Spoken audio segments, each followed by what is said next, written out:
Asterisk throwaway account. Also, I don't live in the USA and English isn't my main language.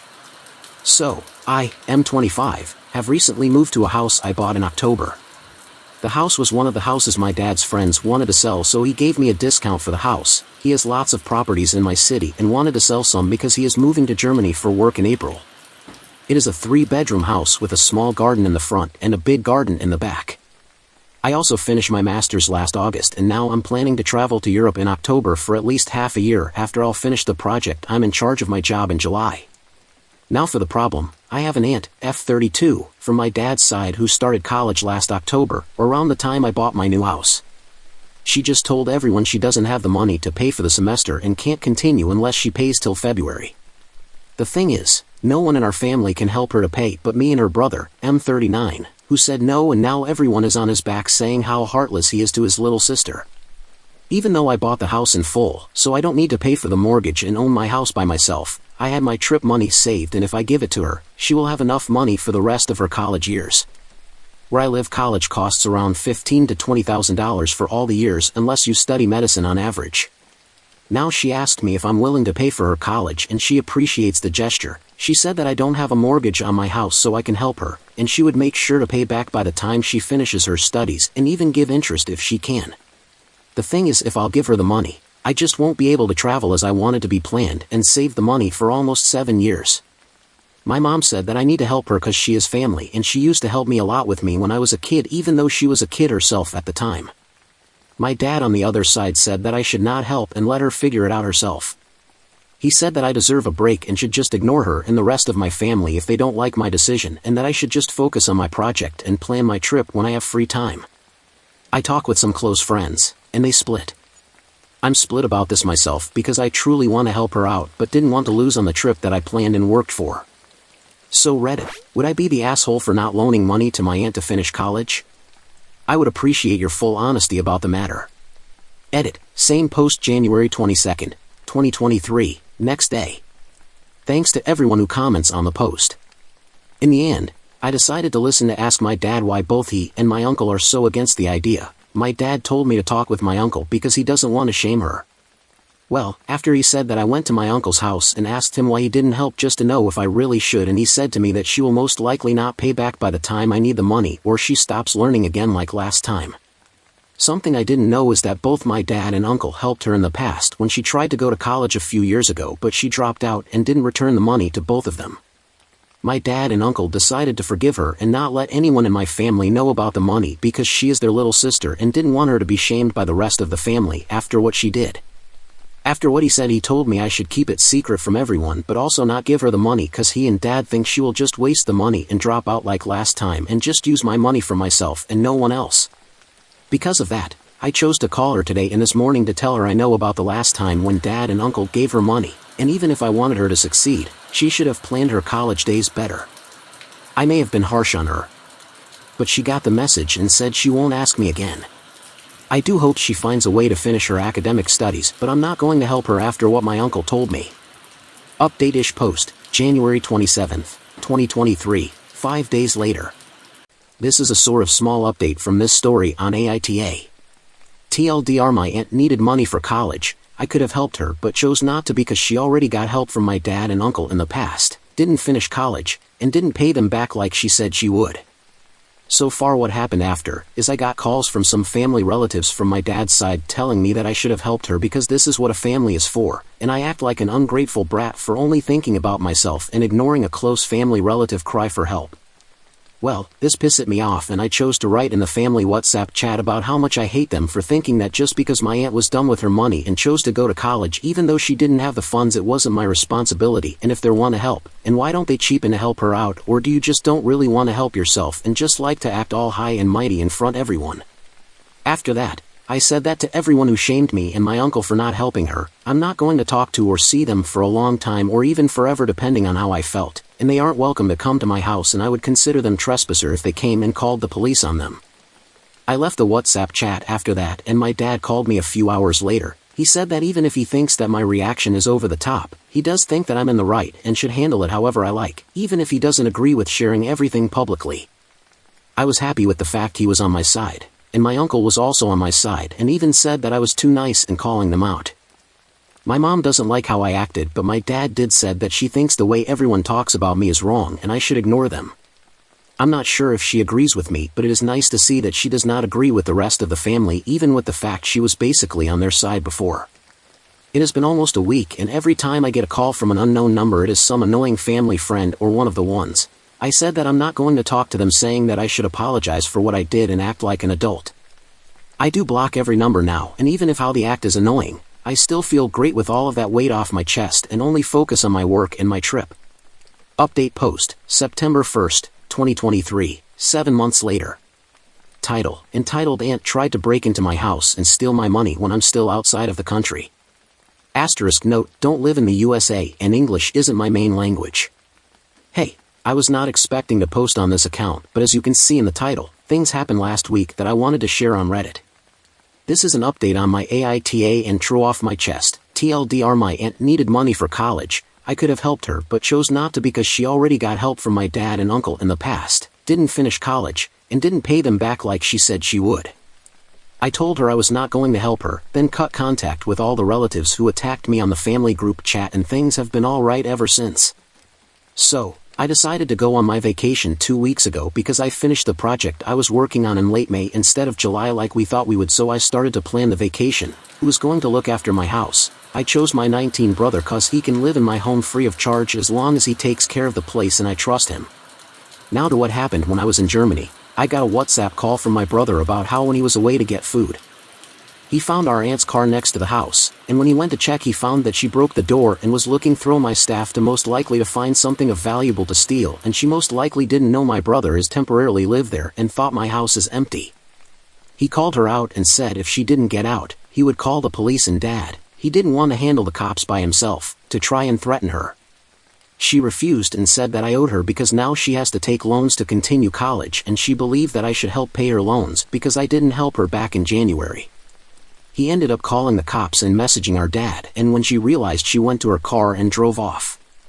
When the cops and dad came, he told them what happened and showed the camera footage which shows how she broke the door, went through my staff, and wrecked the place. The cops took a copy of the footage and told my dad that they would handle the rest and keep in contact with him when they finished with her. He told me they caught her later in the night in her friend's apartment and they were going to charge her with breaking and damaging my property, my TV, PS5, part of my games collecting, my gaming PC, and some stuff I don't care about as much as them. So now she is in jail and has a court hearing and I need to be in the trial. Luckily my dad's lawyer managed to only need me to be through Zoom instead of coming back to my country for the trial, as long as my dad will be there to represent me as well. Well, I feel like shit on my vacation even though it has been a week. I didn't know my aunt was capable of doing something like that, and some of the games she damaged are old favorites of mine: Pokemon Coliseum and Platinum, SMT, Digital Devil Saga and Nocturne, Persona 3, FES, Resident Evil 4, and more. Now I hope that when I get to France there won't be any more bad news and I can enjoy the rest of my vacation. At this point I just hope the train ride will be nice. Edit, same post September 2nd, 2023, next day. Hey guys, sorry for not responding. I had a train to France 3 hours after uploading the post and immediately went to sleep after going to the hotel. Thanks for all the support in the comments. Now about what I'm going to do. I will press charges against her for all the staff she damages she did to my staff. I'm not going to go easy on her for what she did, and if anyone in my family will be against me, they can go fuck themselves. Tomorrow I will have a Zoom call with the lawyer to see if I can get her to pay for the market rate of all the games she destroyed, because most of them are GameCube/DS or PS2 and 3 games, so they are hard to get now and you can't even get them in my country, and because most of them were in good condition. I believe it will be easy to force her to pay for new or at least 2 used at best.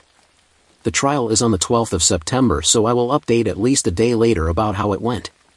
Now I'm going to enjoy my time in France and have the time of my life here before the trial. New update post, September 13th, 2023, 11 days after last edit. Asterisk note, don't live in the USA and English isn't my main language. TLDR, my aunt needed money for college. I could have helped her but chose not to because she already got help from my dad and uncle in the past, didn't finish college, and didn't pay them back like she said she would. I told her I was not going to help her, then cut contact with all the relatives who attacked me on the family group chat, and things have been alright ever since. On August 26th, my aunt broke into my house and damaged my property because I didn't help her and was arrested after that, and there was a trial. The trial was yesterday. Hey guys, it has been a nice 2 weeks and my time in Paris was great. So, let's get to what happened in the trial. The trial was longer than I thought it would be. We were there for an hour and a half.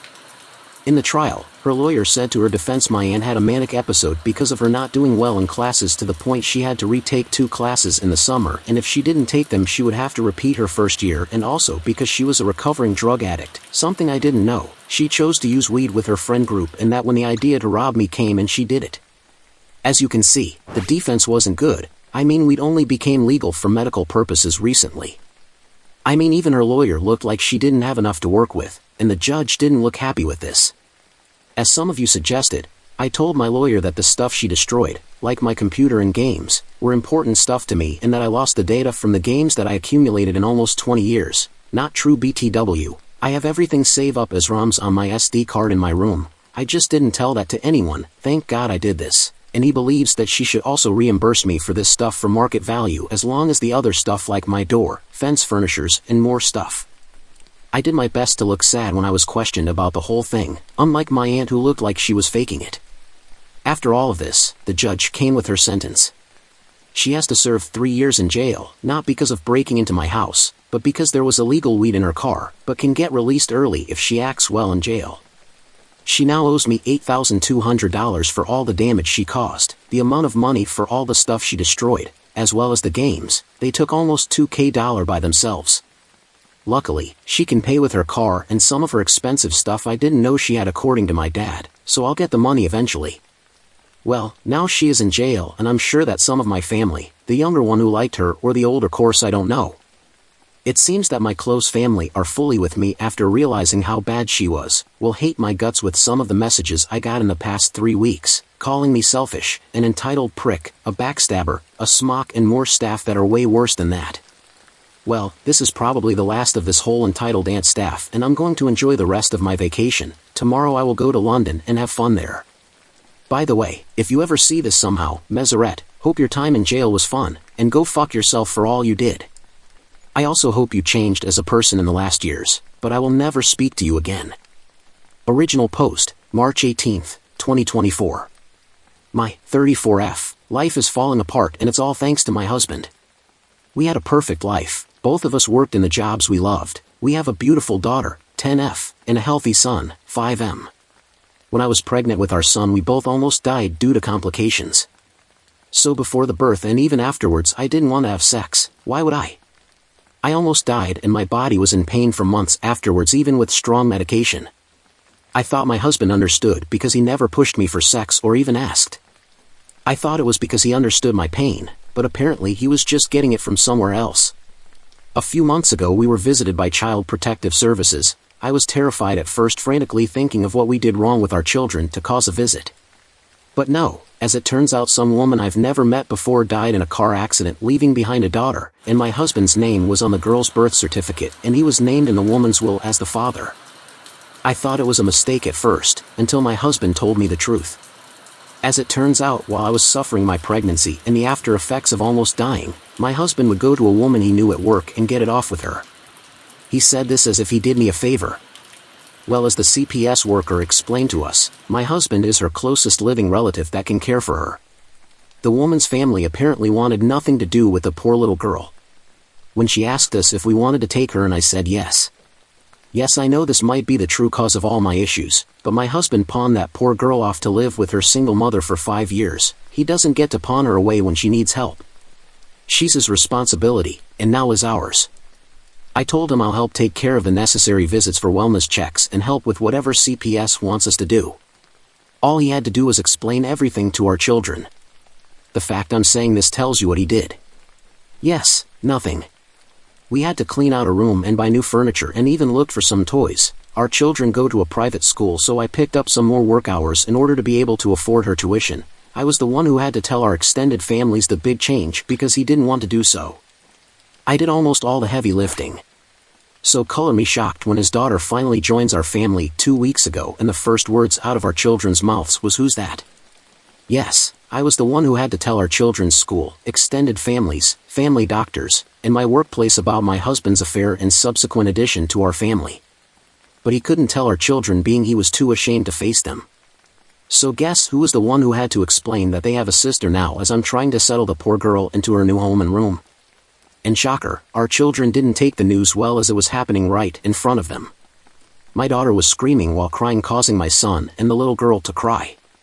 A situation that could have been avoided if my husband just did the one thing I asked of him and explained everything to them much sooner. It's been 2 weeks of her living with us and the situation hasn't improved. My husband has not picked up the slack that comes with having a new addition to the family, so we're struggling right now to make ends meet. I feel embarrassed bringing all 3 children around for appointments and groceries because the little girl is very much obviously not mine and I can tell people are judging our family. My daughter is much moodier and less happy and refuses to even acknowledge our newest addition to the family. Our son doesn't really understand what is going on and it's causing even him to lash out. And I don't even know how to help the poor little girl because I know that if I feel like my life is falling apart, she must feel even worse. I suggested family therapy, therapy for our children, even just marriage therapy so we can hopefully move past this and work together as a unit for all the children. He's refused everything, saying that he knows he'll be lectured by everyone when all he was doing was trying to help me. I just don't know how to fix this, please help me. I don't want to divorce him because I just know that will make it worse for the kids, but that's the only option my family is telling me. Meanwhile his family is begging me to make this work and to just look past it. Thank you, I hear you all loud and clear. We'll be looking into therapy for me and the children and hopefully a good divorce lawyer. But first I need to get some answers because some of you are raising some good points. Relevant comments. OOP on if she was sure her husband wasn't cheating now. I know this is pathetic to say, but I really did think he was amazing before all of this. When I gave birth to our daughter he stepped up to the plate by caring for her and doing housework. He was an attentive father to both of our children before all of this. I was able to tell him I need to take a break and he would just step to it and care for them and make sure I could relax. I don't know why he committed such an affair and then try to excuse himself, and I don't know why he's decided to not care about our children as much as he used to be. I guess I just keep hoping if we all go to therapy and find the root of the issue we can fix it and go back to how our relationship used to be. Now reading all these comments that are sounding just like my family, I guess I was just being naive. OOP I'm leaving the child to her father as the girl is not OOP's responsibility. OOP was told to leave her husband. I have to disagree with this comment. As much as I hate my husband's actions, I do not hate her enough to just abandon her in such a terrible time for her. I agreed to take her into our home so she is indeed my responsibility as much as my husband's. And I didn't say this at first because I didn't know if it was important, but she and my son have gotten really close in such a short amount of time I would feel heartbroken separating the two. Update, April 25th, 2024. I'm sorry, you all were right. It was a lie. When all of you were pointing out how the kids' responses to youngest arriving didn't make sense, it made me realize how correct that is. They came home to a room all made up and I made passing comments to them asking about how excited they were for youngest's arrival. They should have known about her. At this point I decided to just ask my eldest daughter directly because she was still so upset about it and I think subconsciously knew I wasn't going to get the truth from husband. So I went to her room while she was lying in bed and I asked her. I told her that I asked her father to explain to the two of them what was going to happen. They saw her new room. I talked about her to them so I don't understand my eldest's reaction. So yes, it turns out husband didn't tell them and then me the truth. A surprise to no one I am figuring out. The story he told the kids was that youngest was a daughter of one of our friends, and we felt so bad we had to take her in. Nothing about her being their half-sister or him having a daughter with another woman. Well, when she came home that day and the kids asked who she was, the pictures we were able to share of youngest she had braids in and wore much different clothing than when she arrived. It was my response to them that ruined his little lie. This is youngest's name, your half-sister, remember? Our son was too young to really get what it meant, but our daughter did. That's why she freaked out that day, not because of the new addition to the family, but because what the new addition meant. I apologized for causing her to freak out that day. For not sitting both her and her brother down for a real discussion over how they feel and to make sure their father did what he was supposed to do, and apologized for only talking to her now after she had a much-deserved reaction to it all. My daughter accepted the apology, and I asked her if that was why she was distant from the youngest. She told me that's part of it, and because word got out at her school about what the newest addition to our family going to the school meant, so now she's getting teased and picked on for having a father who cheated. It broke my heart realizing just how badly I messed up. By continuing to beg the spineless man they called a father to help them and then allowing myself to get shut down, I was essentially allowing all the kids' needs to be ignored. I told daughter I'll sign her and her brother and sister up for therapy. Of course the pathetic man tried to plead with me not to when I mentioned signing the kids up, but I told him to give it up already. All 3 children's lives have changed, and it will help them adjust with a professional to speak to. He's been grumbling and whining about it, but I don't care anymore. And this might cause many to be upset with me, but I'm in the process with husband to have him transfer custody of youngest to me. I've grown to care for her, and as some comments in my last post have pointed out, once I do divorce him and leave with our kids, I don't doubt he'll treat her awfully or neglect her. He's been right on board, and it took some convincing, but his parents finally agreed to be witnesses. I got all the paperwork set up and scheduled an appointment with an attorney to help with anything else. Once that happens, I'll try to get everything I need in order to have a smoother divorce and then subsequent move to be closer to my family. Thank you to everyone for giving me a good slap in the face and help me realize that the children and I deserve better, and I was being so gullible into thinking a man who cheats on his dying pregnant wife is deserving of any respect. New update, October 16th.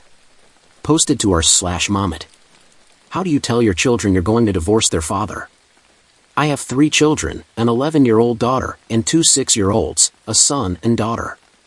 Just recently, after months of court hearings, home visits, background checks, and interviews with a judge and a social service worker, I've been granted custody of my 6-year-old daughter with her biological father, my husband, giving up parental rights to me.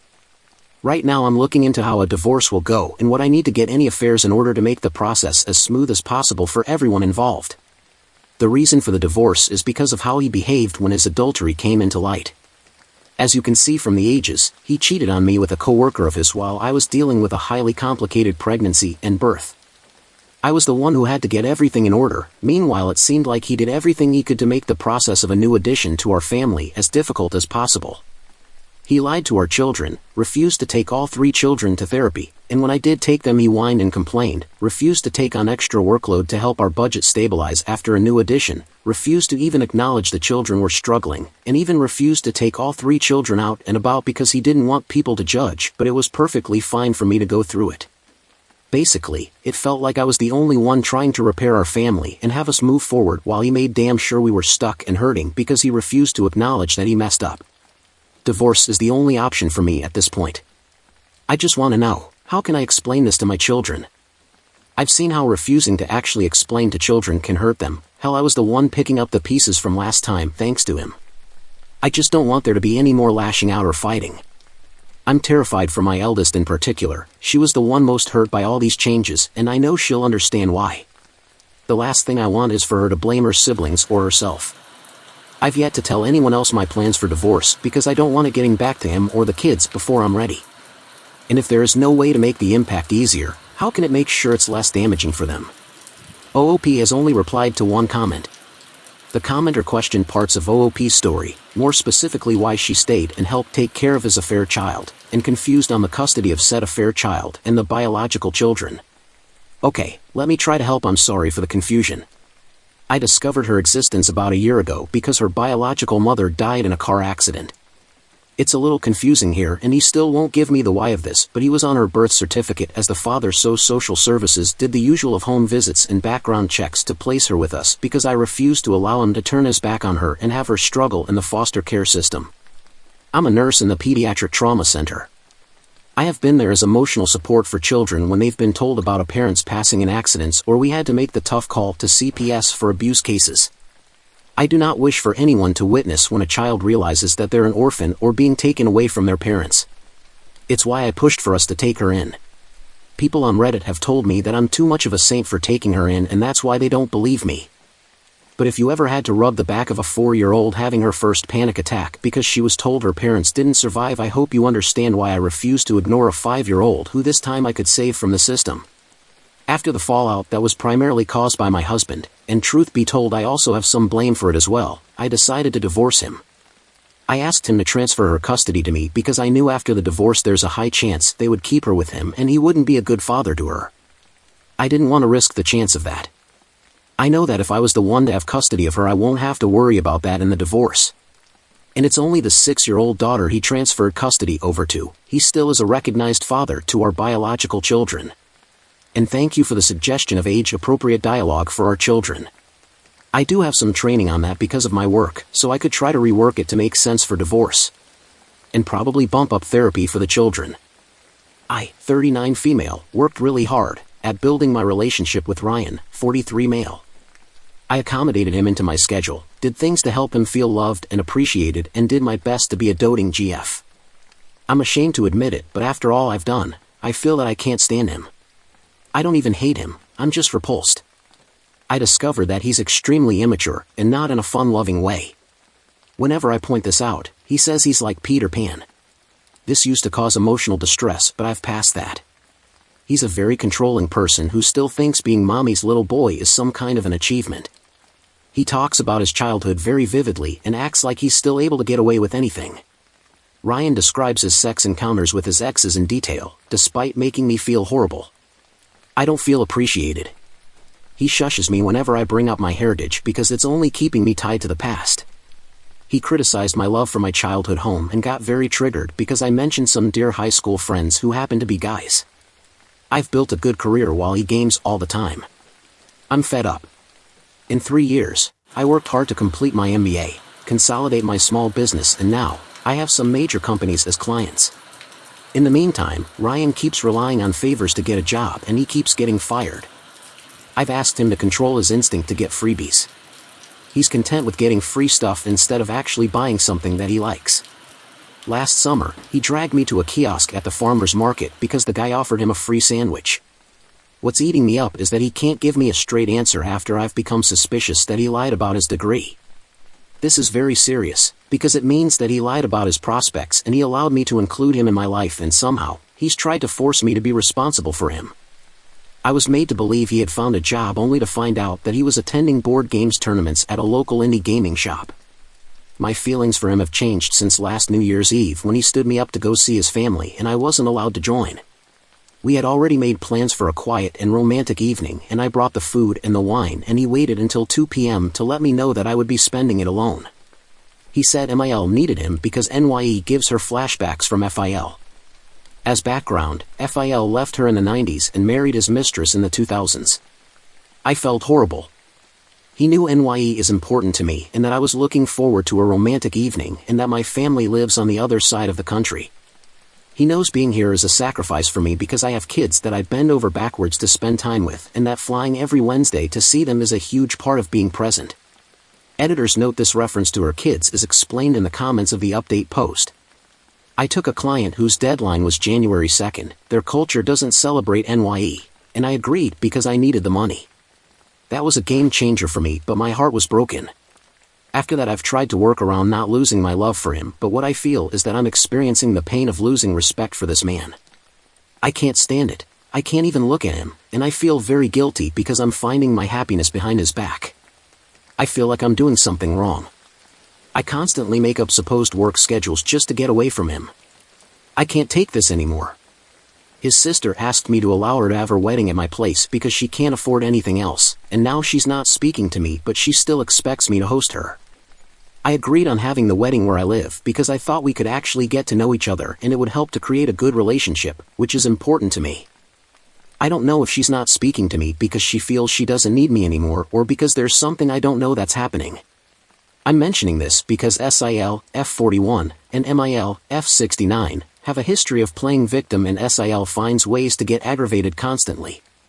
I tried to talk to her and she has simply ignored my calls and my messages. I thought that because of this, she had decided to have her wedding elsewhere, but now I'm being informed that I need to remove my pets on my furniture so that she can use my living room for her ceremony. I texted and called to get clarification and was left on scene, and honestly, I got pissed. It feels like I'm begging to be a part of their family. I'm so angry, and I told him, and basically he kind of shrugged. I've decided to just move out without telling him. I talked to my landlord so that I can leave 2 months earlier. I'll just take my pets and everything I own while he's at work and just drive off. I'm feeling tired of feeling lonely within this relationship. Last month, I was inducted into a career guild and refused to take him as my +1 because I didn't want any pictures of him next to me. It would ruin the moment. I don't owe him anything. He left me basically alone when I had COVID and was very irritated whenever I asked if he could buy me some food. And also I owe him nothing of what I am, as he has never celebrated me while I bent over backwards to help his mom despite her attitude. I spent my birthday alone because he was busy. All he does is ask me how much more money I'm going to get in the future. I know this is my fault because at some point I promised him that I would help him fund his dream restaurant, but that was back when things were great between us. I know it's wrong to go back on my word, but I can help it. I don't want to be in his future and I don't want to invest in his life. I'm still down for what I'm doing. I don't know if I'm being an a-hole for planning on leaving him without telling him. I just don't want his family to yell at me like they did to my other SIL when she left my brother-in-law. Also, SIL can be very volatile and both she and MIL claim they have assaulted people, but I don't know if they are just bragging. He has been asking what's going on because I can barely hide my contempt whenever he tries to initiate a conversation about helping him create a business. I'm fed up with having to listen to his insistent questions that are making me feel very uncomfortable. I told him I'm not an insistent person. I didn't harass him to come to my place when he stood me up on NYE. I didn't insist that he give me a present for my birthday because he's an adult. He says it's different since a business is a lifelong situation and a birthday gift loses value. I'm clear on the end of our relationship, but I'm kind of doubtful about ruining the wedding. It's 10 days away. AITA? Relevant comments. Is he on the lease? Make sure you're covered legally. He's not on the lease because of his credit and because when I got this place I wasn't thinking about living with anyone. I will gather all his belongings and ship them to his mother's house. Does he have any redeeming qualities? Yes, of course. He has a sense of humor that can be very heartwarming. Unfortunately, that changed and it was all pranks that stressed people out. He told me he had lupus and would die and then got mad at me for crying uncontrollably, then told me the truth. He's not the type to yell, although abuse comes from other areas in his character. He loves his family, no question about that. When we got together, I didn't care that he wasn't financially sound because he was funny and always acted like I mattered. We would talk endlessly and he actually made me feel like I held a place in his life. It was only after he realized how much I cared about him that things went south. I've been abandoned emotionally and physically and have been treated like a tool to promote his image. I just can't look at him anymore. Could he be having an affair? Especially with not spending NYE with you. I've had my suspicions, but have no proof. MIL is awfully cozy with his ex-GF, but it could be someone else. This is part of my aggravation. I think they are enabling him. There is no consensus bot on AITA, but OOP was generally voted NTA. Update post, November 6, 2023, 19 days later. TLDR, I moved out without telling my ex-boyfriend and SIL, who was planning a wedding at my place, despite ignoring my constant calls to sort things out. I got a short notice to remove my pets and furniture so that she could have her event. My wish would have been to leave his stuff at MIL's place and have him figure out that I left later that day, but ML caught me dropping off his belongings and this originated the shit show. For background, this man and his family ignored me when I was sick with COVID and my ex both called off our NYE plans and excluded me for his family's New Year's Eve celebration despite knowing that I was very hurt by this. He's a gamer, a lazy leech and a damaging presence, and I lost all my respect for him. The wedding was cancelled because I went scorched earth thanks to my best friend who backed me up. First of all, thanks to everyone who took the time to offer their advice. I wasn't expecting my post to get that kind of attention. So, thanks for the goodwill. I've been kind of inactive due to having to deal with things so that I could move out, settle into my new place and have lots of work from my daily career stuff. Letting them have the wedding at my place after I was gone was not an option because, as some Redditor pointed out, they could trash the place. Also, there's a lot going on right now. I talked to my ex-boss and was as honest as possible. She was alarmed. Her reaction was 400% more pissed off than the average Redditor feeling empathy for my situation. She stepped in, because I couldn't find emergency movers. There's a cargo division at her company, and while she couldn't send any employees to move my stuff during working hours, she helped me find some employees who do moving gigs off duty. I talked to my family and explained what's happening. I flew my pets to them. I'll be completely moving back home in a few weeks, so that I could have some elbow space because I didn't know if I could find a new place ASAP that was also pet-friendly. The movers were very organized and thankfully took everything out as quickly as permitted. I followed Reddit advice and changed the locks. I also paid the landlord a cleaning fee because the advice I got on here was very eye-opening and I didn't want to linger alone. The landlord inspected, not much to inspect except for any damages, which were none, and settled on letting me out of the lease. My lawyer gave me plenty of advice, which comes down to him having a different address as his official dwelling place to get his mail, child support paperwork, and where he lists himself in official documents. As long as I kept detailed information of returning his property intact and not retaining his property, there wasn't much that he could claim. I put all his stuff in trash bags and left it on his mother's porch. It made sense not to spend a dime on shipping anything. I recorded everything and took inventory. Nothing was damaged or broken and my lawyer has records. My best friend is gold, Rina F41. She dropped everything and had her foot up my ***, telling me off for allowing him to get this far in terms of treating me badly. She also arranged for me to stay with her boyfriend's mom for a few days until the new place that I applied to sent me notice. All I needed was a room with a bathroom or something. I couldn't deal with putting all my furniture up again as I'm leaving the area soon. I'm paying rent at her MIL's house, although it's 3 hours away from my office and it's not feasible for the long term. So I'm going to my office 2x a week and doing the rest via video call. Whatever I do, I won't be going back to town.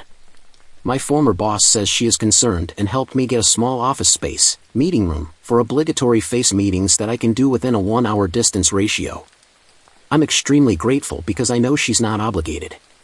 She was always a boss when she was my supervisor way back when, but with what she's done for me, I would call her Kayleezy and feel like it's real. D-Day. MIL was outside when I went to leave his stuff.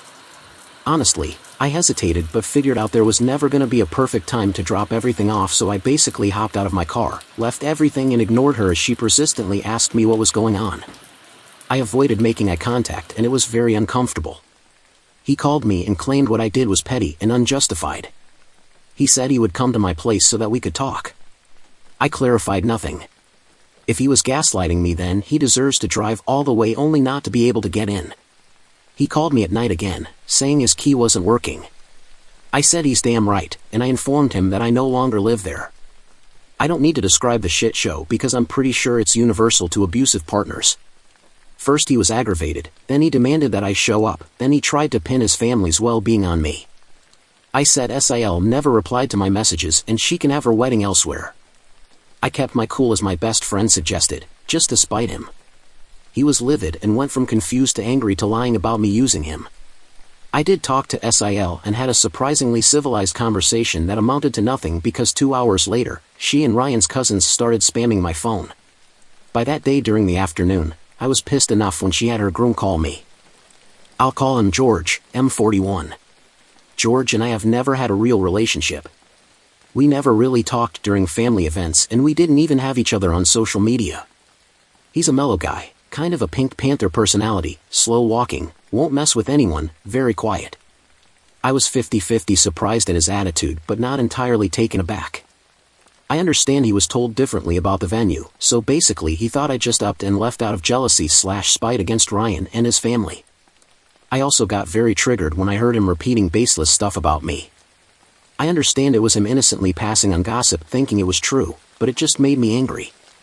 I'm not proud of this, but I told him that Ryan and his family don't respect him and say embarrassing stuff behind his back, and that wouldn't give me the right to repeat demeaning stuff or turn him into an enemy.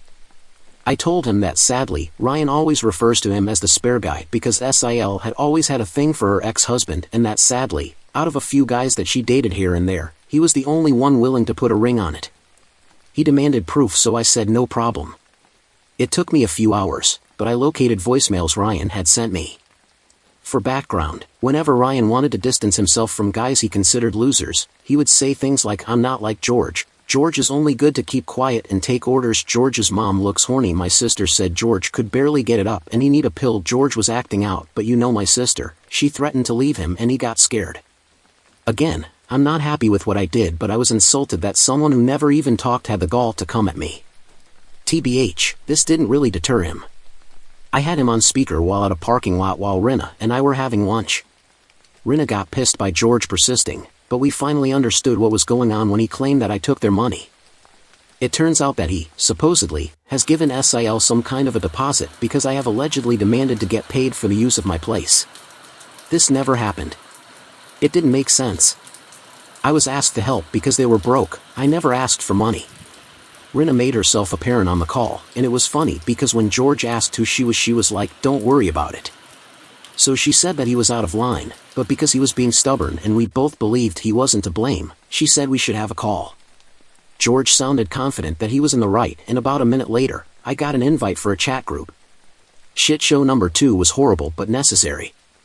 I know I stooped a bit low, but I'm satisfied to have followed Reddit advice about burning the bridge and poisoning the water. I added FIL on the chat, and I'm sure Ryan will never forgive me.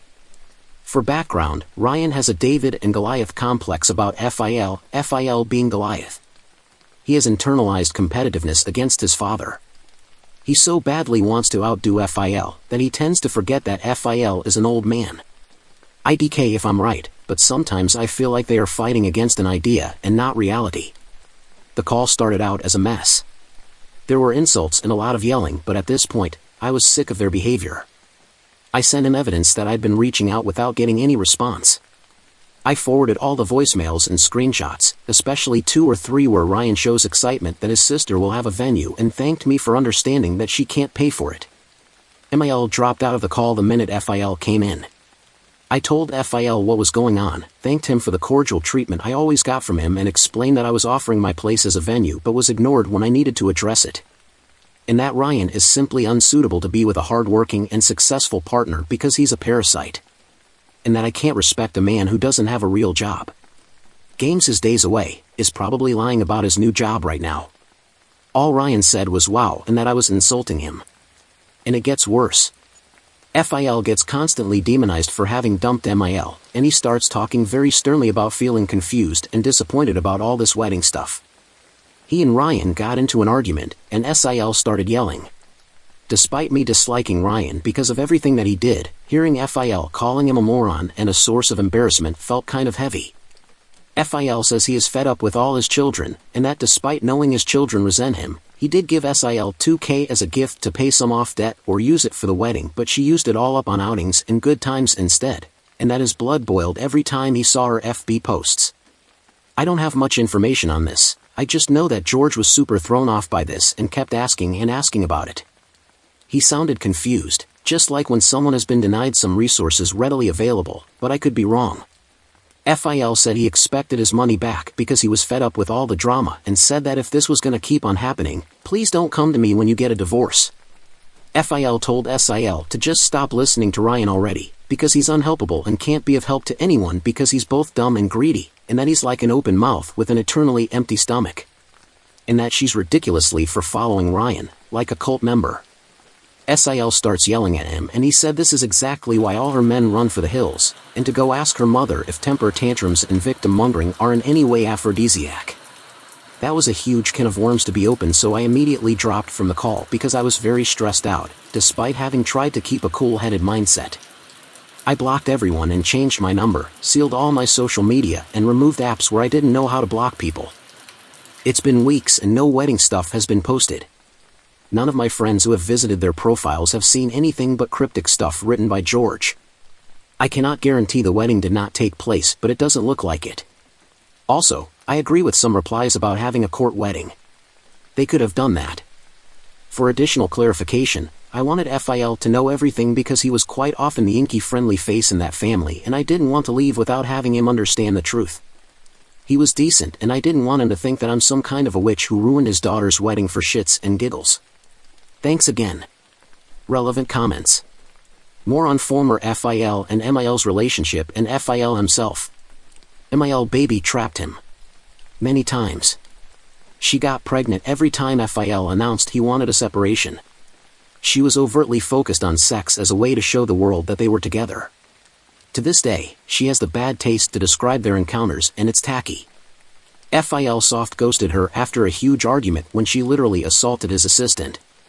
He had her think that they were going to a new home, rented a new place out of town, made sure they were settled in, and never moved in with them. He got a transfer and went to work and live in yet another town. It took over 7 years to finalize the divorce, but he remarried and has a very solid relationship with his wife and stepchildren and step-grandkids. As background, FIL is successful and started from literally nothing. I'm kind of sorry that he tried to help his children get on the right track. He's helped buy courses, equipment for when SIL wanted to start a business, and it seems like they feed on his attention, but they never followed through. OOP explains about her kids. I was gonna add that, but I thought it would make it even longer. Thanks for asking.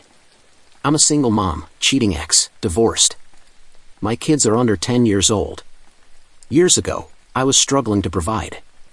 Their father would rather spend on lawyers that go pay proper child support.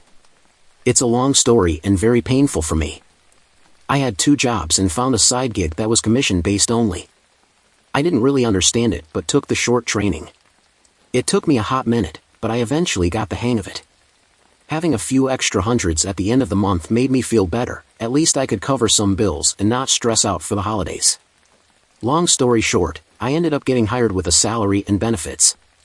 I developed an ambition for learning and basically, to guarantee that I could provide. I moved on to a new job, which I remember fondly. That's where I met my former boss, who helped me move out this time. That job opened so many doors for me. I was able to get a better position, get a good salary, help my parents, etc. They decided to shut down operations in my area. I did apply for local jobs, but got a very good offer for a job transfer. I would be in charge of several employees and see an increase in salary because they needed me to open a department/replicate operations. It was me, my ex-boss, and 2 other employees who took the leap. She now works at a different company. I talked to both my kids and my parents. My kids weren't thrilled. My parents didn't love the idea. Also, taking the kids would be devastating as my kids are very close to them. I sat down, and when I did the math, my living costs at my new location are way higher.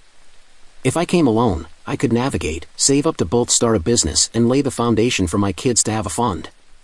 I live in a very nice but more or less affordable place and put my money towards my kids. When I came to live here, I negotiated partial remote work. This is why I mentioned in my original post that I travel every Wednesday after work. I stay until Sunday, no matter what. After my working agreement ended, I had already signed agreements with local companies as my clients. Some of my work is easily managed on remote, but a lot is done on site. I didn't have the financial strength to hire multiple executives until I got the New Year's Eve client, previous post. I'm currently tending to a local consulting client until December. This is why my former boss helped me find a place to do meetings. Since I didn't feel comfortable going to my old office, I was subletting from a colleague, for obvious reasons. My ex leaving me hanging on NYE was the beginning of the end. I stayed to be able to focus on the work I had to do and couldn't risk losing hours on traveling and not being able to deliver. That's a very important holiday for me and my family. I was tense as I had a tight deadline, and instead of being supportive, he made it worse. Mom stole my inheritance while I was a kid. Now she wants my help. When my mom married her new husband, I was 12. Dad had been gone for about 4 years by then. I was still getting used to the idea of him not being around, and honestly, it just felt weird seeing Mom with someone else. The new husband wasn't bad or anything, and he seemed okay enough. But things changed when he moved in, bringing his toddler daughter with him. The little girl was maybe 2 or 3, and right from the start, she was like the center of their universe. Suddenly, everything in our house started revolving around her. I was still dealing with losing my dad, so it wasn't like I was super excited to suddenly have this new family thrust upon me. I mean, it was only 4 years since Dad died, and I was still trying to figure things out. I'd catch Mom looking at me, almost like she felt guilty, but she never really said anything about it. We just kinda went through the motions of trying to blend as a family, but it felt awkward, like we were all just pretending to be okay with everything. The one thing I had left of my dad, though, was his engagement ring. That ring had been in our family for generations. My grandma gave it to him, and he'd always said it was meant to be passed down. It was the last piece of him that I could hold on to. A bit of family history I could keep close. I wore it on a necklace because it was a little too big for my fingers. Every time I looked at it, it was like a little reminder that Dad was still with me somehow. About a year after Mom remarried, her new husband's daughter, the toddler, was diagnosed with a rare form of cancer. I didn't really understand what that meant back then, but I knew it was serious. The mood in the house went from tense to just heavy. Everything was about her treatments, her doctor visits, and whatever else she needed. I'd come home from school, and there'd be no one there because they were all at the hospital. I'd eat alone most nights, hearing the quietness of the house and just feeling more and more like an outsider. Then came the day when Mom sat me down in the living room with that serious look on her face. She told me they'd found an experimental treatment that might help the girl, but it wasn't available nearby. They'd have to stay somewhere else for a few months, and the costs were insane. Her new husband's family wasn't in the picture, and they didn't have much savings. So they were looking for other ways to pay for it. She looked at me all serious and asked if we could sell Dad's engagement ring. I didn't understand at first. Like, what did that have to do with anything? That ring was mine, left to me in his will. It wasn't just some fancy jewelry to sell whenever. It was like the only thing I had left of him. When I told her that, she sighed, then said something like, this treatment could save her life. It's not like it's just for fun or something. And I remembered just sitting there staring at her, wondering if she really thought it was okay to just take that away from me. She tried to say it was for a greater good, that it was about saving a life. And, I mean, yeah, I get that, but I was just a kid myself, barely 13, and she was asking me to give up the one thing that still connected me to my dad. I didn't know how to explain that to her without sounding selfish, which is exactly what she called me when I tried. I told her I wouldn't forgive her if she sold it, that she'd be taking something away from me that I could never get back. But she didn't listen. The next thing I knew, the ring was gone, sold off for $14,000. $14,000 was all it took for her to sell away the last thing I had of my dad. She tried to talk to me about it later, but I wouldn't hear it. To me, it was like she'd just stolen something that didn't belong to her, something that meant way more to me than she'd ever understand. After that, things got weird between us. I pulled away from her, started keeping to myself more. I'd see her with her new family, with her husband and his daughter, and it was like watching her live this new life that didn't include me. Every time I looked at her, I felt this anger building up inside me. I'd catch myself wanting to scream at her to tell her how much I hated her for what she did, but I held it in. I figured it didn't matter. She'd made her choice. For a while, I just tried to focus on school and friends, anything to distract myself. But that feeling of betrayal didn't go away. I'd come home every day, see them all together, and feel like an outsider in my own house. She'd already chosen her new family over me, and that ring was just the final proof of it. Even when they'd go off for her treatments and leave me home alone, it wasn't like I felt relieved. I was just there in this house full of memories that didn't mean anything to anyone else. I stopped talking to her about anything important. If she asked about school, I'd just give short answers. When she'd try to make plans to do something together, I'd brush her off, pretending I was busy or didn't feel like it. Part of me hoped she'd notice, that she'd realize what she'd done and apologize, but she never did. She'd just keep trying to make it work, acting like nothing was wrong. By the time I was getting close to 18, I was already planning my escape. I knew I couldn't stay in that house any longer. Every time I thought about how she'd sold Dad's ring, it felt like a fresh wound, like she'd chosen her new family's needs over my right to have something that connected me to him. I started saving every little bit I could, planning my exit. I wanted out of there, far away from a place that didn't feel like home anymore. I guess some people might say I was overreacting, but when you're 13 and someone takes something so important from you, it messes with your head. It's not just about the ring itself. It's about what it stood for. That ring was my link to a family I'd lost. A memory of a dad I could barely remember clearly. Losing it felt like losing him all over again, and no one understood that, especially not my mom. The years after my mom sold the ring were strange. I thought maybe I'd get used to it. Like, eventually, I'd be able to let it go and move on, but that just didn't happen.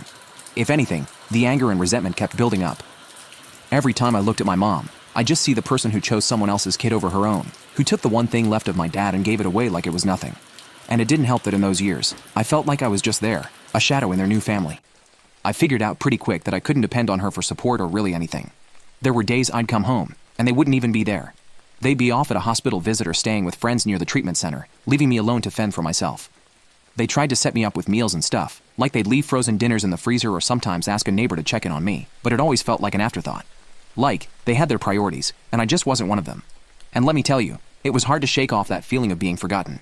I'd sit in that quiet house knowing they were out there trying to save her, and I'd just get angrier. Angry that they'd left me to take care of myself, angry that Mom didn't seem to care. And mostly angry that this was supposed to be my home. But it didn't feel like one.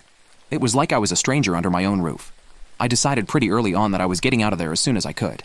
I started working part-time jobs, saving up whatever I could. I mowed lawns, babysat, and eventually worked at a grocery store after school and on weekends. It wasn't much, but it was something. My plan was simple. Hit 18, save up enough, and get out. I didn't want any more reminders of what I'd lost or what she'd done. When I hit my senior year, things got even more strained. My mom would occasionally try to have these mother-daughter talks where she'd tell me how proud she was of me, how she knew I was going to do great things. But at that point, it just sounded like empty words. I wasn't some little kid anymore, and she couldn't just patch things up with a few "I'm proud of you" comments. And she never once apologized or admitted she'd messed up. I kept waiting, hoping that maybe she'd say she was sorry, that she'd see the damage she'd done. But she never did. It was like she thought it was all fine now. Like she just moved on from everything, so I should too. I remember one day she tried to talk to me about college. She asked if I'd thought about where I wanted to go or what I wanted to study. I shrugged her off, told her I didn't know yet. The truth was, I didn't want to talk to her about my future because, in my mind, she wasn't really part of it. I was planning to move out, start my life on my own terms, and I didn't want her involved. I'd been on my own for so long. I learned how to be independent, and the thought of her trying to play mom now just felt insulting. As graduation got closer, the tension between us was at an all-time high. She kept trying to act like everything was normal, like we were just a regular mother and daughter dealing with typical teen parent issues. But we weren't, not by a long shot. I couldn't even look at her without feeling that same flash of anger. And I think she knew it because she'd look at me sometimes with a sad, almost defeated expression, like she knew she'd lost something but couldn't figure out what. I saved every penny I could from my jobs, determined to leave as soon as I could. I didn't care where I'd go, just that it would be somewhere I could finally breathe, somewhere I didn't have to keep living in this strange shadow of a family.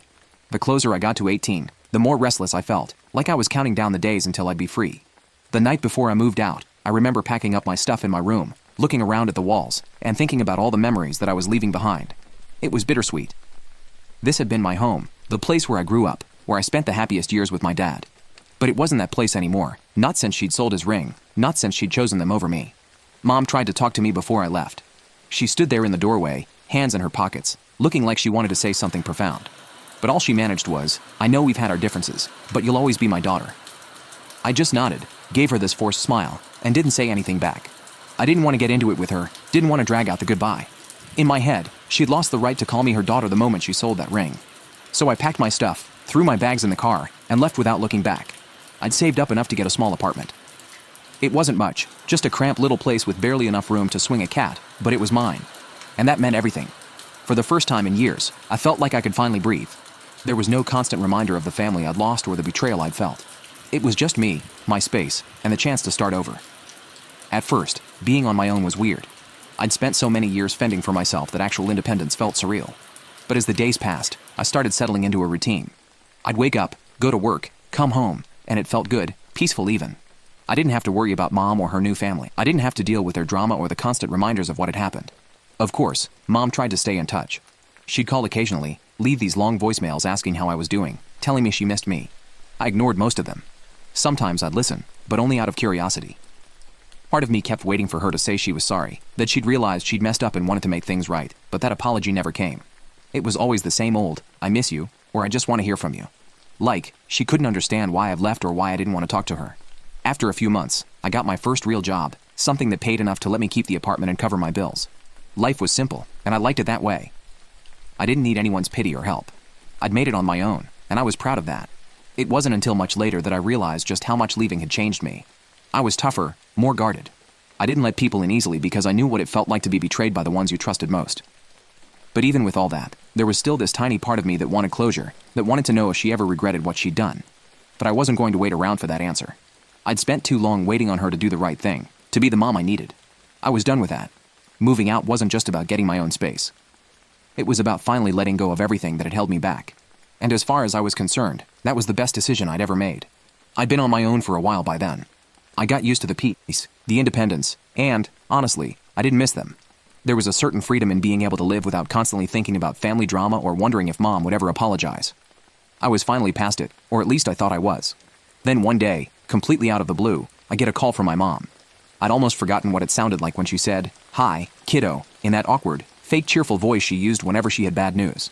She didn't waste any time before diving into the reason for her call, telling me her husband's daughter was sick again, that the cancer was back. She sounded strained, like she was already bracing herself for what she'd have to ask. And I knew deep down that there was only one reason she'd reach out after all this time. Turns out I was right. After all these years, she was asking for money. My own mom was calling me, not to apologize, not to make things right, but to ask for a handout to help her new family. She gave me this whole speech about how they were drowning in medical bills, how things were tight, and that every little bit would help. She mentioned the money she'd saved up for me before she got remarried. It wasn't a lot, just a few $1,000s she'd set aside for my future back when I was little. But she was hoping I'd pitch in. It felt like a slap to the face. I asked her straight up why she thought I'd want to help after everything. She stumbled over her words, trying to explain that she thought maybe enough time had passed and that surely I didn't still hold a grudge. She said it was for a good cause, that I had the chance to make a difference. Like this was all some noble gesture, not another way for her to bail herself out of the mess she made. I didn't hold back. I told her exactly what I thought, that she had no right to ask me for anything after selling my dad's ring. I said it was insulting that she even thought I'd consider it, especially after she'd never bothered to apologize. She kept trying to say I was being unreasonable, that I should let go of the past. She sounded like she genuinely believed I was in the wrong for being upset about the ring. And then she started bringing up her stepdaughter's condition, saying how she didn't deserve this and how I should be compassionate. I told her compassion goes both ways. I reminded her how she chose them over me, over my dad's memory, and then acted like everything was fine afterward. She got quiet, which I thought meant she'd finally understood. But, no, she just sighed and said, "I wish you could let it go." That was the moment I knew she'd never really get it. Then her husband started calling me. He'd text, leave voicemails, even send emails, all trying to guilt trip me. He'd say stuff like, "It's not about you, it's about saving a child's life, and we're family. We should help each other." I guess he thought that bringing up the family card would somehow make me cave, but honestly, it had the opposite effect. Every message just reminded me how they'd thrown me aside when I was still a kid. I was family now that they needed money, but back then, I was just an inconvenience to be brushed off. After ignoring him for a while, he tried a new approach.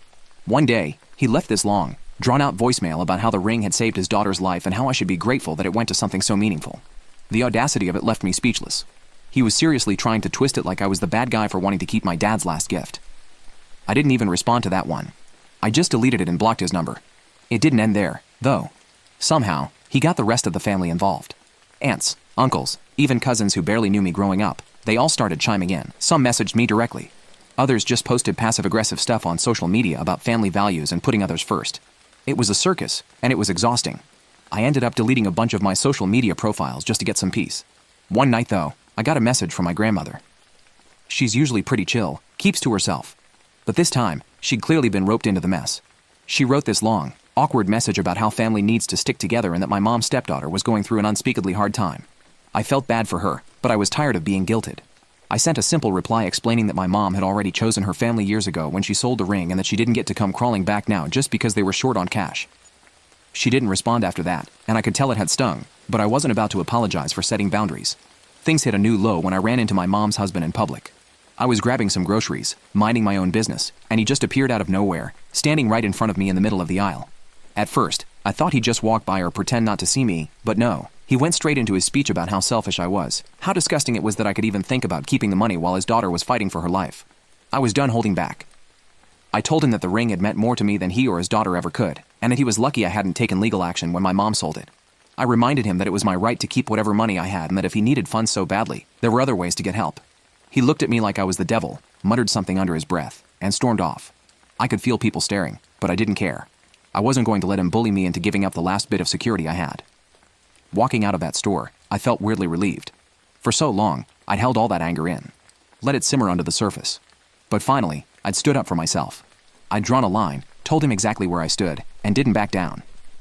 And, yeah, maybe it felt a little ruthless, but it was better than just sitting back and letting them guilt trip me. After that, things quieted down for a bit. The call stopped, and I didn't get any more messages from random family members. I think they realized I wasn't going to budge. But there was still this nagging feeling, this little voice in the back of my head that kept asking if I was in the wrong. I mean, yeah, they'd hurt me, and they had no right to ask for my money. But part of me still wondered if I was being too harsh. Maybe I'd just gotten so used to being angry that I'd forgotten what it was like to feel anything else. It was a hard thing to chase, the independence, and, honestly, I didn't miss them. There was a certain freedom in being able to live without constantly thinking about family drama or wondering if mom would ever apologize. I was finally past it, or at least I thought I was.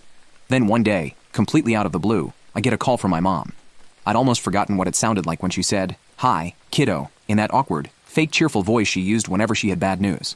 She didn't waste any time before diving into the reason for her call, telling me her husband's daughter was sick again, that the cancer was back.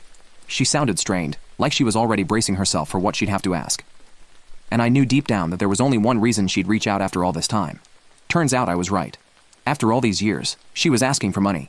My own mom was calling me, not to apologize, not to make things right, but to ask for a handout to help her new family. She gave me this whole speech about how they were drowning in medical bills, how things were tight, and that every little bit would help. She mentioned the money she'd saved up for me before she got remarried. It wasn't a lot, just a few $1,000s she'd set aside for my future back when I was little. But she was hoping I'd pitch in. It felt like a slap to the face. I asked her straight up why she thought I'd want to help after everything. She stumbled over her words, trying to explain that she thought maybe enough time had passed and that surely I didn't still hold a grudge. She said it was for a good cause, that I had the chance to make a difference. Like this was all some noble gesture, not another way for her to bail herself out of the mess she made. I didn't hold back. I told her exactly what I thought, that she had no right to ask me for anything after selling my dad's ring. I said it was insulting that she even thought I'd consider it, especially after she'd never bothered to apologize. She kept trying to say I was being unreasonable, that I should let go of the past. She sounded like she genuinely believed I was in the wrong for being upset about the ring. And then she started bringing up her stepdaughter's condition, saying how she didn't deserve this and how I should be compassionate. I told her compassion goes both ways. I reminded her how she chose them over me, over my dad's memory, and then acted like everything was fine afterward. She got quiet, which I thought meant she'd finally understood. But, no, she just sighed and said, "I wish you could let it go." That was the moment I knew she'd never really get it. Then her husband started calling me. He'd text, leave voicemails, even send emails, all trying to guilt trip me. He'd say stuff like, it's not about you, it's about saving a child's life, and we're family. We should help each other. I guess he thought that bringing up the family card would somehow make me cave, but honestly, it had the opposite effect. Every message just reminded me how they'd thrown me aside when I was still a kid. I was family now that they needed money, but back then, I was just an inconvenience to be brushed off. After ignoring him for a while, he tried a new approach. One day, he left this long, drawn-out voicemail about how the ring had saved his daughter's life and how I should be grateful that it went to something so meaningful. The audacity of it left me speechless. He was seriously trying to twist it like I was the bad guy for wanting to keep my dad's last gift. I didn't even respond to that one. I just deleted it and blocked his number. It didn't end there, though. Somehow, he got the rest of the family involved. Aunts, uncles, even cousins who barely knew me growing up, they all started chiming in. Some messaged me directly. Others just posted passive-aggressive stuff on social media about family values and putting others first. It was a circus, and it was exhausting. I ended up deleting a bunch of my social media profiles just to get some peace. One night, though, I got a message from my grandmother. She's usually pretty chill, keeps to herself. But this time, she'd clearly been roped into the mess. She wrote this long, awkward message about how family needs to stick together and that my mom's stepdaughter was going through an unspeakably hard time. I felt bad for her, but I was tired of being guilted. I sent a simple reply explaining that my mom had already chosen her family years ago when she sold the ring and that she didn't get to come crawling back now just because they were short on cash. She didn't respond after that, and I could tell it had stung, but I wasn't about to apologize for setting boundaries. Things hit a new low when I ran into my mom's husband in public. I was grabbing some groceries, minding my own business, and he just appeared out of nowhere, standing right in front of me in the middle of the aisle.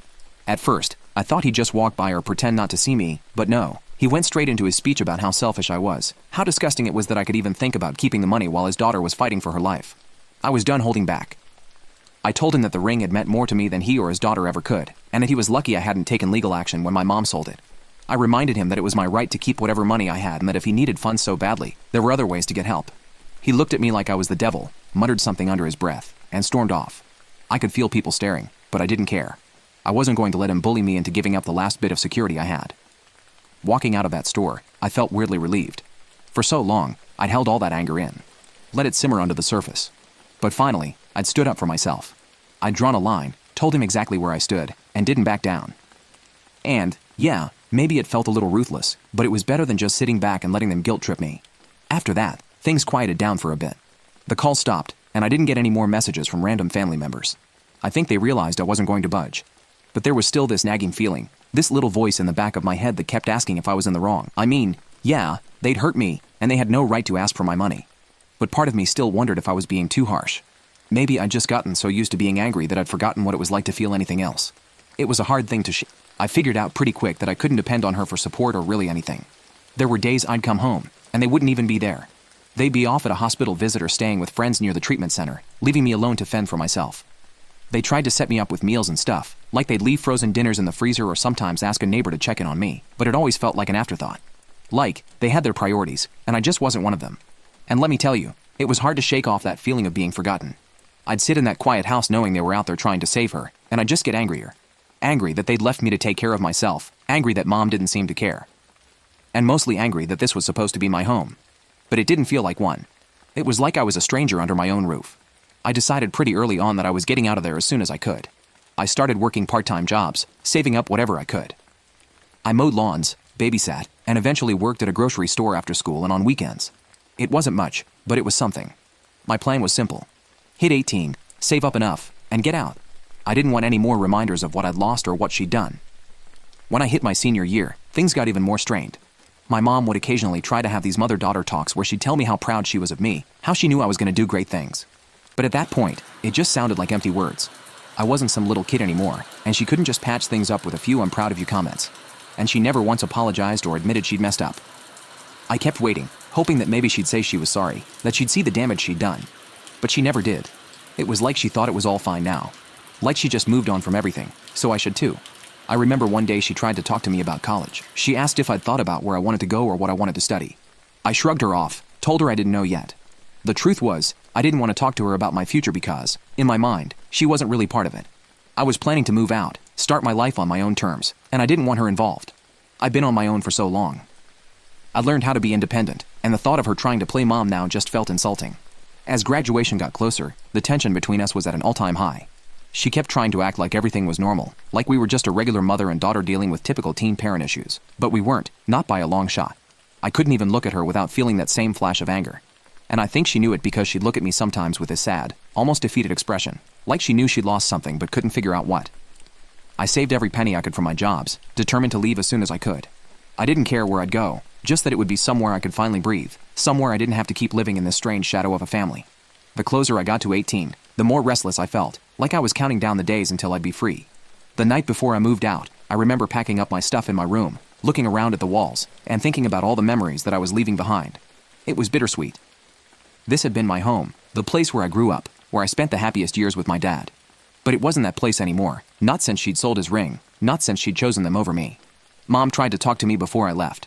She stood there in the doorway, hands in her pockets, looking like she wanted to say something profound. But all she managed was, "I know we've had our differences, but you'll always be my daughter." I just nodded, gave her this forced smile, and didn't say anything back. I didn't want to get into it with her, didn't want to drag out the goodbye. In my head, she'd lost the right to call me her daughter the moment she sold that ring. So I packed my stuff, threw my bags in the car, and left without looking back. I'd saved up enough to get a small apartment.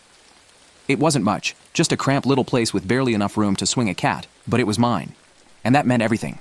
For the first time in years, I felt like I could finally breathe. There was no constant reminder of the family I'd lost or the betrayal I'd felt. It was just me, my space, and the chance to start over. At first, being on my own was weird. I'd spent so many years fending for myself that actual independence felt surreal. But as the days passed, I started settling into a routine. I'd wake up, go to work, come home, and it felt good, peaceful even.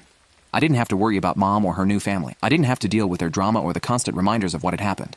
Of course, Mom tried to stay in touch. She'd call occasionally, leave these long voicemails asking how I was doing, telling me she missed me. I ignored most of them. Sometimes I'd listen, but only out of curiosity. Part of me kept waiting for her to say she was sorry, that she'd realized she'd messed up and wanted to make things right, but that apology never came. It was always the same old, "I miss you," or "I just want to hear from you." Like, she couldn't understand why I've left or why I didn't want to talk to her. After a few months, I got my first real job, something that paid enough to let me keep the apartment and cover my bills. Life was simple, and I liked it that way. I didn't need anyone's pity or help. I'd made it on my own, and I was proud of that. It wasn't until much later that I realized just how much leaving had changed me. I was tougher, more guarded. I didn't let people in easily because I knew what it felt like to be betrayed by the ones you trusted most. But even with all that, there was still this tiny part of me that wanted closure, that wanted to know if she ever regretted what she'd done. But I wasn't going to wait around for that answer. I'd spent too long waiting on her to do the right thing, to be the mom I needed. I was done with that. Moving out wasn't just about getting my own space. It was about finally letting go of everything that had held me back. And as far as I was concerned, that was the best decision I'd ever made. I'd been on my own for a while by then. I got used to the peak. Mom stole my inheritance while I was a kid, now she wants my help. When my mom married her new husband, I was 12. Dad had been gone for about 4 years by then. I was still getting used to the idea of him not being around, and honestly, it just felt weird seeing Mom with someone else. The new husband wasn't bad or anything, and he seemed okay enough.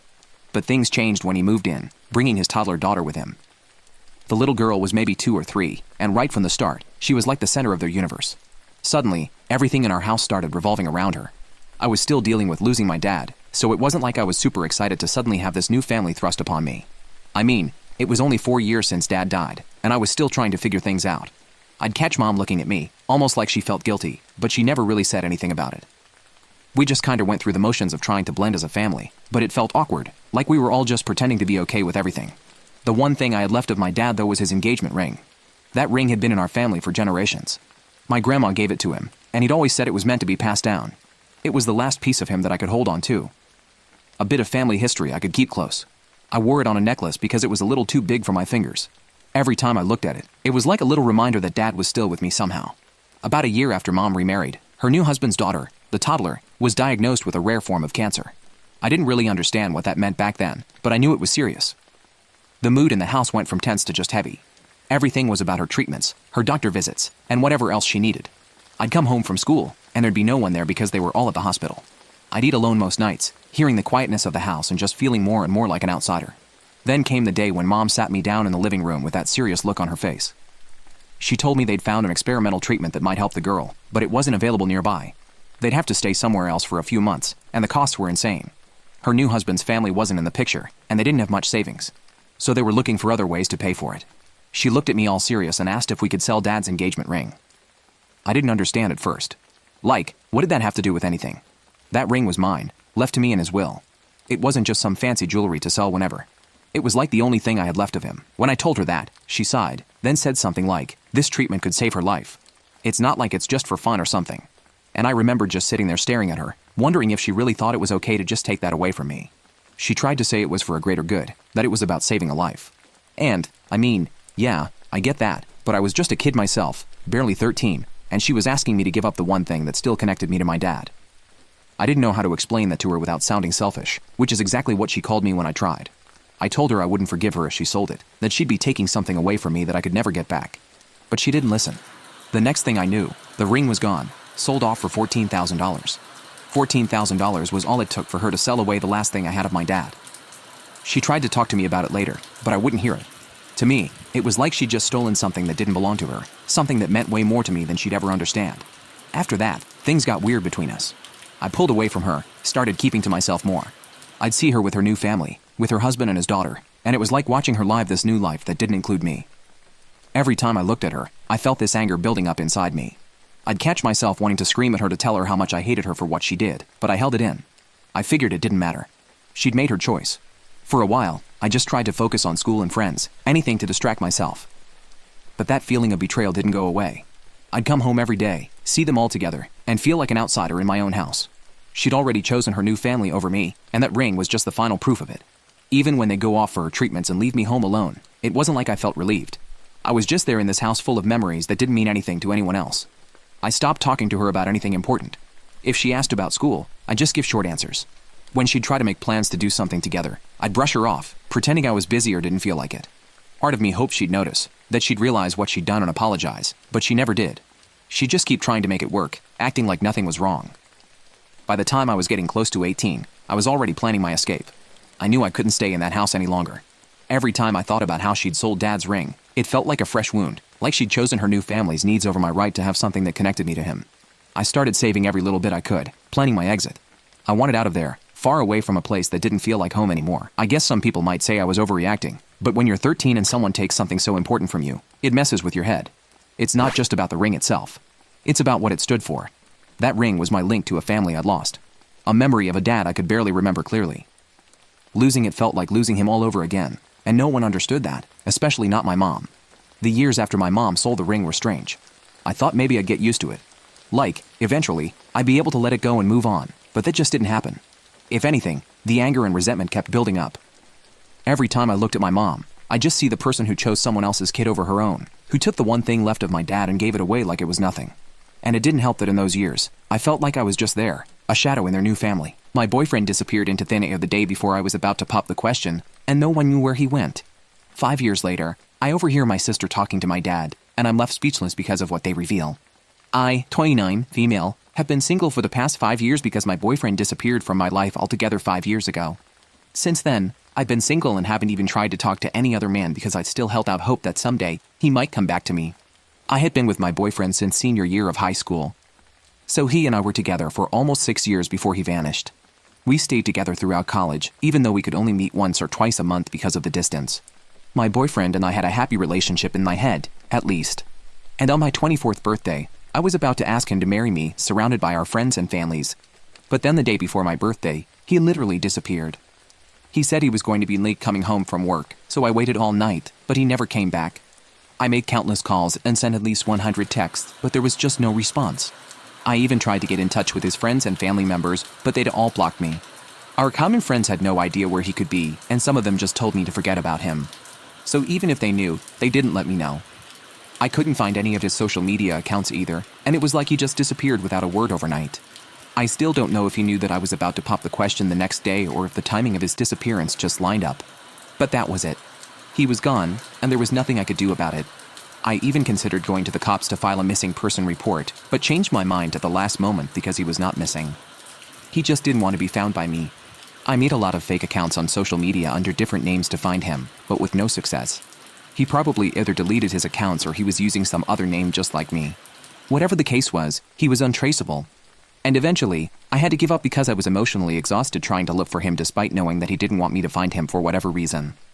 I honestly believed that he was happy with me, and he sure played the part when we were together. So instead of moving on with my life, I chose to wait for him to come back.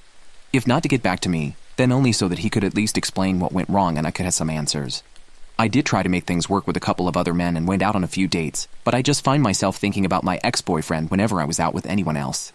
So I stopped because it was just too painful for me. For almost 4 whole years, I haven't said yes to or asked out anyone on a date because I just couldn't. I'd be fine otherwise, but every time I'd even consider going out on a date, my ex's face would pop up in my head like a warning sign. So I just gave up on it. For 5 years, I've been waiting for him, and I knew it was futile, but I didn't know what else to do. I started going to therapy 3 years ago, and it helped me deal with my feelings and cope with the situation healthily. So I'm not always moping or working, but I wouldn't say that I've forgotten about him. I know it sounds pathetic, but I was really serious about him, and I couldn't believe that he just disappeared without an explanation. But 2 weeks ago, I overheard a conversation between my sister, 33 female, and my father, 62 male, when we were visiting him. My sister doesn't live here.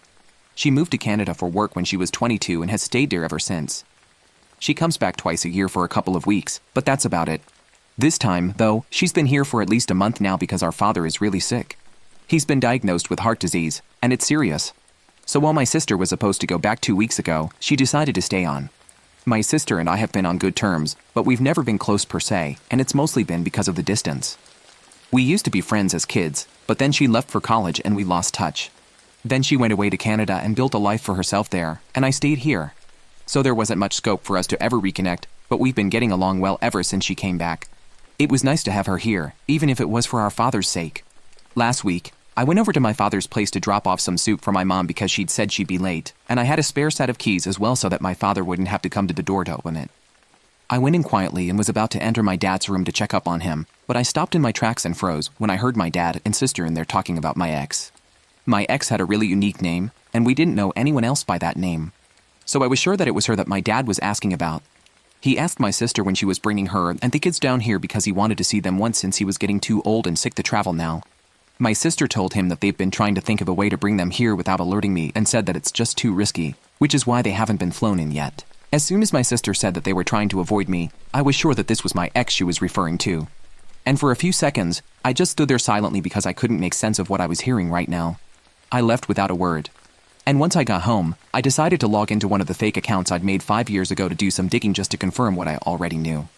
I'd always searched for my ex-boyfriend's name on social media, but never my sister because she told me that she hated social media and wasn't active anywhere.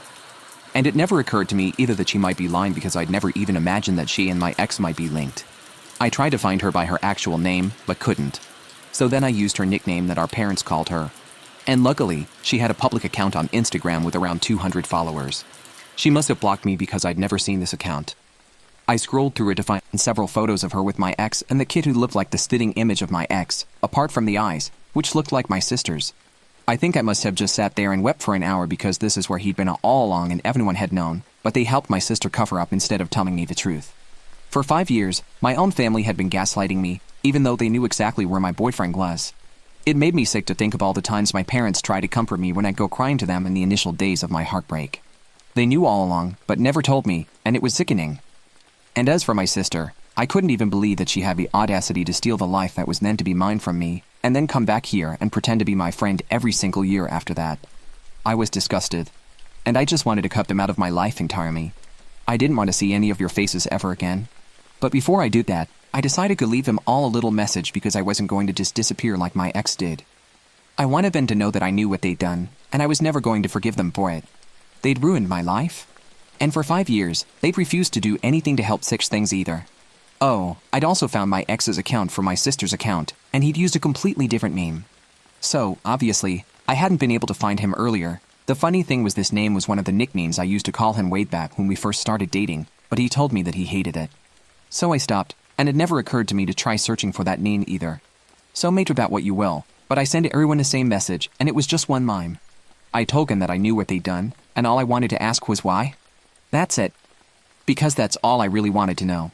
These people were my family, my home, and they were supposed to be the ones helping me out in times of trouble. But instead, they'd chosen to hide things from me, lie to me, and just make a total fool out of me. I thought that I'd feel better after sending that text, but I didn't. So I ended up calling up a few of my friends from back in high school, went to the nearest bar and got so drunk that I had to be carried back home. I was in such a state that I didn't even go to work for the next 2 days. It wasn't just the hangover or the binge drinking, but the pain and betrayal.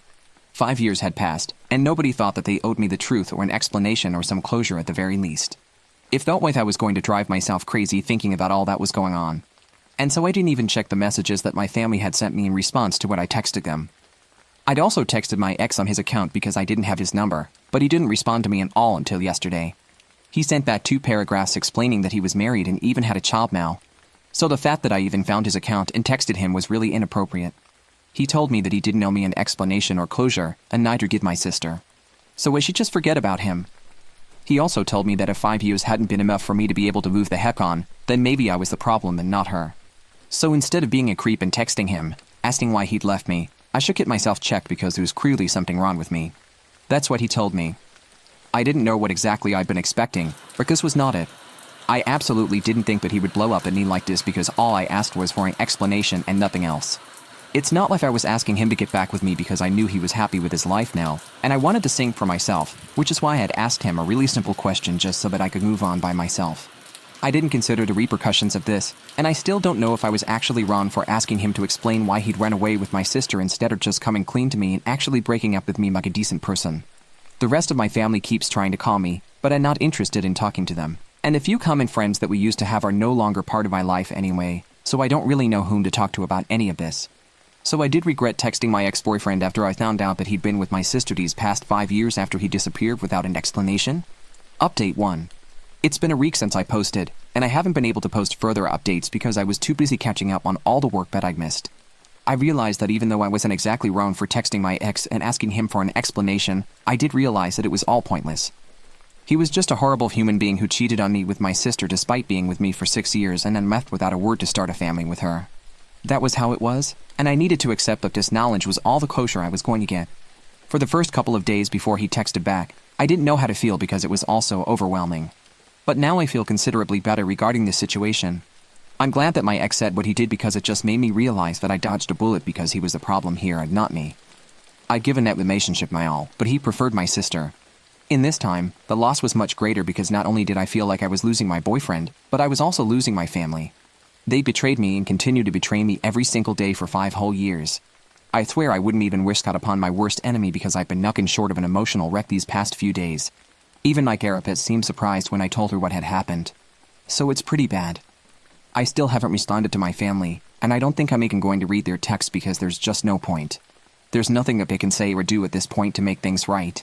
Not anymore.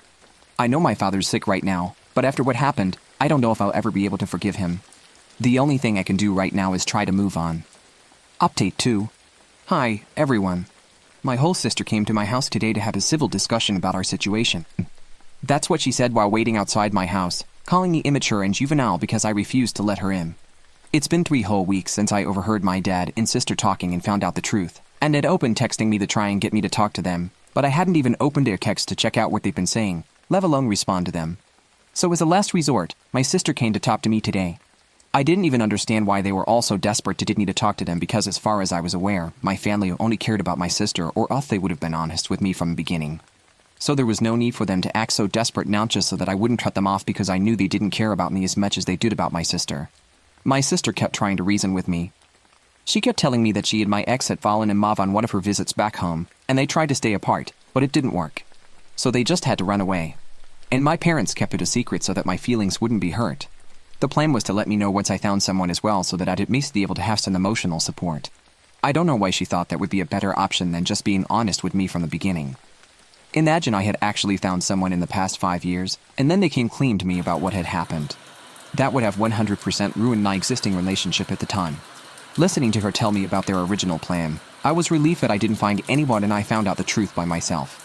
After a while, I finally snapped at her and told her to leave me alone or else I would have to call the police to force her to go, and I really didn't like to do that.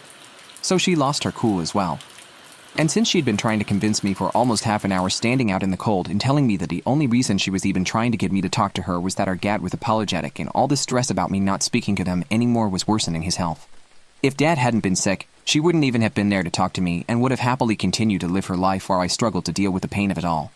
My sister truly is a piece of work, but at least she did leave after telling me that she didn't care if I spoke to her or not, but Dad wanted me to talk to him.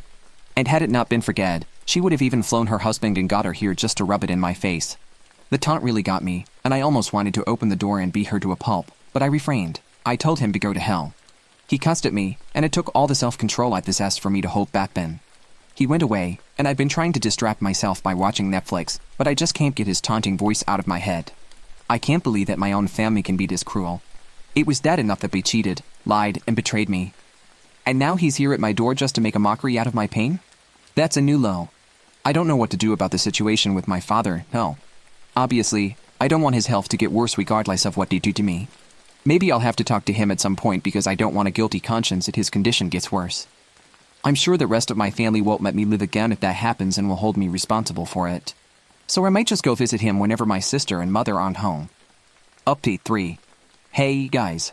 I finally met my father and talked to him yesterday, and I'm actually thrilled right now. It has been since I met him because I made him promise me that he and my mother were going to change their respective wills and leave most of whatever they had to me. I've heard that if they left everything to me, it could potentially become grounds for my sister to contest the will.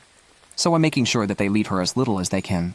It took a while to persuade him, but I made it very clear to my father that the only way I would agree to keep in touch with him was if he promised me this, or else he could forget about it for speaking to me again. I had to push very hard, but he did agree to it eventually. And our family lawyer is going to come over the day after tomorrow so I can personally witness the rewriting of the wills. And guess what? This is going to be a secret that I'm going to keep. For so long, my parents had kept secrets from me for my sister's sake. And now the tables were to turn. She would know how it felt to be betrayed by your own family just because they wanted to favor one brother over the other. It's manipulative and cruel of me, but they didn't spare my feelings when they were all covering up my sister and boyfriend's affair. So I don't think I held them any kindness or compassion at all. Not a single one of them. It's significant too because my parents are relatively well off, and there's a considerable amount of money that we're talking about here. It finally feels like I got him back, and I got him back good. People think living well is the best revenge, but this comes kind of close to. If you ask me, yesterday, when I met my father, I was skeptical about what was going to happen, and I didn't really have a plan as such. I didn't know what to expect, but at least my sister and my mother weren't home. It was just us. As soon as I entered the house, my father burst into tears and hugged me and started apologizing while talking about how much he regretted his actions, but it just didn't hold any meaning to me. I felt empty and numb even while he was crying and only comforted him out of habit and not love. He then ended up confessing that he and my mother had known about their affair all along after they caught my ex with my sister in her room one night while she was visiting. My boyfriend and I had been together for almost 4 years by that point. So this was 2 years before they eloped. I was in the other room and had no clue, but my sister begged them to keep it quiet. And so they did because they knew they were in love. They all need to tell me, but they just couldn't get the timing right. And then I decided to tell my parents that I was proposing. They told my sister, and within days, they'd arranged a flight for my boyfriend to move to Canada to avoid the proposal altogether while I searched for him like a madman back then. They'd warned all their friends, relatives, and literally anyone who was likely to talk to me to never speak of my ex's whereabouts. And that was how they made sure I never got to know. I must say that my family was quite impressive when it comes to acting, and I'd nominate them all for Oscars if I could because they played the perfect parents, comforted me day and night, and pretended to be there for me.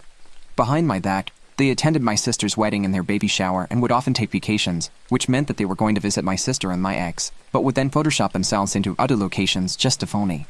They went to such extreme and insane lengths just to phone me. My father was telling me the truth now just so that I would forgive him. But if anything, it just made me feel even more frustrated and outraged.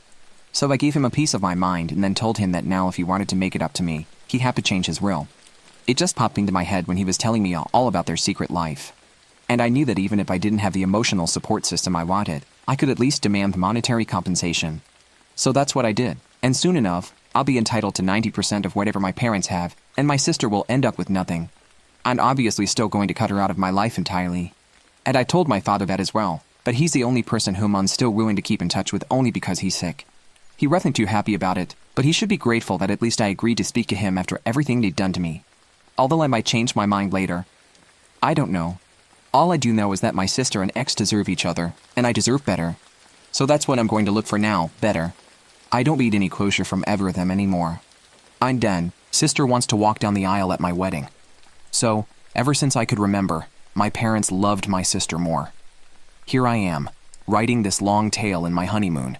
But it does feel cathartic to finally type it out, and my husband is more excited about this than the resort drinks, lol.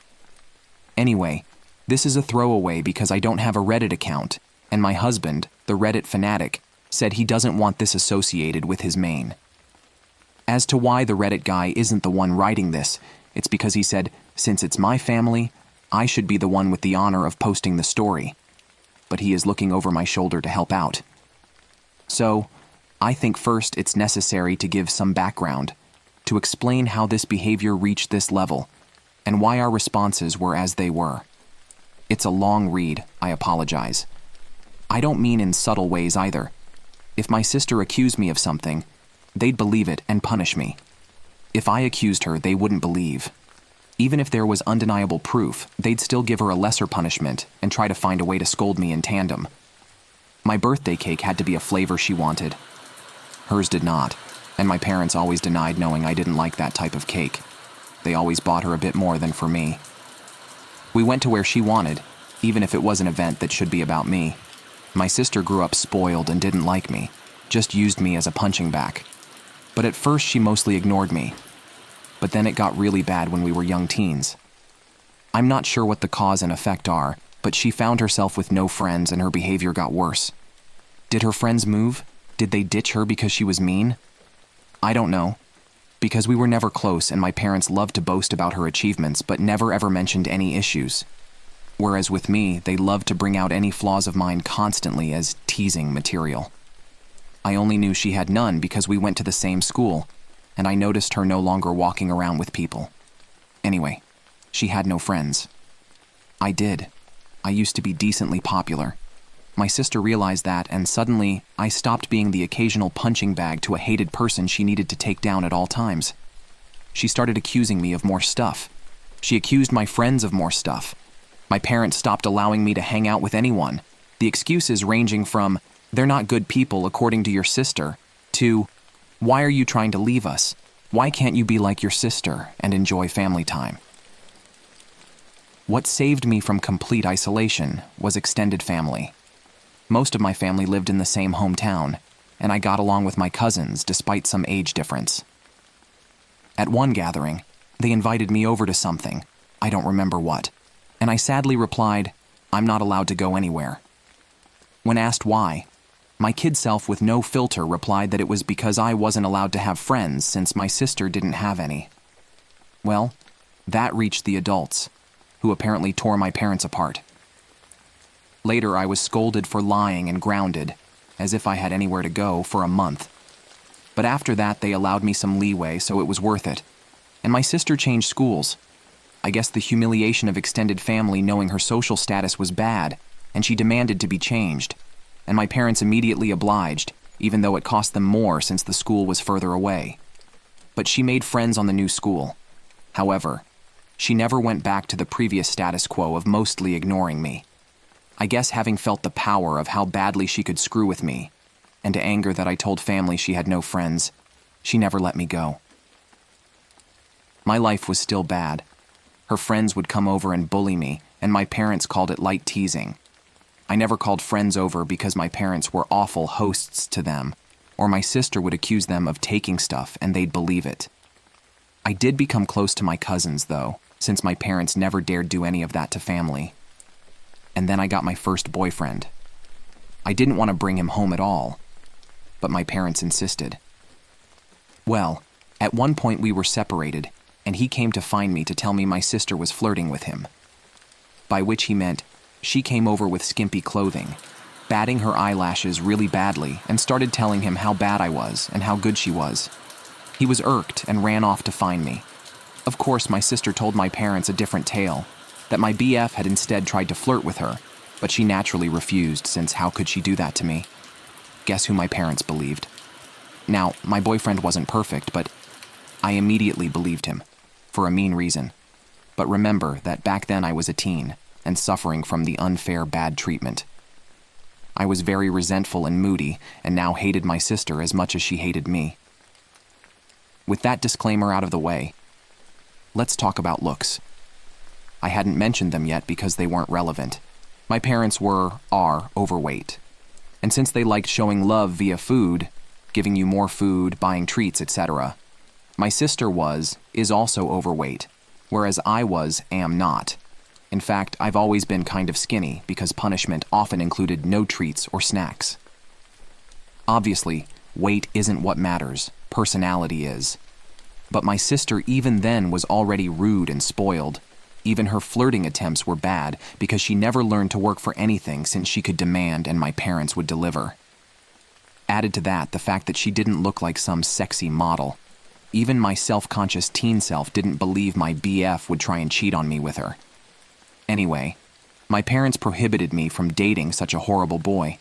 I did try to keep going in secret, but it was hard and the relationship ended. I did get another, but again, my sister accused him of flirting with her when he refused her advances. Again, my parents believed her. I tried pointing out how this happened again, but they decided that meant I was incapable of making good choices and kept picking bad boyfriends.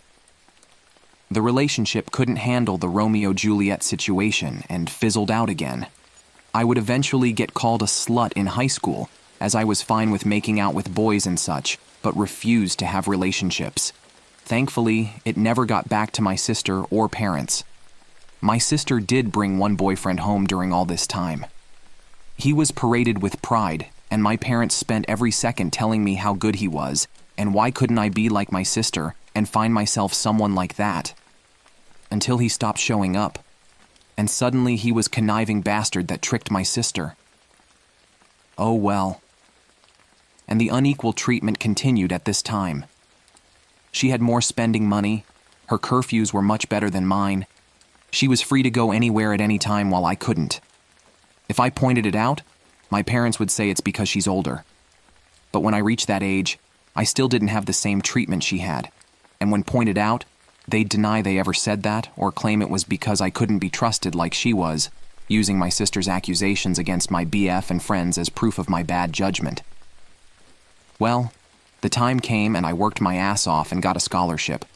Not to anywhere like Ivy League or anything like law or medical school. But it was a good enough course, and a decent time goes by, and it's time for my sister to graduate. She was accepted into a college, not a very well-regarded one, and she had no scholarship or anything. Again, because only her achievements were told to me, I don't know which colleges she even tried for, so I can't say how badly she was rejected. I do know her grades were bad in school, though, because whenever she got a B, we would celebrate. I would usually get good grades, but my parents refused to celebrate, claiming since I always got those, what was there to celebrate? My parents, naturally, made a lot of fanfare and told her they'd pay for everything. I was relieved she'd be going away. Not that it made my life any easier. She'd always come home every other weekend, and somehow stuff kept missing from her room, or some other issue she'd think of to make my life miserable. My curfews were still strict, etc. Eventually, my mom came to talk to me about my impending graduation. I'm only a year younger than my sister. She told me since they were paying for my sister's college, they had no money to pay for mine. So it would be better for me to start working immediately after graduation and waiting until my sister finished uni to see if they could afford something for me. Oh, and if I decided to stay at home, I'd have to pay for all my stuff, part of the bills, and rent. I pointed out I could get student loans. Mom said yes, except no. That is, because they were so caring towards me, and I had such bad judgment, they would decide if a college was worth my getting in debt or not. I'm not sure how they'd stop me from getting loans, but I didn't ask. Scholarships weren't mentioned. They had no idea what my grades were anymore, and never believed in my capabilities. Anyway, I didn't bat an eyelid. I simply said, okay. My mom clearly didn't expect that and kept pushing. Maybe she hoped I'd throw a tantrum so they'd have an excuse to not ever pay for my college. But I said nothing, except I understood their position, thanked them for caring, and that was that. My dad later tried the same, but I also refused to be emotional. You see, after a whole lifetime of their terrible parenting, I never had any expectations towards my education. I knew they would find an excuse to not pay for mine and make my life miserable. I never believed they would eventually pay it if I worked and waited for my sister to graduate. I had been preparing for college for a long time. I could barely go out, my friendships were slim, so I had a lot of time to study. And study I did, because I saw college as my only chance to be free. Well, the time came and I worked my ass off and got a scholarship. Not to anywhere like Ivy League or anything like law or medical school. But it was a good enough course in a decent college with a full scholarship. Knowing my sister would hate it and try to stop me via parents, I put my achievement in social media at the same time I told them. Even forced myself to thank them in the post. Now they couldn't forbid me from going, as they'd have to explain to family why not. Initially, they were even a little proud and boasting about it. And then, I guess my sister got to them, and they changed gears and even asked me if I was sure I wanted to go. They let slip my sister wasn't doing well in college, and since she was smarter and had better judgment than me, I'd suffer worse. I obviously stuck to my guns. They weren't happy but couldn't do anything. College was my savior. I started being happy. I still contacted my parents and visited on holidays and such, but since they refused to pay for anything, I could excuse not going a lot due to money. During this time, I avoided introducing any man to them, and my sister stopped going to college. I know she didn't graduate because, again, they'd have made a fanfare about it. Moved back home, paying no bills or rent, but it's different, my parents said, and started working at the same company as my mom, obviously thanks to my mom pulling strings. This was all sold to me as a source of pride. Oh well. Almost there, I promise.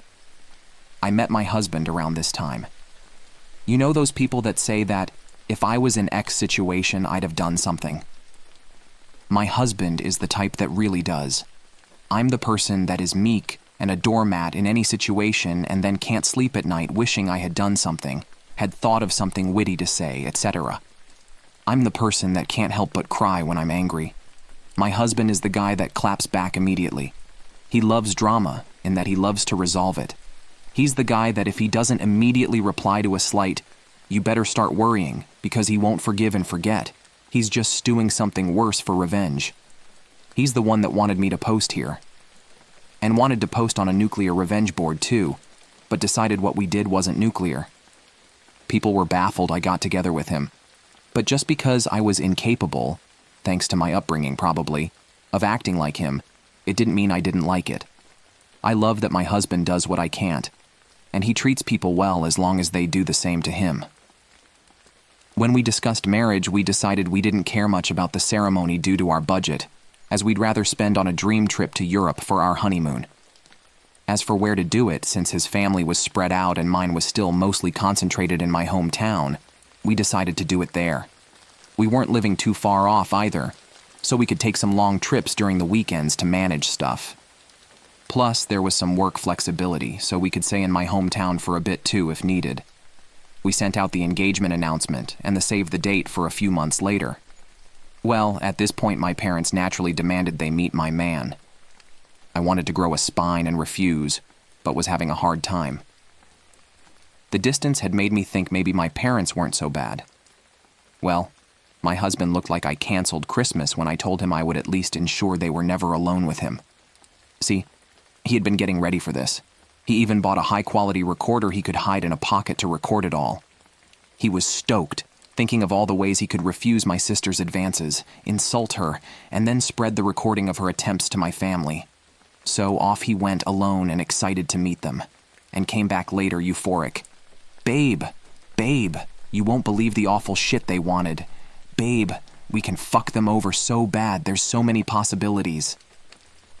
I was confused and wanted to hear the recording, but he, smartly, told me it was better to listen to him first or else I'd misunderstand him.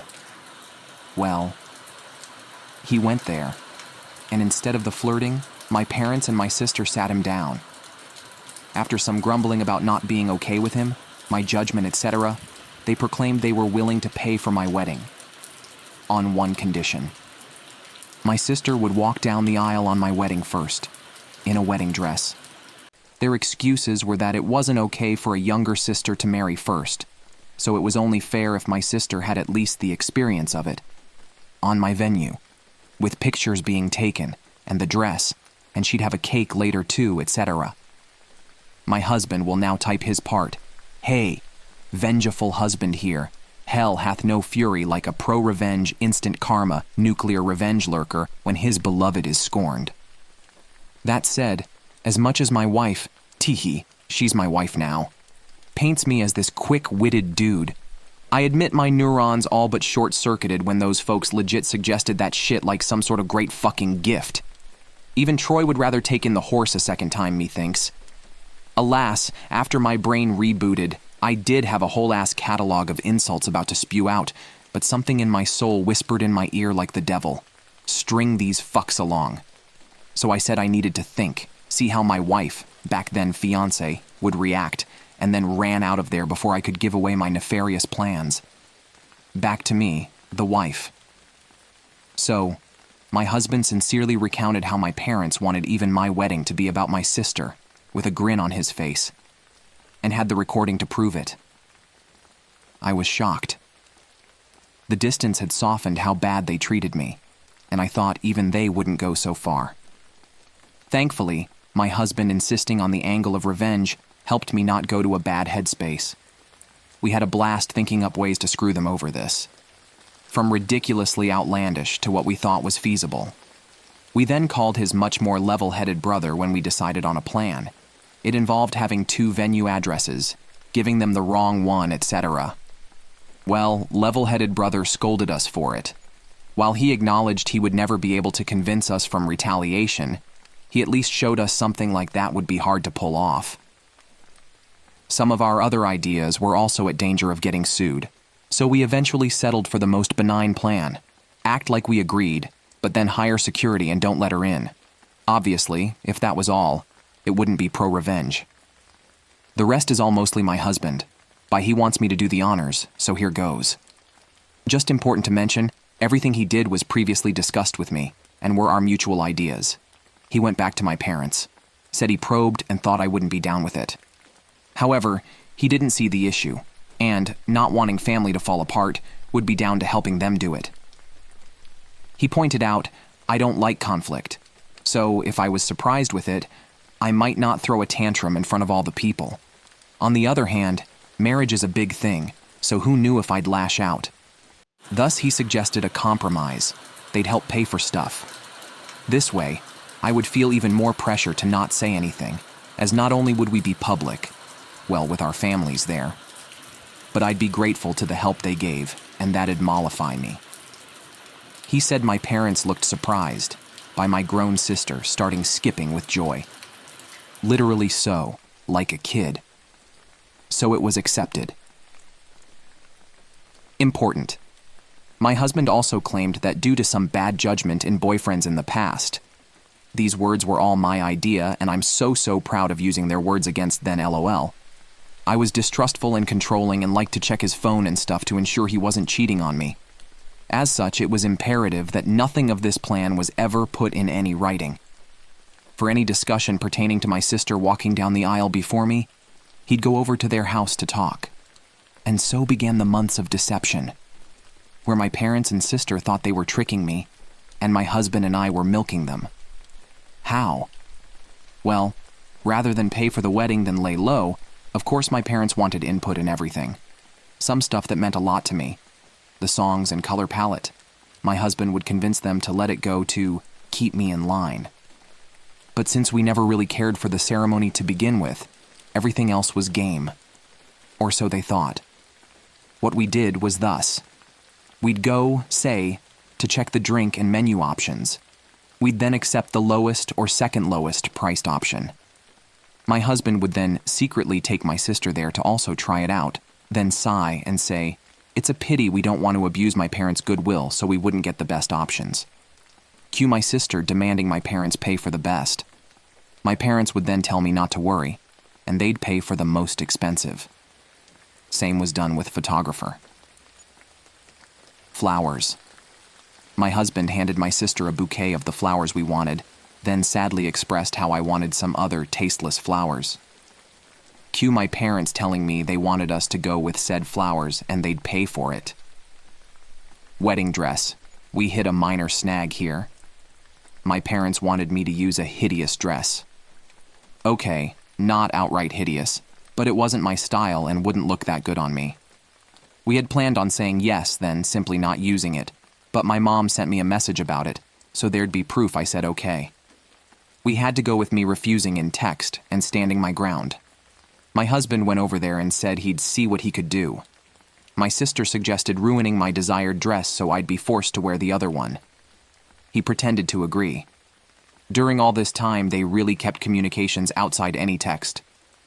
We made sure that it happened by, when my sister tried messaging my husband, have me reply to here. This solidified the I'm controlling and neurotic claims my husband was making. So they believed it and never risked anything in writing. And maybe some people might not like the thought of their partner going around and talking badly about them to family. But I'm such a doormat that the thought of being painted as this controlling and dangerous bitch is extremely funny to me, and I egged him on to do it. I guess I have a warped sense of humor, LOL. Oh, and my sister did try to flirt with him, but he acted conflicted. Also, to really sell that he was with them, my husband would pretend to tell them things without my knowledge. But he never told them we hired security. It was really funny.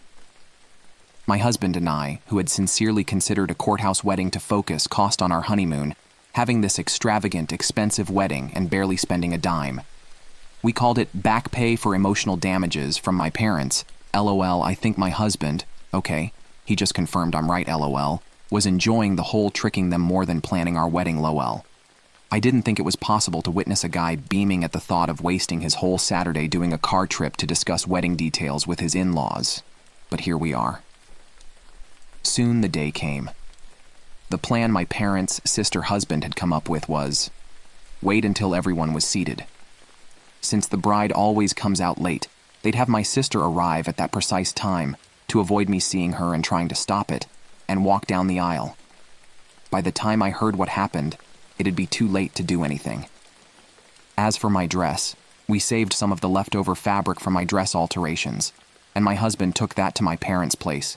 Sister still lives with them even now, and showed them as proof he'd ruined the dress. Van said he had to go back to me as I was raging and he needed to calm me down. He'd see them at the wedding. We made sure to keep our actual security hidden at first. As the guests and my parents arrived, all they could see was a woman with a list of names to check. Only after my parents arrived and sat down did we bring out security. A guy that looked like a bodyguard. We told him to not allow anyone my sister in, and even agreed on paying a handsome tip if he didn't reveal we told him that. Soon the time arrived. My parents got a text my sister was less than 5 minutes away, so my dad went and told people to start. My bridesmaids had been told to follow his lead beforehand, so they obeyed without checking with me. After they all went down and took their places, my dad stood up at the entrance, as if waiting for me. During this, a friend not in the wedding party texted me to get ready. This because if my husband or bridesmaids, etc., took out a phone and started texting, people might notice. This friend was in on the plan. She's my husband's friend, as willing to help stir drama as he is and didn't care about being a bridesmaid or anything. Well, as soon as my dad took his position, the bridal song started playing, the doors open, and I come in. My dad looked aghast at me being there. He tried glancing behind me, but you can't see the venue entrance from where we were, so he couldn't see what happened to my sister. And then his phone rang. I saw the caller ID, and it was her. He just left me there with a mumbled, "Something came up." There were gasps and confusion all around. The friend in on it loudly asked what happened. I lied, and in a teary voice said he told me it wasn't supposed to be me there. It's not what he said, but my husband and I agreed that if he dared leave me, I should say that to make him look the worst possible. As for the tears, I wish I could say it was just my stellar acting, but no. Despite everything, a part of me didn't think he'd go as far as abandon me there. That the sister thing wasn't true, but an elaborate joke. I don't know. I was hurt, still am, so I was sincerely trying not to cry. The friend then loudly went, "What did he mean by it shouldn't be you?" So that as many people as possible could hear and spread it, then went, "I will go and check," and ran off. We decided to do this to make her create hell with the security and stop my dad from coming back and stopping the ceremony or something. At some point, my mom also left. At this point, my husband's dad quickly ran over and took my arm. He'd been forewarned he might need to. Watching him run desperately to me helped me smile. I walked down the aisle to whispers as people discussed what happened. Some apparently left to check too. When I reached my husband, though, all was well. He made me feel better joking. My sad face was so real I deserved an Oscar. And don't worry, he'd rake them over the coals for what they did, lol. We got married without a hitch. My parents didn't come back. I did notice a lot of people leaving then coming back during the party, but no one dared tell me what was happening. At this point, my husband was summoned. When he came over, he put on his best look of confusion and denied. To quote him, gaslight, gatekeep, girl boss LOL. He denied having ever agreed to something so ridiculous. When they insisted he did, he demanded proof, and of course they couldn't produce any. All text exchanges they could produce were about normal wedding decisions. My sister was scream-crying, and apparently sat on the floor kicking her legs like a kid. My dad looked like he'd beat my husband, but security and other people held him back. Of course, they said they had no proof because my husband told them not to text. My husband laughed and said, "Wow, how convenient, huh?" Then again repeated, why would he ever agree to something so fucked up? Tore them a new one about being awful parents, then said he wasn't going to let their stupid plans and lying get in the way of his wedding and went back to me. No one believed them. The venue had cameras, but they refused to show me the recording as that was only for security purposes. But some people filmed parts of it. Watching my parents and sister get ripped apart by any and everyone that came out to check the drama was delicious. After years and years of being accused of stuff and not believed, to watch them have a taste was one of the best wedding gifts. My mother was crying. My dad kept changing from purple to white. My sister was still on the floor crying and screaming. They kept insisting on that my husband was in on it. But people kept asking, why would my husband agree? Why was there no proof? Why did they want my sister to do this to my wedding? And they had no good answer to any of it. Eventually, they were told to leave and had no choice but to do so. My dad apparently had to drag my sister up as she refused to leave the ground. Again, people said nothing to me all night. I guess they wanted to spare me. And maybe it's because I was the bride and not just a guest for once. But it did feel like everyone was making extra effort to be nice, positive, and excited about everything. My husband says, all the expensive shit they were eating, drinking certainly helps, LOL. We had a blast. My husband maintained the forced angry face for only a short while before breaking out in smiles again. After that, we went to the hotel to catch some sleep before going to our honeymoon. Speaking of which, my parents did try to pay for our plane tickets, but we thought that was risky as they could try and cancel them or something, so we refused. Of course, since that whole thing, the three have tried to contact me.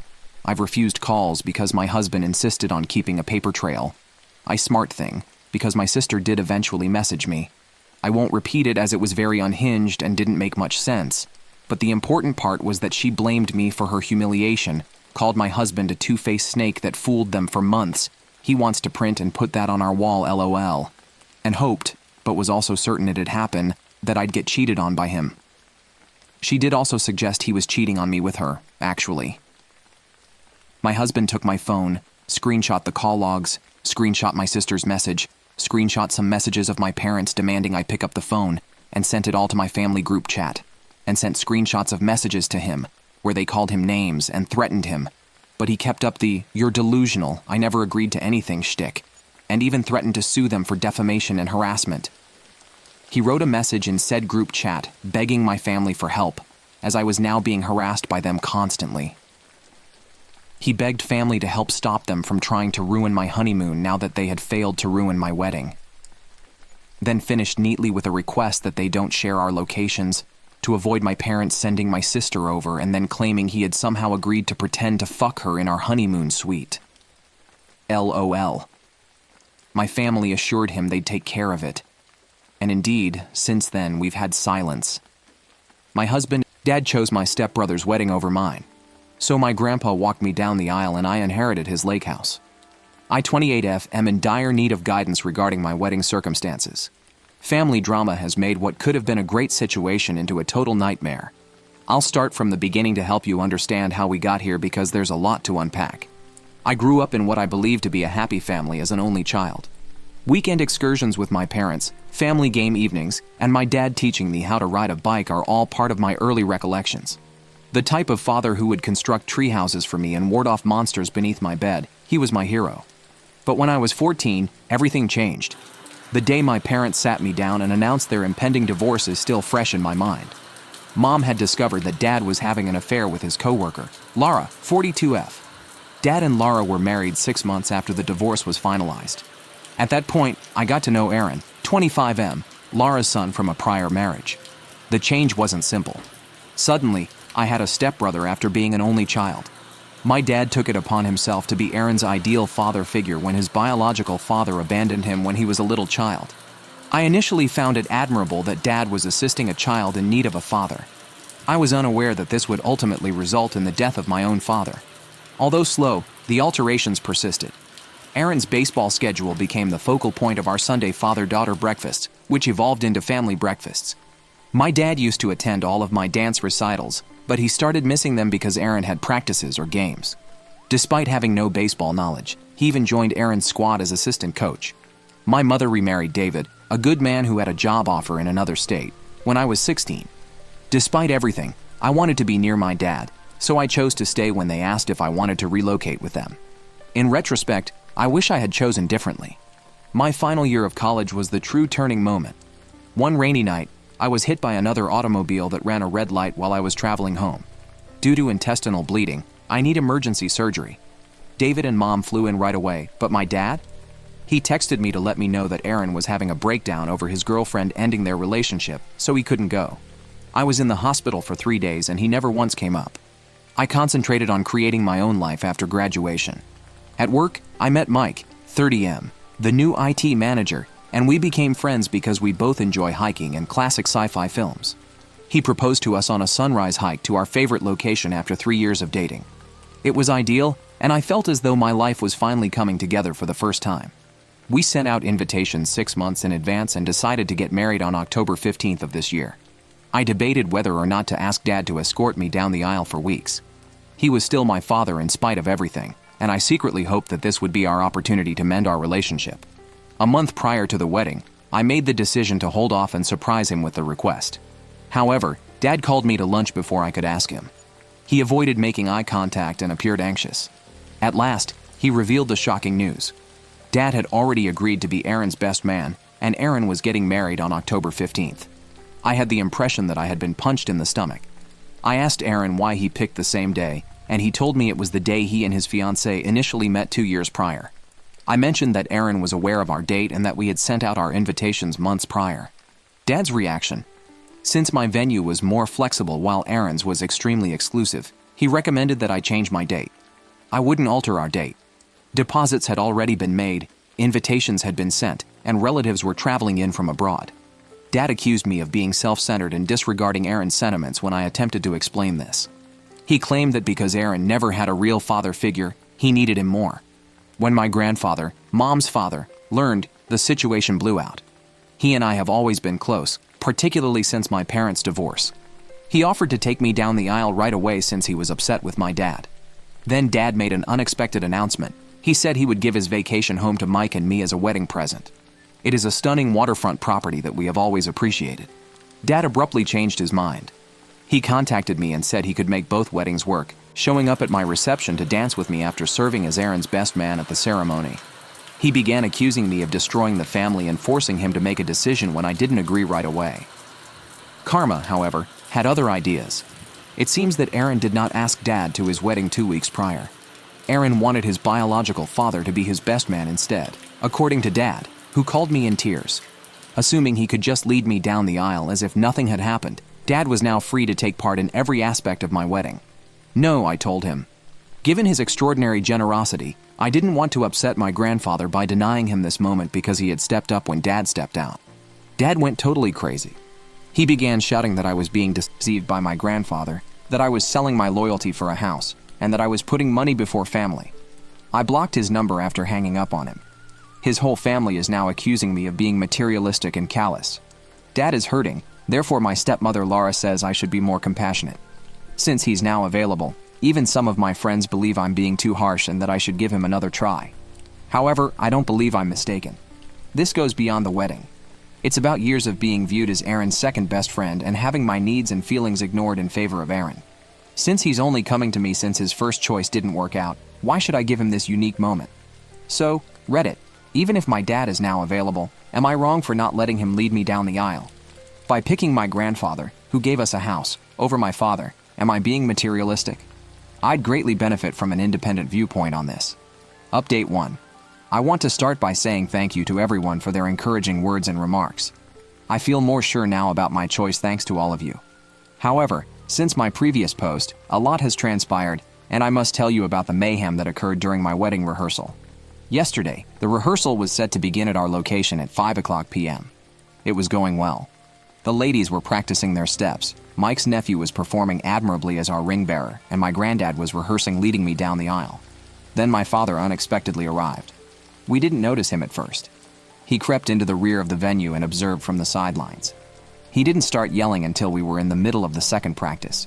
Yelling that this was all wrong and that he was my real father, who had a greater right to be there than my grandfather, he rushed down the aisle and shoved past my bridesmaids. Bless him, my grandfather made an effort to remain composed. Protectively, he moved in front of me and beckoned Dad away. Dad became even more irate as a result. He began bringing up old family history, saying that my grandfather had never liked him and that the house offer had turned me against him. He even claimed that my grandfather was attempting to purchase his way into the position of father of the bride. The worst thing? Dad could not stand up straight and his sentences were slurred, so it was obvious he had been drinking. Before venue security arrived, Dad attempted to physically shove my grandfather away from me after Mike phoned them. Fortunately, Mike's brother intervened and restrained him. The entire event was terrifying. My mom was taping everything in case we needed proof for a restraining order, my bridesmaids were stunned, and my flower girls were crying. Dad started yelling at me as security escorted him out, saying that I was dead to him and that I would regret putting money before blood. It was simultaneously heartbreaking and humiliating. However, this is when things took a surprising turn. My stepmother, Laura, had slipped in behind Dad in all the confusion. She drew me aside after he left and asked if we could speak in private. I was completely stunned by what she disclosed. Laura believes that Aaron had purposefully orchestrated this entire wedding date catastrophe. She handed me screenshots of 3 months' worth of chats between Aaron and his fiancée. Although they had talked about a number of potential wedding dates, Aaron insisted on October 15th since it was my date. He boasted in his text that he was going to show Dad that he loved him more than I did. The really terrible thing, though? My father was aware of this. Aaron freely shared his idea with Dad in texts that Laura showed me. Dad had replied that he understood Aaron's feelings and would back Aaron's decision, rather than shutting it down. Knowing that I would have to reschedule my date or risk losing Aaron as a part of my ceremony, Dad even assisted Aaron in booking the location. As she showed me all of this, Laura was in tears. She claimed to have witnessed Dad's favoritism of Aaron for years, but she always justified it by telling herself that Aaron needed more help because his biological father wasn't there. But after witnessing Dad's handling of this matter, she realized how poisonous things had gotten. The family dynamic I observed was only the beginning, she disclosed. It seems that Dad has been snooping around and turning down invites to family gatherings where I would be expected, claiming that I was too busy, or that I didn't want to attend. He has been giving Aaron details about my life and pushing him to match my accomplishments. In fact, when I got engaged, Dad advised Aaron to pop the question to his fiancée very far away in order to avoid falling behind. Laura expressed her sincere regret for not speaking up sooner. She claimed that she is divorcing her father because she can no longer put up with his actions, particularly after witnessing him attempt to physically threaten my grandfather at the rehearsal. She has come to the realization that Dad is actively supporting Aaron's efforts to exclude me from the family, not merely playing favorites. Despite all of this drama, I'm more sure than ever of my choice, and the wedding is tomorrow. We've hired additional security to make sure Dad can't enter the venue, and my grandfather will lead me down the aisle. I declined Mike's suggestion that we postpone if I needed more time to take it all in. I refused to let our beautiful day be ruined by Dad and Aaron's games. Some of Dad's family members continue to support him, saying that families should be together and that I'm exaggerating.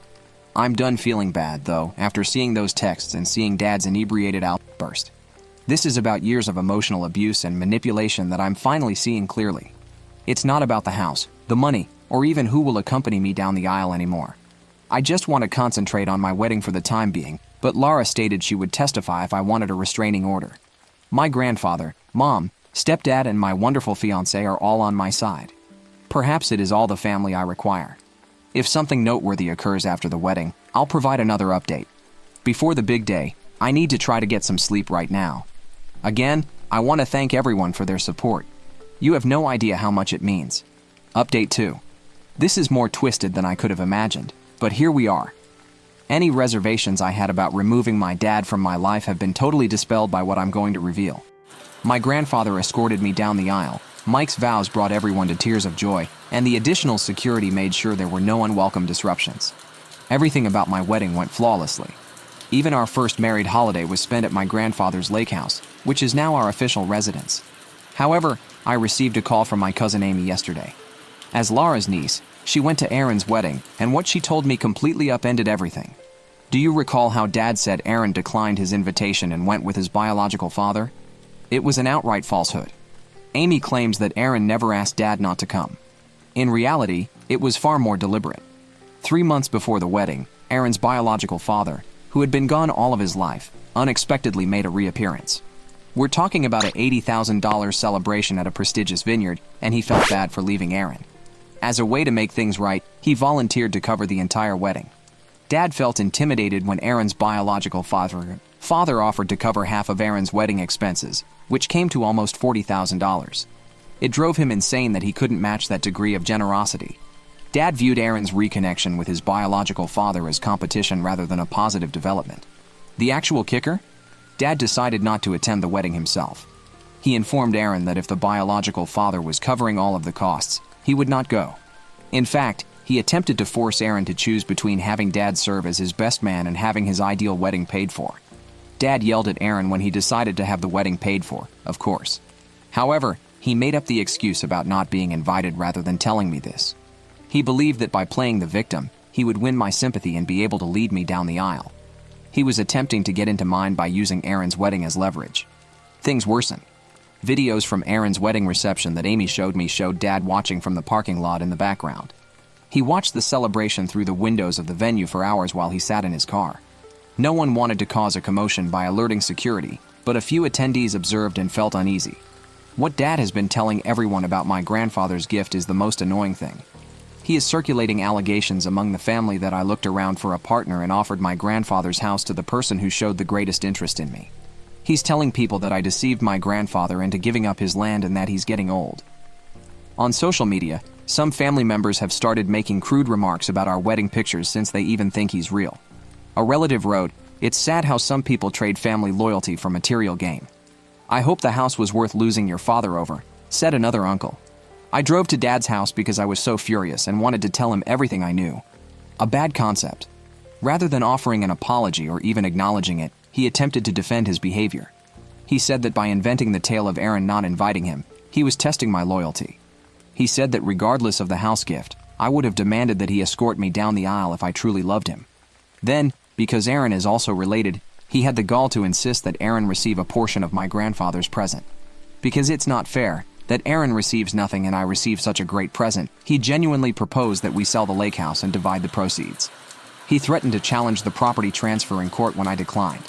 I was both relieved and appalled when I left his place. I just know that I made the proper choice every time I learned something new. After that, Laura called me and told me that ever since my grandfather made the gift announcement, Dad has been obsessed with the lake house. He and Aaron apparently thought I would allow them to use it for weekend fishing excursions since we're family. Because of Dad's disparaging remarks about my grandfather and me, I've made the decision to have my attorney write him a cease and desist letter. In order to defend himself against Dad's untrue statements on his mental health, my grandfather is also investigating his legal alternatives. Aaron has been tweeting passive-aggressively about fake family members and gold diggers on social media, but he hasn't spoken to me directly. He and anyone who backs his and Dad's story have been blocked by me. I'm concentrating on getting settled in our new house with Mike and attempting to put all of this turmoil behind us right now, but I'll give you another update if anything important occurs. Update 3. I have finally found a solution that makes me feel at peace, so this will be my last update. I've decided to stop communicating with my dad and his side of the family entirely in light of the turmoil and disclosures of the last few months. It has been a wild ride for the last 3 months. As I indicated in my previous post, Dad did attempt to challenge the transfer of the lake house. He launched a lawsuit, arguing that he ought to have some influence on my grandfather's property choices because he is my father. After my grandfather produced copious records attesting to his mental capacity and his explicit desire to transfer the land to Mike and me, his attorney finally abandoned the case. When Dad lost the court battle, his response was explosive. When he arrived at my place of employment, he created such a commotion that my employer had to bar him from the building.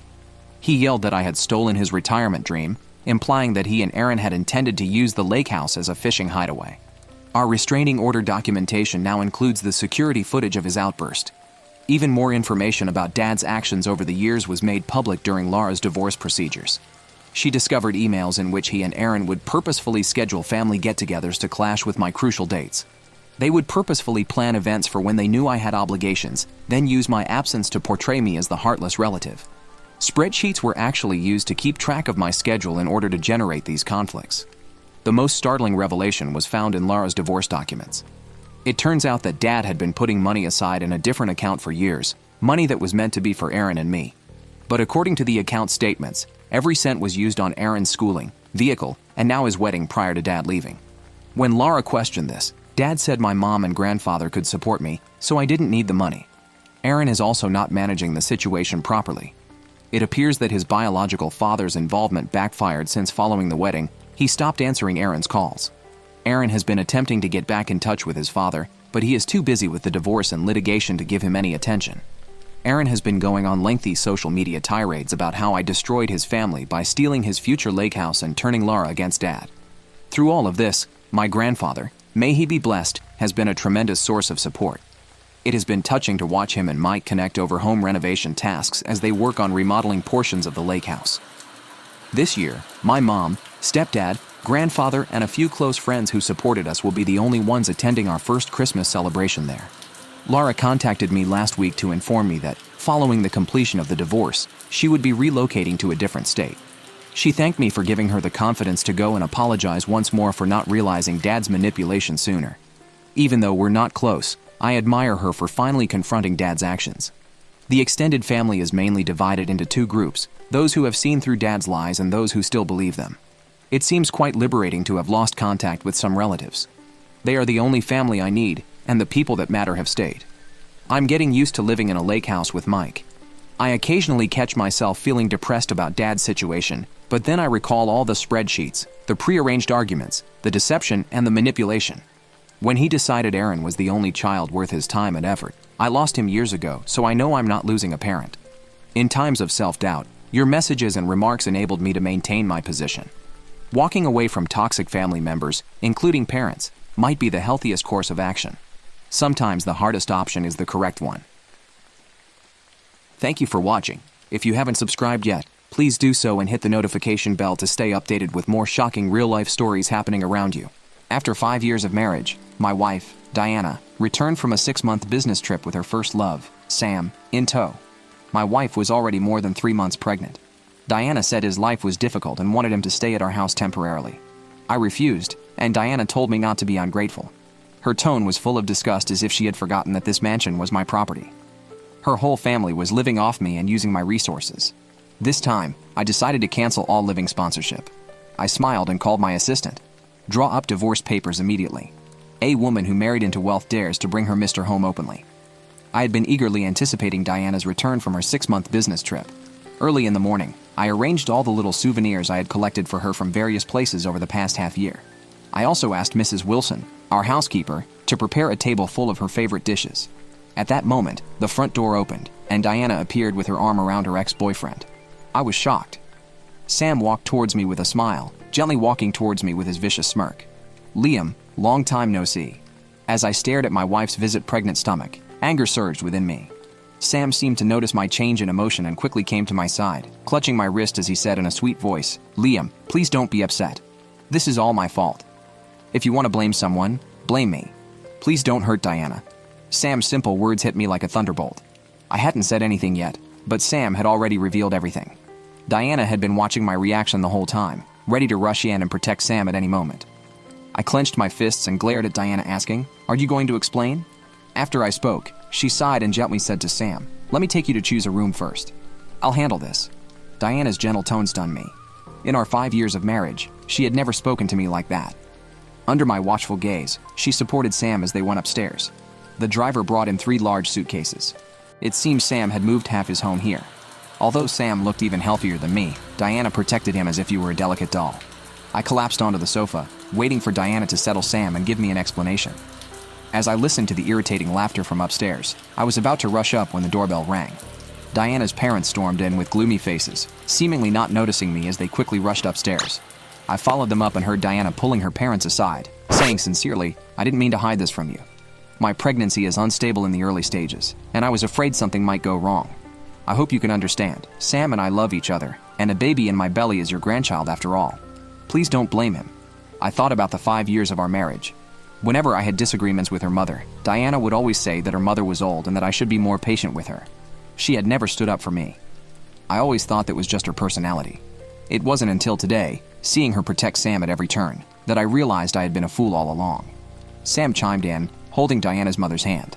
I didn't intentionally try to ruin Diana's marriage. We truly love each other. I hope you can understand, Uncle and Aunt. Diana's mother's frown gradually relaxed as she glanced at me standing in the doorway. I knew she was hesitating.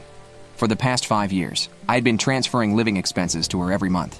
Anyone could see that Sam's financial situation couldn't compare to mine. My heart sank.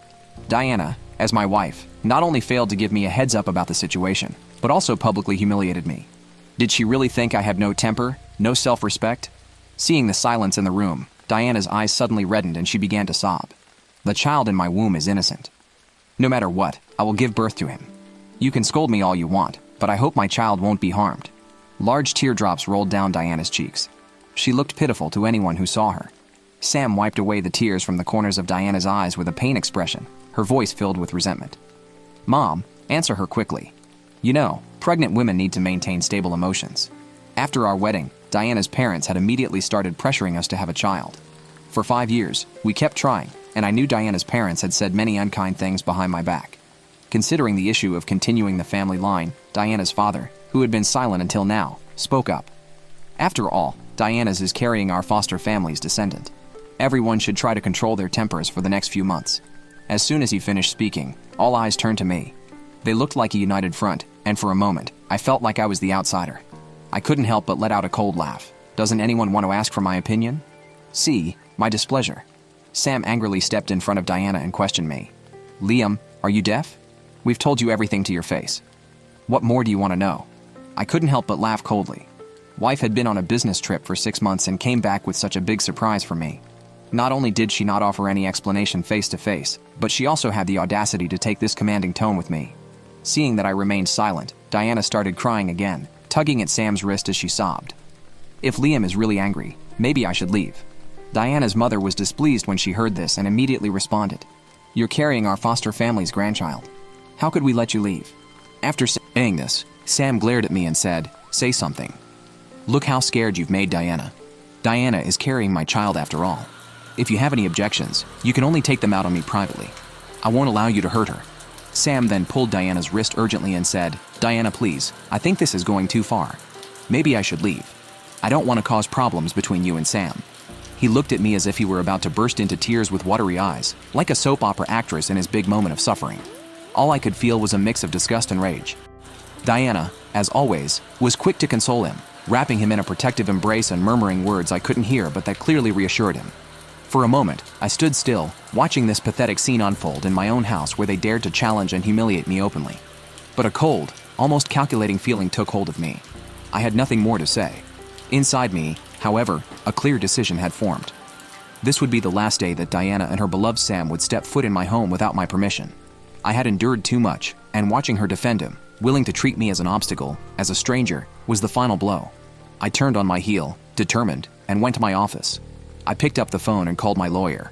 I needed to act quickly before the charade of Sam and Diana became even more unbearable. I quickly explained what was happening, the humiliations I had endured, and he reassured me immediately. Everything was in my name, the house, the accounts, the assets. I already knew that, but hearing it from someone trustworthy gave me renewed confidence. As I spoke with him, I heard footsteps behind me. Diana had come downstairs, probably puzzled by my sudden disappearance. Not bothering to hide the disdain in her voice, she asked, What are you doing, Sam? Are you going to run away from the conversation again? I looked at her with a calmness that I believe surprised her. I ended the call and put the phone in my pocket. I stood up slowly, taking a deep breath while she continued to look at me with that air of superiority as if she had won some kind of battle. "Diana," I began, my voice firm. "You accused me of running, but honestly, the only one running here is you. You ran from our marriage, from any respect we once had for each other, and now you have the audacity to being pregnant and bringing another man into my house as if I'm just an observer in your life." She laughed with disdain. "Liam, do you really think you can intimidate me with those words? And I have history. What do we have? Money? Security? Do you think just because you've paid the bills all these years, you can control me?" She seemed convinced she was in control, that her stance made her the master of the situation, but I knew it was all a facade. Diana kept talking, but I stopped listening.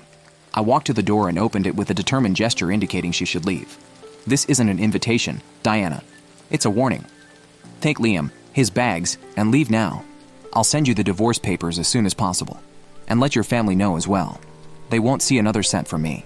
Her expression shifted from superiority to surprise and finally, to panic. She hesitated, trying to regain control of the situation. "Liam, you're overreacting. You wouldn't do something like this. You wouldn't be that low." I smiled, a smile she had never seen before. "Oh, Diana, you have no idea what I'm capable of. All these years, I stood by your side enduring every comment from your mother, every thinly veiled humiliation. But I held on to hope that one day you'd see the value in what we built together. Now, it's clear you never respected me." She tried to argue, but was interrupted when Sam came down the stairs, clearly uncomfortable with the situation. He realized something had changed, that I was no longer the submissive husband ready to forgive everything. He placed a protective hand on her belly as if I were a threat to the baby. "Diana, I think it's best if we leave," he said with a false sweetness, trying to calm the situation. "Yes, I think that's best," I replied, looking him directly in the eyes, making it clear that I was no longer fooled by his act. "You have until the end of the day to leave. Consider this my last gesture of kindness." Sam looked at me with hatred, but I remained firm. They left the room and I stayed where I was, watching as she gathered their bags and helped Sam, pride wounded and without another word to me. The house which had been the setting for so many memories, good and bad, was finally free of that weight, that falseness. When the door closed, I felt a wave of relief and at the same time, sadness. But it wasn't for Diana. It was for the time and energy I had devoted to someone who never truly saw me. I called my lawyer again, informing him of Diana's departure and to proceed with the divorce. That night, I sat alone at the dining table, but in peace. As I ate, I thought about the future and all I still had to rebuild for myself. I decided, in that moment, that I would never again allow anyone to treat me the way Diana had and that I would always stand firm, no matter the relationship. After that night when Diana and Sam finally left my house, an unexpected calm washed over me. For the first time in years, I felt fully in control of my life, my decisions, and above all, how I would respond to everything they had put me through. But that feeling alone wasn't enough. I knew they had escaped the situation too easily with no real sense of the weight of their choices. It was an open wound, and I couldn't let it go unanswered. In the days that followed, I stayed in constant contact with my lawyer to expedite the divorce process. Saying this, Sam glared at me and said, "Say something. Look how scared you've made Diana. Diana is carrying my child after all. If you have any objections, you can only take them out on me privately. I won't allow you to hurt her." Sam then pulled Diana's wrist urgently and said, "Diana, please, I think this is going too far. Maybe I should leave. I don't want to cause problems between you and Sam." He looked at me as if he were about to burst into tears with watery eyes, like a soap opera actress in his big moment of suffering. All I could feel was a mix of disgust and rage. Diana, as always, was quick to console him, wrapping him in a protective embrace and murmuring words I couldn't hear but that clearly reassured him. For a moment, I stood still, watching this pathetic scene unfold in my own house where they dared to challenge and humiliate me openly. But a cold, almost calculating feeling took hold of me. I had nothing more to say. Inside me, however, a clear decision had formed. This would be the last day that Diana and her beloved Sam would step foot in my home without my permission. I had endured too much, and watching her defend him, willing to treat me as an obstacle, as a stranger, was the final blow. I turned on my heel, determined, and went to my office. I picked up the phone and called my lawyer. I needed to act quickly before the charade of Sam and Diana became even more unbearable. I quickly explained what was happening, the humiliations I had endured, and he reassured me immediately. Everything was in my name, the house, the accounts, the assets. I already knew that, but hearing it from someone trustworthy gave me renewed confidence. As I spoke with him, I heard footsteps behind me. Diana had come downstairs, probably puzzled by my sudden disappearance. Not bothering to hide the disdain in her voice, she asked, "What are you doing, Sam? Are you going to run away from the conversation again?" I looked at her with a calmness that I believe surprised her. I ended the call and put the phone in my pocket. I stood up slowly, taking a deep breath while she continued to look at me with that air of superiority as if she had won some kind of battle. "Diana," I began, my voice firm.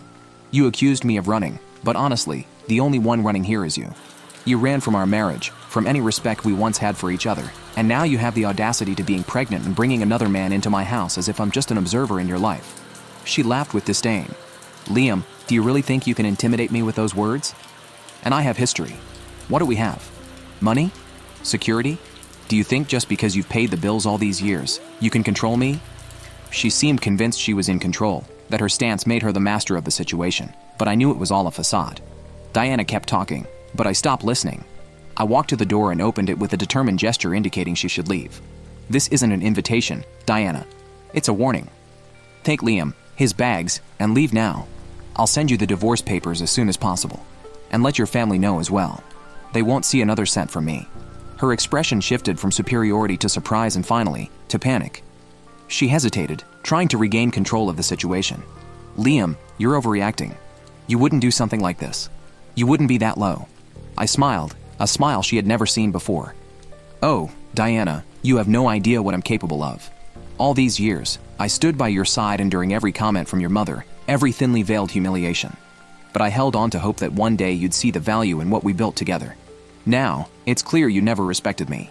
She tried to argue, but was interrupted when Sam came down the stairs, clearly uncomfortable with the situation. He realized something had changed, that I was no longer the submissive husband ready to forgive everything. He placed a protective hand on her belly as if I were a threat to the baby. "Diana, I think it's best if we leave," he said with a false sweetness, trying to calm the situation. "Yes, I think that's best," I replied, looking him directly in the eyes, making it clear that I was no longer fooled by his act. "You have until the end of the day to leave. Consider this my last gesture of kindness." Sam looked at me with hatred, but I remained firm. They left the room and I stayed where I was, watching as she gathered their bags and helped Sam, pride wounded and without another word to me. The house which had been the setting for so many memories, good and bad, was finally free of that weight, that falseness. When the door closed, I felt a wave of relief and at the same time, sadness. But it wasn't for Diana. It was for the time and energy I had devoted to someone who never truly saw me. I called my lawyer again, informing him of Diana's departure and to proceed with the divorce. That night, I sat alone at the dining table, but in peace. As I ate, I thought about the future and all I still had to rebuild for myself. I decided, in that moment, that I would never again allow anyone to treat me the way Diana had and that I would always stand firm, no matter the relationship. After that night when Diana and Sam finally left my house, an unexpected calm washed over me. For the first time in years, I felt fully in control of my life, my decisions, and above all, how I would respond to everything they had put me through. But that feeling alone wasn't enough. I knew they had escaped the situation too easily with no real sense of the weight of their choices. It was an open wound, and I couldn't let it go unanswered. In the days that followed, I stayed in constant contact with my lawyer to expedite the divorce process. My mom kicked me out for her new family, then demanded college money for my siblings when she found out I'm successful. To put things in perspective, my mother gave birth to me at the age of 20, and my biological father was never involved. He never wanted children, she told me, and because they had only been dating for a few months when she became pregnant, she offered him the option to leave, which he did. She stated that because of the bitterness of their breakup, she had chosen not to demand child support from him and he had also refused to pay. Never talking again was convenient for both of them. She was fortunate to have my grandparents' unwavering support and encouragement, which enabled her to finish her schooling and secure employment. She dated a couple men while I was younger, and she began dating Harry, a co-worker, when I was about 8 years old. Before getting married, they dated for over 3 years. Although we weren't very close, Harry and I got along well enough to put up with each other being in the house. When my mom became pregnant 4 years after they were married, everyone was overjoyed, including me. In retrospect, I probably should have known what was going to happen, but I was too preoccupied with the idea that my mother would always support me. I hoped Mom wouldn't leave me now because she had endured a lot of challenges raising me by herself. She obviously distanced herself from me after she married Harry, and we began to drift apart, but I thought it was only a phase and that things would improve. During her pregnancy, I did my best to be encouraging, but she appeared to get angrier every time I was there. To avoid disturbing her, I made the decision to become scarce, but it seems that I wasn't inconspicuous enough. She and Harry sat me down for a serious conversation 6 months after she gave birth to twins. They informed me that they couldn't keep me in the house since they had 2 children to look after. They couldn't legally throw me out without getting in trouble because I was still a juvenile, having just turned 16. By highlighting the financial burden of providing for a big family on their meager income, they attempted to persuade me otherwise. Since we had been living comfortably up until that point, I honestly didn't think it was hard to maintain 2 adults, 1 teenager and 2 kids on the salary of 2 web engineers. They clearly only wanted me gone. I genuinely didn't want to leave, so even at that point I attempted to offer ways to stop it. If money was a problem, I offered to acquire a job, but my mother said she wanted to save money and resources for the children who deserved it more. She stated that they deserved to stay with them more than I did, not that they needed this more. That was all it took for me to decide that I had to leave because it was obvious that no one wanted me. They knew I had enough dignity to know I was unwanted, so they had only nudged me in the right way after I left, without even telling me where I should go. Their strategy was successful.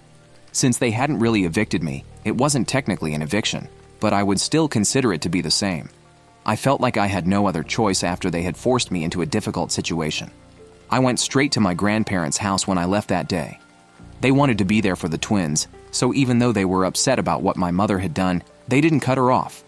At 16, I obtained part-time work because I could no longer financially rely on my grandparents due to their advanced age.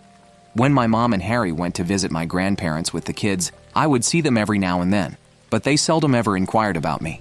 They tended to be very formal, as if they didn't miss me at all, even when they did see me. They actually appeared to be happy without my presence. I was saddened by my mother's apparent decrease in irritability, but I knew there was nothing I could do about it. Until it was time to go to college, I lived with my grandparents. My mom wasn't involved with me even then, so I had to rely on friends to assist me get settled in my dorm because my grandparents weren't old enough or healthy enough. My mom and Harry declined, preferring to preserve money for the twins' future, so I had to take out a student loan, and one of my relatives co-signed for it. Fortunately, one of my uncles agreed to assist if I assured him that he would never be responsible for any of the costs. I worked while I was in college to make sure I wouldn't fall behind on my payments and to give myself a financial advantage. My mother and I hardly spoke once I started college, and only my grandparents were present when I graduated. Not even my mother bothered to congratulate me. In order to avoid being a burden to my elderly grandparents, I began working and lived independently after college. Although I didn't make much money during the first few years, I was still able to pay for groceries, utilities, rent, and even started to pay off my debt while setting money up for the future. In fact, I would describe that as living on a limited income.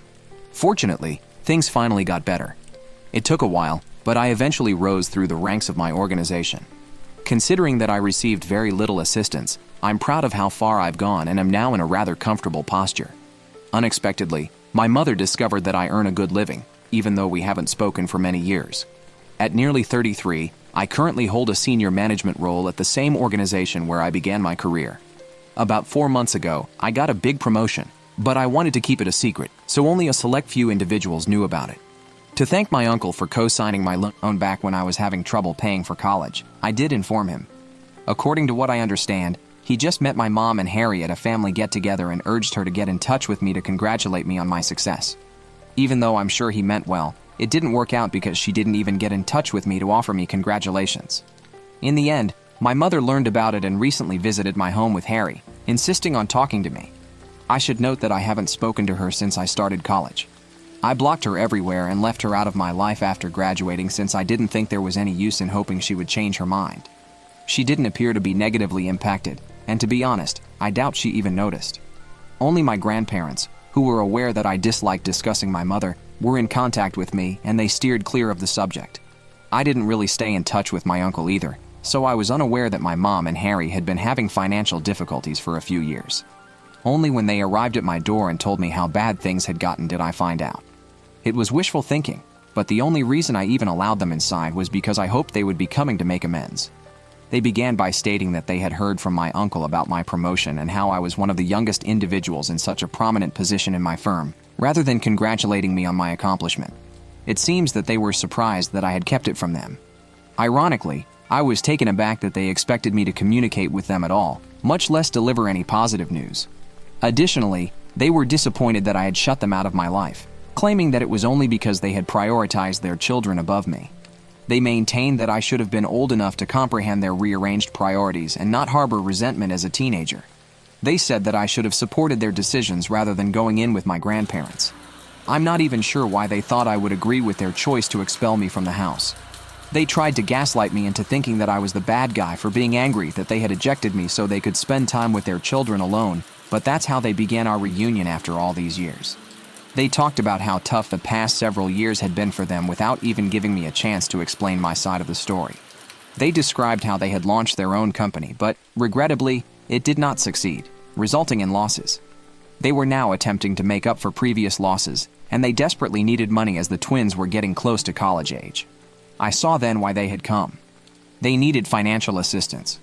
They didn't waste any time going right to the point, even trying to soften it by claiming that I could make it up to them by paying for my siblings' schooling, but that at first they were upset that I hadn't contacted them despite performing well. Their attempt to make it seem as though they were doing a favor by allowing me to pay for the college education of 2 children I no longer knew astounded me. I told them right away that I wouldn't be doing that and that it was disrespectful of them to believe they could coerce me into doing so. I became irate and reminded them that they were the reason I had to work during my college years and pay for my own education. Because they wanted to save for their real children, who they believed deserved it more than I did, they had refused to provide me with financial support back then. I assured them that they had no right to expect anything from me now, particularly financial support, since I had never questioned their choice to put the twins first and had just left them alone. They actually no longer had the right to demand that I communicate with them. Instead of attempting to emotionally control me, I pointed out that they could now use the same money to pay for the twins' college bills because they had wished to conserve money and resources for the children who deserved it. I had nothing else to say, so I asked them to go. I was stupid to invite them inside my house in the first place, assuming they might have come to express regret for their treatment of me. They became irritated and attempted to place the blame elsewhere when I began to insist that they leave. They informed me that I wasn't innocent in this case. Their protection. They said I was over-enthusiastic, over-involved, and frequently irritable while we all lived together. I was only a teenager, trying to keep in touch with my family as they drifted away from me, so I couldn't believe that was a true issue they had with me. They then had the audacity to claim that I was no better than them since I had denied their request. They said I was forgetting all the years my mother had taken care of me and brought me up alone. They said that this was my opportunity to make it up to her and assist her, but I was being rude and unappreciative instead. Since I was a child at the time, I thought it was absurd that they would bring that up. Even if I had wanted to, I couldn't have decided not to rely on them. Furthermore, it wasn't like they were helping me. They pushed me out of the house and effectively forced me out as soon as they believed I was mature enough to manage things on my own. For the following 18 years, they refused to acknowledge my existence. I was still shocked that they had the gall to expect me to aid them now, as if I owed them something, even after everything that had happened. During the dispute, things became quite personal and ugly, and I finally threatened to call the police if they didn't leave my property. My mother reminded me of all the sacrifices she had made when I was younger, ostensibly because she wanted to be a good mother, before they finally departed after more arguments. She said that I had been ungrateful the one time she had expected me to sympathize with her predicament and allow her to put other people before myself. She now claimed that rather than the other way around, I was portraying her as the villain. Since then, this has been bothering me and I'm having trouble figuring out whether I'm to blame, whether I've been expecting too much from my mother, or whether she's simply deceiving me. I decided to post on Reddit to get some unbiased perspectives even though I'm quite sure I'm correct. AITA for not paying for my half-siblings' college tuition just because my stepdad and estranged mother are having financial difficulties. Edit. Even though my uncle had excellent intentions, I reminded him that what he did was wrong and unacceptable. His actions undoubtedly had a negative effect. I wouldn't be in this predicament if he hadn't shared my life with my mother and disclosed my contact details without my consent. He apologized excessively, stating that he was unaware of their financial difficulties and that he had no idea my mother would respond in this manner. He admitted that he had no business telling my mother about my life and that if we had wanted to get back together, we would have done so without his help. Since his heart was in the right place, I don't intend to cut him out of my life. I would have been much more angry if he had meant something different. He simply made an error. In addition, it was because of him that I was initially able to attend college. He was the only person who was prepared to assume the responsibility of co-signing my loan application. If you consider it, I might not be in this situation at all if it weren't for him. I made sure to let him know that what he did wasn't appropriate since I don't want to come across as unappreciative, but I'm also not a doormat. Whatever I did was fair enough, and I believe I found the ideal balance.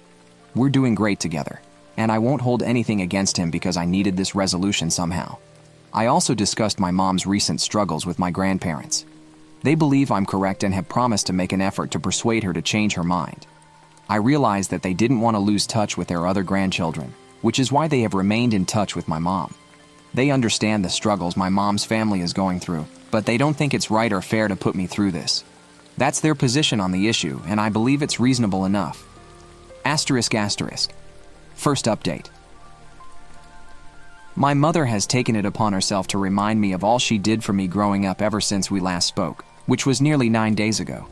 She probably sends me an email every other day to make me feel like I owe her something. It's not like she gave me a favor by raising me alone, and she was legally required to take care of me, so I don't really understand the point. She only reared me when it was convenient for her.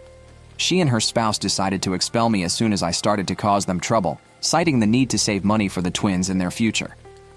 Now that we're in the future and the twins are adults, I believe they should rely on themselves rather than wasting time trying to manipulate and guilt-trip me. Although I had been ignoring her emails, I made the decision to reply a few days ago. I explained to her all I had written in my essay. She didn't take it well, as expected, and labeled me ungrateful once more. I just informed her that calling me names would not alter the truth and that I no longer wanted to have any contact with her because she had been a bad mother.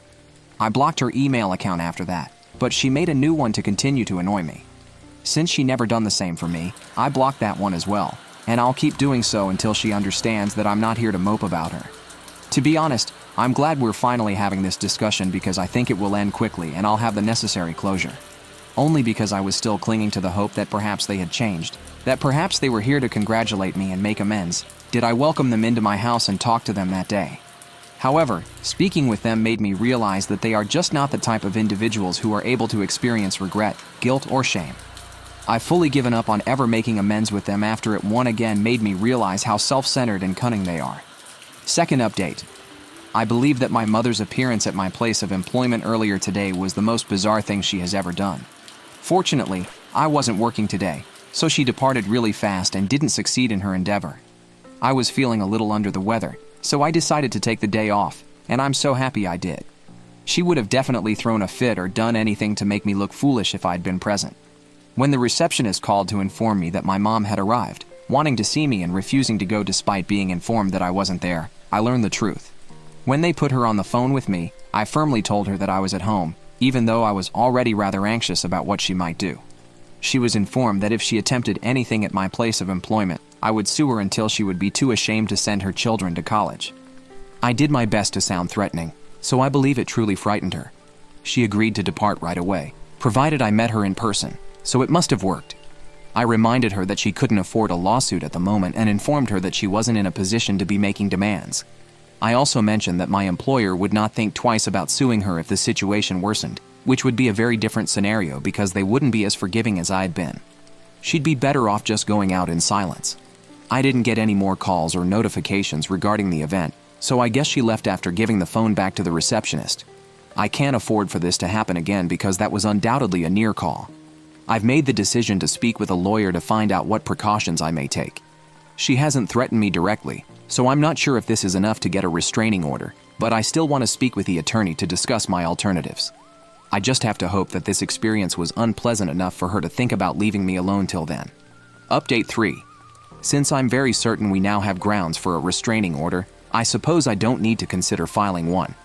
When my mother arrived at my place of employment last week, I was able to persuade her to leave.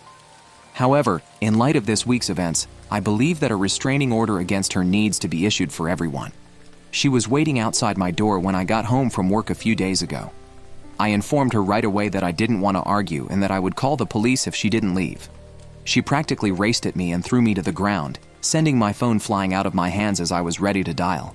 She cursed at me and blamed me for everything that had gone wrong in her life, while she attempted to beat me up. It took me a while to react since I was so taken aback by her insane conduct. However, because I consistently work out and am much younger than her, it was simple for me to overwhelm her when I did. Fortunately, all the shouting had alerted my neighbors to the problem and caused them to call the police. They even came to my aid and restrained my mother as we awaited the arrival of the cops. I made the decision to file charges when the police eventually arrived. She is currently in a lot of trouble. In addition, I've discussed this with my attorney and requested a restraining order against her. I've been informed that Harry has taken the children and moved in with his parents. I'm not sure if he intends to come back anytime soon. He apparently challenged her about her behavior after saving her and informed her that she couldn't continue acting in this manner. She also got into a fight with him, which seems to mean she's really lost it. I believe she finds it difficult to believe that I'm doing well in life, but in all honesty, she is to blame for her own issues. I will not be sorry for her. I'll have the restraining order in place soon, and since I'm making more money, I've already started thinking about moving into a larger home. Since now seems like the ideal moment, I'm going to start exploring my alternatives. Being linked to someone like that is embarrassing, so I sincerely hope my mother receives the support she needs and learns to behave normally. She has also been nasty to my grandparents, who have told me they no longer want to be around her. The only person she can blame for everyone avoiding her is herself. Anyway, I'm not worried about it anymore. Thank you for watching. If you haven't subscribed yet, please do so and hit the notification bell to stay updated with more shocking real-life stories happening around you. My sister sabotaged my wedding. And now, with her struggles to conceive, my parents want her to share my baby. As a little background, my sister Pam, 30F, persuaded our parents and a few of our family members not to come to my wedding. She believed it was inappropriate for me to marry her while she was divorcing. She turned to lying and spreading rumors to get people to avoid me because the truth alone wasn't enough to make them hate me. My spouse and I recently shared on social media that I am currently in my second trimester of pregnancy. I am 27F. My parents and Pam learned about it in this way, and after we had not spoken for over 3 years, they tried to mend things with me. Why? Pam is sadly unable to conceive due to her infertility. Despite the fact that she has failed multiple IVF cycles, she is adamant about trying again. Pam does not believe that surrogacy or adoption are the best options for her at this time. Since I'm expecting a child, my parents thought it would be beneficial to make amends with Pam so she could spend time with a child who is not directly linked to her. They even proposed that the child have 2 mothers, saying that this would benefit me because I would receive more assistance. My parents really only want to pretend to be a happy family, now that Pam is unable to have children of her own. During the call, I was able to see through their phony politeness. I informed them that I would not accept this idea and that it was completely irrational to expect me to comply. To be honest, it was ridiculous that they even believed I would think about letting Pam act as the mother of my future child. I clarified that they shouldn't have done it because I was expecting a baby and they wanted to give Pam a plaything, but rather because they truly loved me and were sorry for how they treated me. They took issue at what I said, claiming that Pam was prepared to volunteer for her future niece or nephew and that they were just providing assistance because they knew I would require assistance when the kid was born. They said I was being too harsh and that it was all perfectly innocent. I replied that my husband and in-laws were already providing me with all the assistance I required because I was the mother. They should keep avoiding me in the future if it was easy for them to do so in the past. Here's where I might have gone too far. I suggested that Pam might not be able to conceive because she was a horrible person and wouldn't be a good mother. My parents, a few family members, and of course Pam herself sent me a ton of texts after that call. They all demand that I should apologize to them, claiming that what I said was needless and unkind. I shouldn't kick people when they're already down, they say. The issue is that I can still clearly recall every event leading up to my wedding, and I harbor deep animosity toward Pam for her actions. I find it hard to feel bad about what I said. To put things in perspective, while I was organizing my wedding, Pam had already been married for 2 years. Prior to their marriage, she and her ex-husband had been dating for 3 years, and she had always understood his desire to live a childless life. When they began talking about their future after a year of dating, it was among the first things she brought up to our parents. Even though I was in the room at the time, they continued their chat as usual, acting as though I wasn't there. Another problem is that even as a child, Pam and I have never gotten along. She has always been the beloved daughter of our parents. When we were younger, we used to quarrel a lot, but eventually we just learned to ignore one another. She therefore knew for a fact that she wanted children in the future, even if she was telling our parents that her ex-boyfriend preferred a childless existence.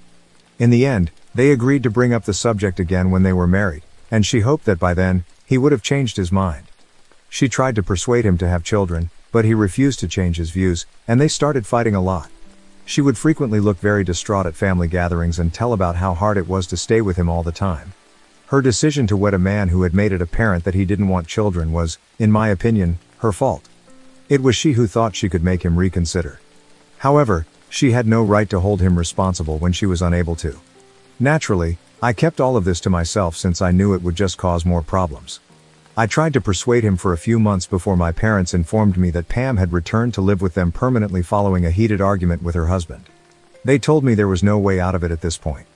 My spouse and I had just begun making deposits for our wedding at this point. After almost 4 years of dating, we had been engaged for a few months. We had waited until we were both comfortable in our employment, even though we had been prepared for marriage for a while. My parents therefore told me that they wanted me to put off my wedding forever when they told me that Pam and her husband were going to divorce. They didn't want me to marry Pam at the same time she was divorcing in order to offend her. They said that Pam already had it difficult because she had to postpone her intentions to have a baby. They said that I should not forward with my wedding in order to spare her feelings because she truly wanted to become a mother. It was likely the most ridiculous and inconsiderate thing they had ever tried to get me to do.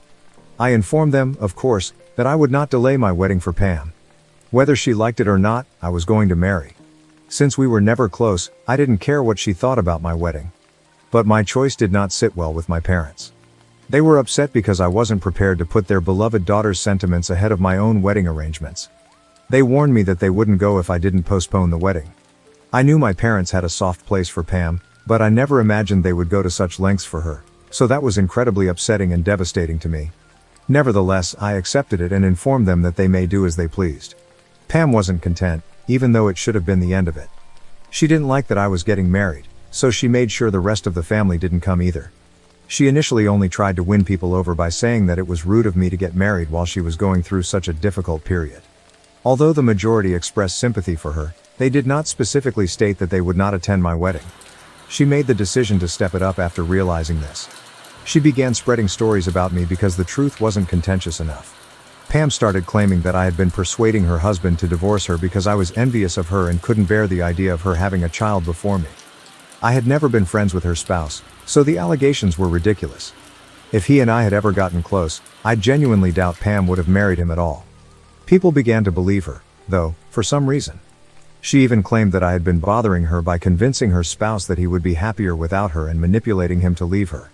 Pam claims that I was to blame for his lack of desire for children since I had reportedly persuaded him that having no children was the way to go for our generation. All of it was false. I assume she lied so firmly that others started to believe her, even though I hadn't really engaged with my brother-in-law when he was married to Pam. Many folks turned down my wedding invites. A couple of my supportive cousins and other family members told me about Pam's comments, so I already knew why. I wasn't shocked to learn that no one provided me with a detailed explanation for their refusal. Only a few relatives and a few individuals from my side of the family came to my wedding. Everyone else was either a friend or a co-worker. On the bride's side, the attendance was dreadfully poor. In the weeks before the wedding, I recall being really furious about all of this. Many individuals had already made up their minds, and some had even blocked me, but I knew I could try talking to them and being honest. I didn't bother because it would have been my word against hers. Fortunately, my spouse, friends, and in-laws were there to support me on the wedding day. I barely noticed that so many of my family members weren't present because they made sure I had so much fun. I haven't forgiven Pam for what she did though, simply because I had a good time on my wedding day. She was vengeful and vicious in what she did. She made sure I wasn't happy just because she didn't get her way, which was quite typical of her. She had been like way since she was a child, but most people get over those habits, especially by the time they are in their late 20s. Regretfully, I am unable to say the same for her. I cut her and my parents off entirely after that incident, and my animosity toward them only deepened. I saw Pam's ex-husband for the first time since their divorce around a year later. One day while my husband and I were out to lunch, we noticed him eating with some of his coworkers. We weren't expecting him to greet us, so it was a little awkward, but he approached our table, congratulated us on our wedding, and expressed regret for not being there. He clarified that it was because of my sister's predicament. We were also courteous because he was chit-chatting, and my husband even made a joke about how he might as well have come because Pam didn't show up. Pam's ex-husband then appeared truly perplexed. At that point, we began discussing the events leading up to the wedding. He revealed how Pam had repeatedly postponed the mediation sessions and postponed the divorce by claiming she was too preoccupied with getting ready for my wedding. When her ex-husband learned she hadn't even gone, he became perplexed. Her sudden interest in my wedding had surprised him, but he had refrained from confronting her because he didn't want to accuse her of postponing the divorce out of fear. He just dealt with everything as calmly as he could. We discussed the facts after he gave us his version of events, which included Pam's failure to attend the wedding, her spreading false information about me, and her accusation that I was attempting to end her marriage. After expressing his shock that Pam would act in such a manner, he revealed the true cause of their split. It was a far deeper issue than a dispute over having kids. After months of arguments about whether or not to have children, her ex-husband finally began to take her point of view into consideration and was on the verge of changing his mind. She told him something that made all the difference the day he made the decision to talk to her about it. She appeared ecstatic when he informed her that he was at last prepared to think about being a parent. Then, in what she believed to be a jest, she said that he would have had to accept it sooner rather than later, even if he hadn't been prepared. She acknowledged that she had surreptitiously stopped taking her birth control pills without notifying him when he asked her to explain. She might have gotten pregnant if they had kept going that way, making plans for him to simply deal with it. He was unable to accept this perverse scheme. She had deceived us into believing that their disagreements were solely about having children, but in reality, their most recent dispute had been about her treachery. Pam made an effort to make it seem lighthearted, but it didn't make her actions any less serious.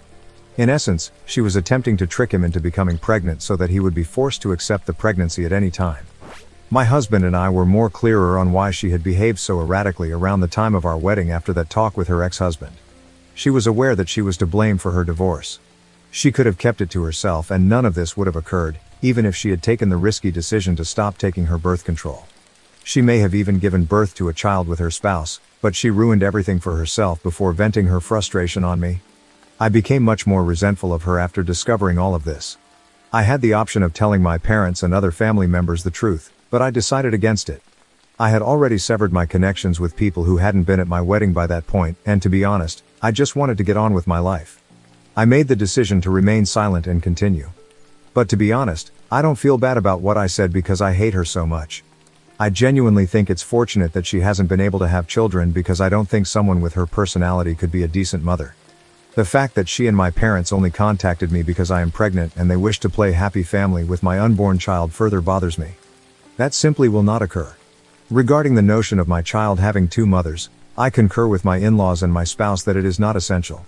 People's reactions to my comment, especially those with whom I get along, are the only reason I'm even slightly unsure.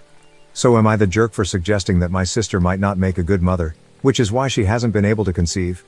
In response to inquiries, Pam has not remarried and, to the best of my knowledge, is not currently seeing anyone. Although I don't know much about her personal life, I've learned from friends and family that she is totally unmarried and that her primary goal at the moment is to have children. You can guess why she isn't interested in adopting a child or using a surrogate. In my opinion, it's because she feels that a child isn't truly your child unless you've given birth to it yourself. She has been trying for over 3 years, including when she tried to conceive with her spouse and when she used donors for IVF following the divorce. So far, nothing has worked for her. Most people would think about other choices by now, but she isn't interested, and that's her decision. The fact that she and my parents only tried to reconcile after I revealed my pregnancy is what truly seems odd. The remark about two mothers stuck with me. Additionally, you all observed that they made particular reference to the fact that this baby would be linked to her by blood. Technically speaking, my child would be her blood relative because she is my biological sister. However, bringing it up while trying to make amends is odd, and their actions simply gave off a disturbing, almost baby stealer atmosphere. I'm afraid she'll start projecting and acting like the mother if I do try to forgive her and give her some contact with my child. I can't allow that to occur. Some of you have questioned why I haven't defended myself in front of the rest of the family or spoken out about the true cause of her divorce. In all honesty, I don't believe it's worth it. I became aware of my true friends and supporters after the wedding. Everything that transpired deeply wounded me, and even though I wanted to speak out about the truth, I decided against it. I wanted to be left alone. Even a few family members with whom I get along well said that I was a little callous when I told Pam that she couldn't have children. Although they don't expect me to apologize, they do believe it was a little too severe. These folks have always stood behind me, so that's why I'm worried.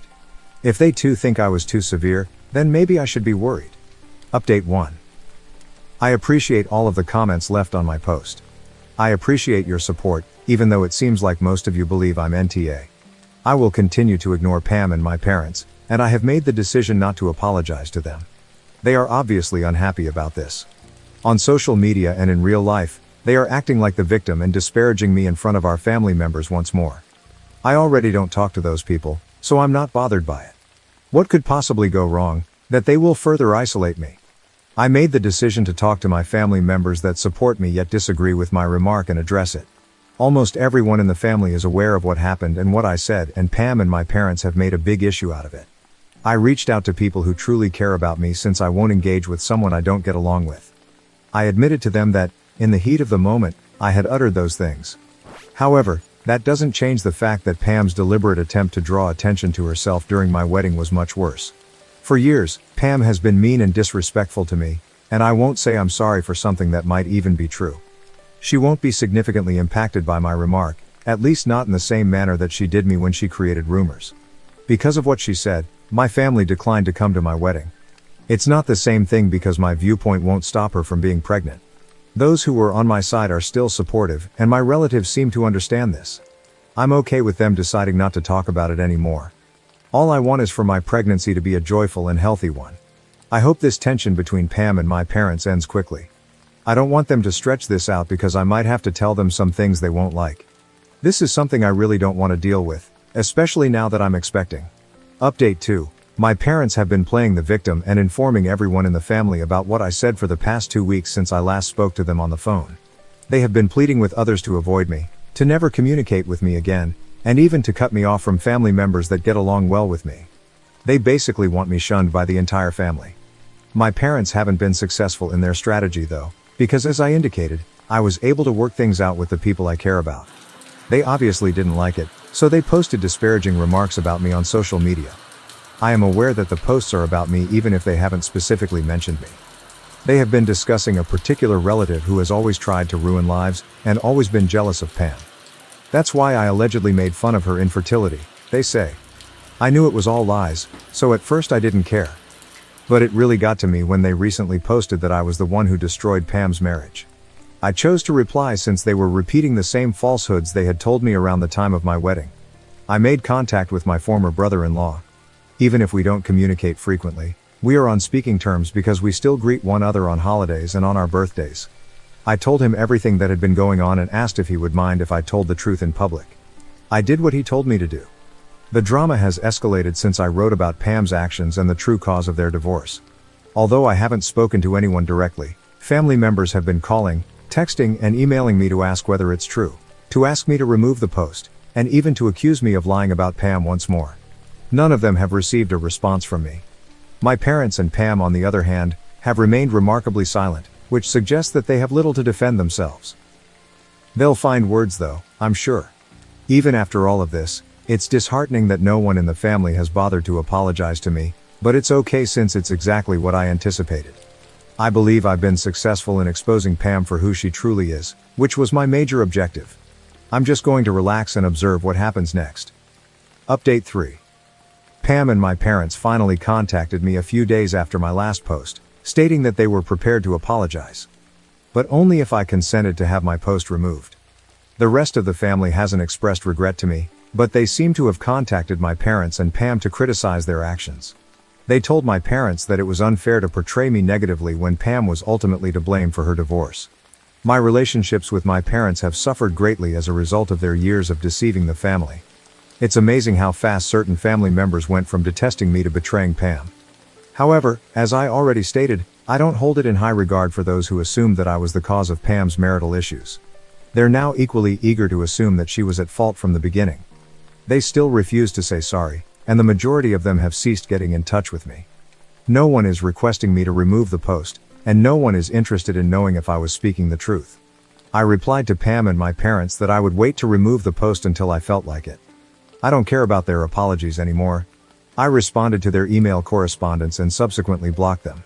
They haven't made an attempt to get in touch with me since, but this morning I made the decision to remove the post, not for them, but rather because I don't want my social media accounts to be overflowing with posts about unimportant people. Retaliation isn't beneficial, and as I mentioned, I want a pleasant and healthy pregnancy journey. Furthermore, I believe that's sufficient punishment for Pam and my parents because they are who they are. I have family and friends who truly care about me, and my spouse and I are content. I really only need that. It doesn't really matter what my sister and parents are doing these days. I hope they understand after everything that has transpired that I don't want to interact with them ever again and avoid me. That's all I have to say, and considering everything that has happened, I doubt they will get in touch anytime soon. I'm grateful to everyone who has helped me, answered my messages, and given me guidance. It is really important to me. Thank you for watching. If you haven't subscribed yet, please do so and hit the notification bell to stay updated with more shocking real-life stories happening around you. After my fiance's shocking comment about my late wife at family dinner, I'm questioning our engagement to protect my kids. For background, I am 43M and had 2 children, Sam, 21M, and Liz, 16F, with my late wife Kayla. Our children were 10 and 15 when Kayla died. I won't go into details, but she was hit by an intoxicated driver on her way home from work. She was the true love of my life, and our family was devastated by her departure. For the benefit of my children, I made a self-promise to wait at least a few years before dating again. I met Amanda, who is now my fiancée, 3 years after Kayla's death. We took our time, and it wasn't until we had been dating for a year or so that I introduced her to my children. We are now engaged after 3 years of dating. Although they are not particularly close, Amanda and my children get along well and show each other respect. Amanda has never gone too far or attempted to take their mother's place. When we first started dating, Amanda was a little insecure about my being a widower. She frequently asked me if I would still be with Kayla if she hadn't died during those initial months. She finally stopped bringing up the what-ifs when I reminded her that I didn't like to think about them and kept my responses succinct. Let's get to the problem. Recently, my parents celebrated our engagement with a family supper. My parents, my late wife's sister and her husband, my 2 children, Amanda and I were all present. With everyone engaging in small talk and talking about their wedding plans, the dinner was going well. About halfway through, my mother commented on how pleased she was that, like Kayla, I had discovered a fresh spark with someone else. Until Amanda chuckled and remarked, "I'm glad she died, otherwise I would have never gotten him to myself." I don't think anyone gave much thought to the sincere remark. The dinner's atmosphere instantly changed. Everyone, especially my children, grew tense. As though it were a joke, Amanda appeared to notice the abrupt change and made an embarrassing attempt to laugh it off. Since that was the first time she had ever said something like that, I was really completely frozen. Liz stood up and walked out to the car while my children stared in horror. I was still in shock, but Sam lingered a little longer, as though he was waiting for me to speak. In other words, the supper was essentially spoiled. We all headed home after I hastily bid farewell to everyone and gathered Amanda. 3 days have passed since my daughter last spoke to Amanda or me.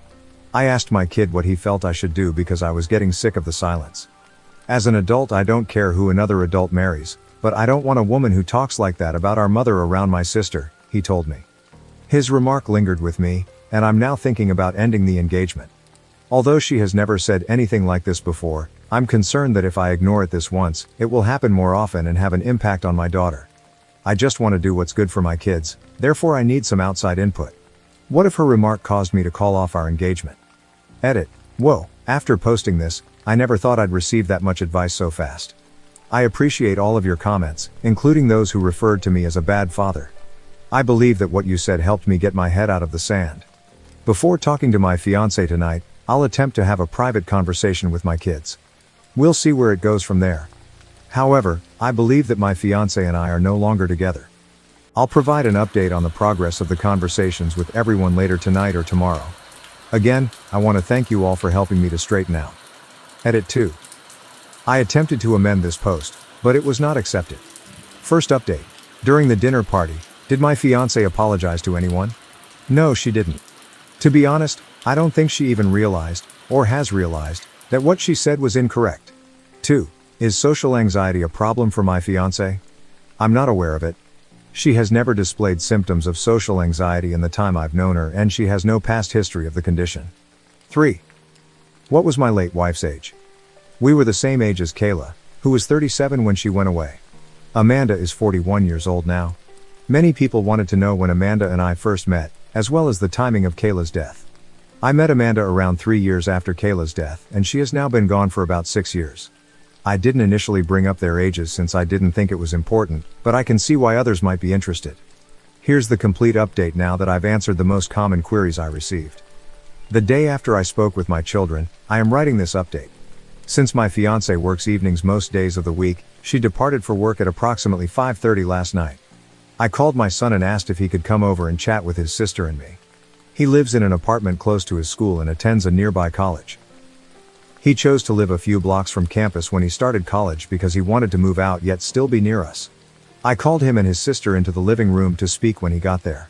After they were both seated, I bluntly informed them that I no longer believed the wedding was going to take place and that Amanda's remark was inappropriate. I apologized to them, as I was advised to do here. I apologized to them for allowing the stress to rise in our home and for not dealing with it sooner. I told my daughter that I understood why she hadn't contacted me and that I was sorry for letting her believe that I approved of anything Amanda said. After we got back from that dinner, I felt quite cowardly and wanted to do everything in my power to mend my relationship with my children. My daughter told me throughout the conversation that she was outraged by Amanda's remark, and I was much more offended when I didn't instantly stand up for her mother. She went on to say that for the 2 years she has known Amanda, she has sensed that she has been attempting to gradually distance herself and Sam from me. Liz used the time my son moved out to begin his sophomore year of college as an example. Amanda was the one who jumped at the chance to move out when he brought it up. Liz claims that the person who encouraged Sam to move out the most was Amanda.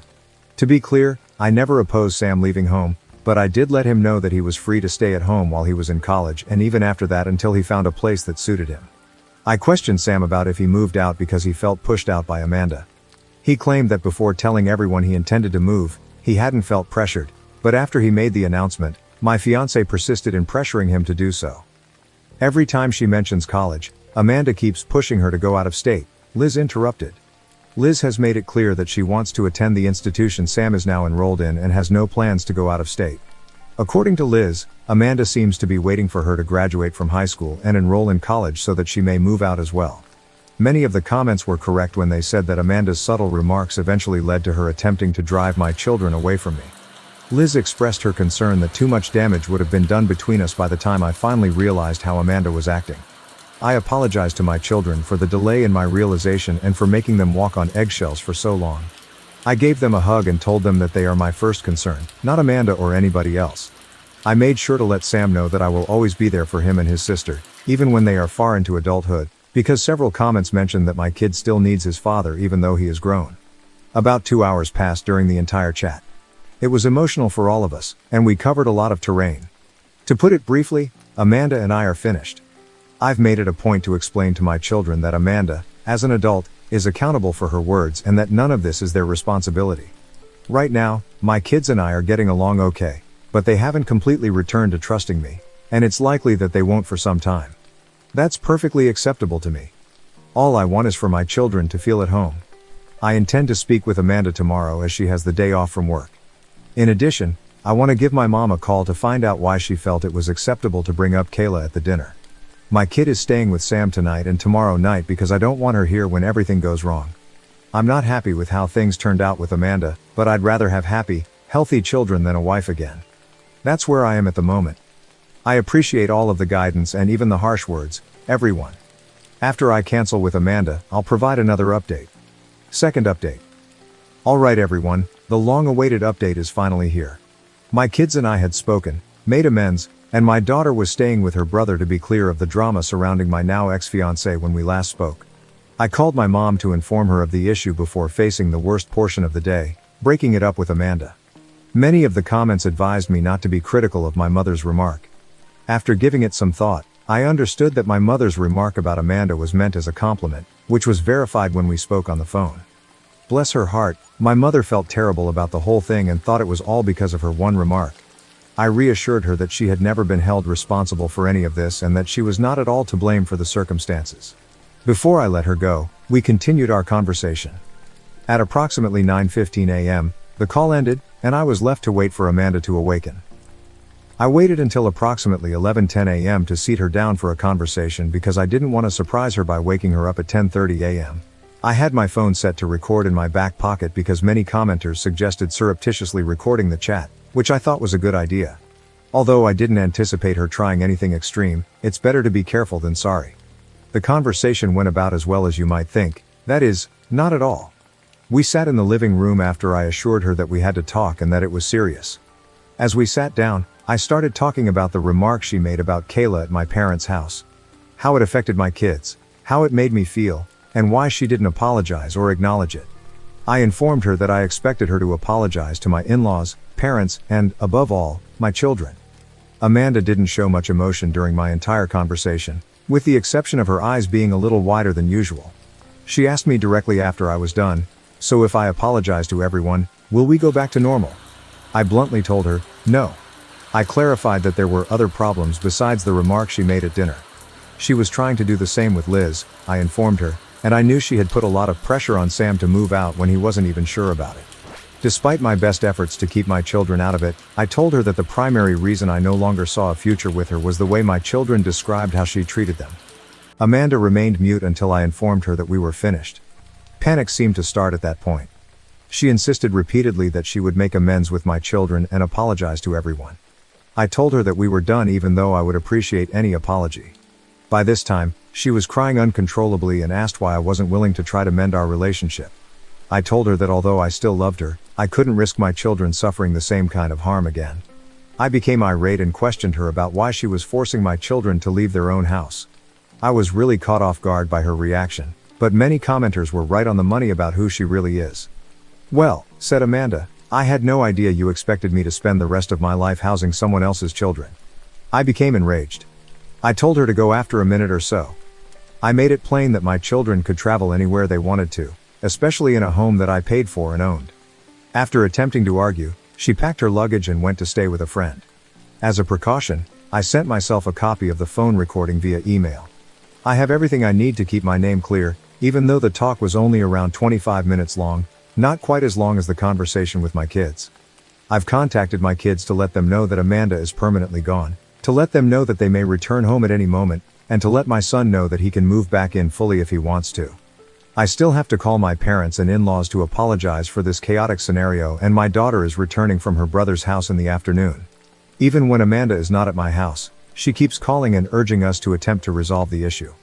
She is not welcome to live here again, but I will allow her to visit in the coming days so she may get the other items. To tell the truth, I am a little devastated. I still adore Amanda in spite of everything she did, and I doubt I will for some time to come. But I'll be alright.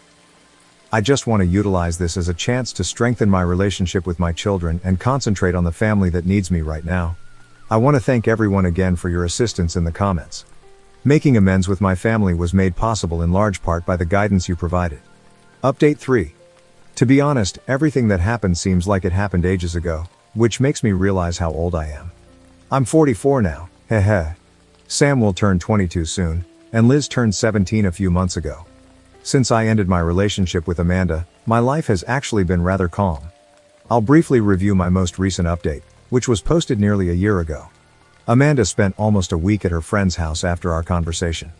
I used that time to pack up her clothes and other little belongings, as suggested by the comments.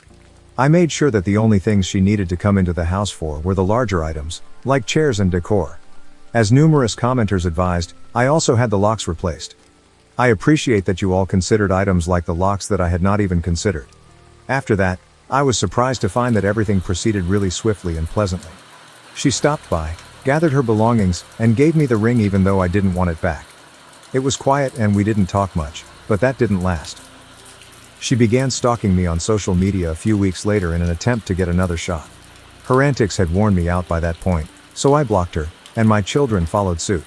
Many critics were right when they said that I didn't truly love her, but rather who I believed she was. It greatly eased the transition.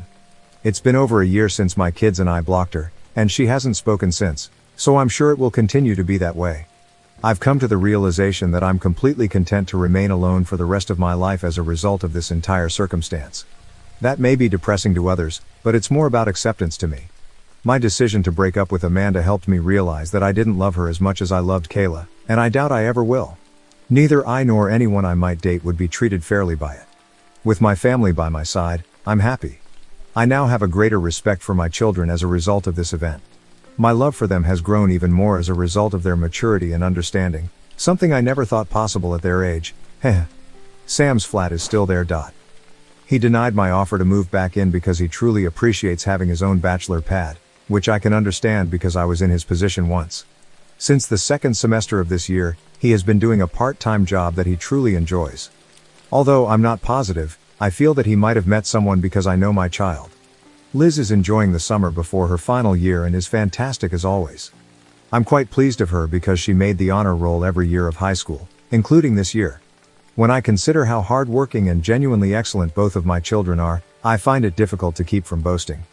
I'm sorry for talking endlessly about them in this post, but I adore them and can't stop talking about them. Other fathers can probably identify, hey. I want to express my gratitude once more to everyone who has been following my story and giving me all of your wonderful, and not so great, advice. Additionally, Be aware that I have read your own accounts of such occurrences in the comments. I apologize that many of you lack the network of support that I have been able to provide for my children. I wish I could give all of you gigantic dad hugs for taking the time to share your own tales. I truly appreciate it. Thank you for watching. If you haven't subscribed yet, please do so and hit the notification bell to stay updated with more shocking real-life stories happening around you. My parents ignored me because I had a brother and sister who were the golden children. All the money was allocated to their education, while I worked 3 jobs and studied on my own. One day, they asked me. Growing up, I always felt like the odd one out in my own family. It was this quiet, constant weight on my shoulders, like I'd stepped into a story where my role was already written for me. My older sister Jessica and my brother Alex were practically worshipped by our parents. There was no hiding it. I was the third wheel in a family of golden children. Jessica was the perfect daughter, the one who ticked every box on the ideal child checklist. She was gorgeous, smart, and so charismatic it was hard not to get pulled into her orbit. She had this knack for making everyone around her feel like she was doing them a favor just by being there. And my parents fell for it hard. She'd breeze through school, bring home a stack of awards, and every little achievement would be celebrated like it was a Nobel Prize. Family dinners were mostly Jessica's highlight reel, and I got so used to it that I'd mentally check out, staring at the mashed potatoes on my plate. Then there was Alex, the genius, the child prodigy, the future of the family, as my parents like to call him. They set up a college fund for him when he was barely out of diapers. Also, he could go to the best schools, join the best clubs, and have the best of everything. I'd hear them whispering about his potential and how they just couldn't let it go to waste. And I'd sit there, invisible. He never had to worry about money. They made sure he was taken care of. Even when he decided to study some obscure subject that led him to travel across Europe for educational experiences, my parents wrote the checks without blinking an eye. When I asked if I could go on a school trip once, they told me to get a part-time job if I was serious about it. It hurt, and over time, I just got used to it. I was there, just not really there, if that makes any sense. They weren't cruel to me. I had food, clothes, a roof over my head. But love, real attention, that was scarce. I figured maybe I could earn my place if I tried hard enough.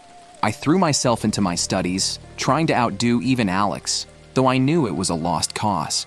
He had the brains, and Jessica had the charm. I was just Tom. Ordinary, average Tom. High school was a brutal reminder of this imbalance. Every parent-teacher conference, my parents would show up for Alex and Jessica. When it came to me, though, they'd sometimes forget the dates. Once, I overheard my mom telling a friend that she just couldn't make it to everything with so many kids. And that's how I felt, like the extra child no one expected or planned for. College hit hard. When it was Jessica's turn, they funded everything: tuition, books, even her rent so she could live close to campus without having to work. She focused on her classes, picked up an internship, and graduated with honors. When Alex went, they supported his international programs, paid for private tutors, and even covered his trip to some fancy conference in Switzerland.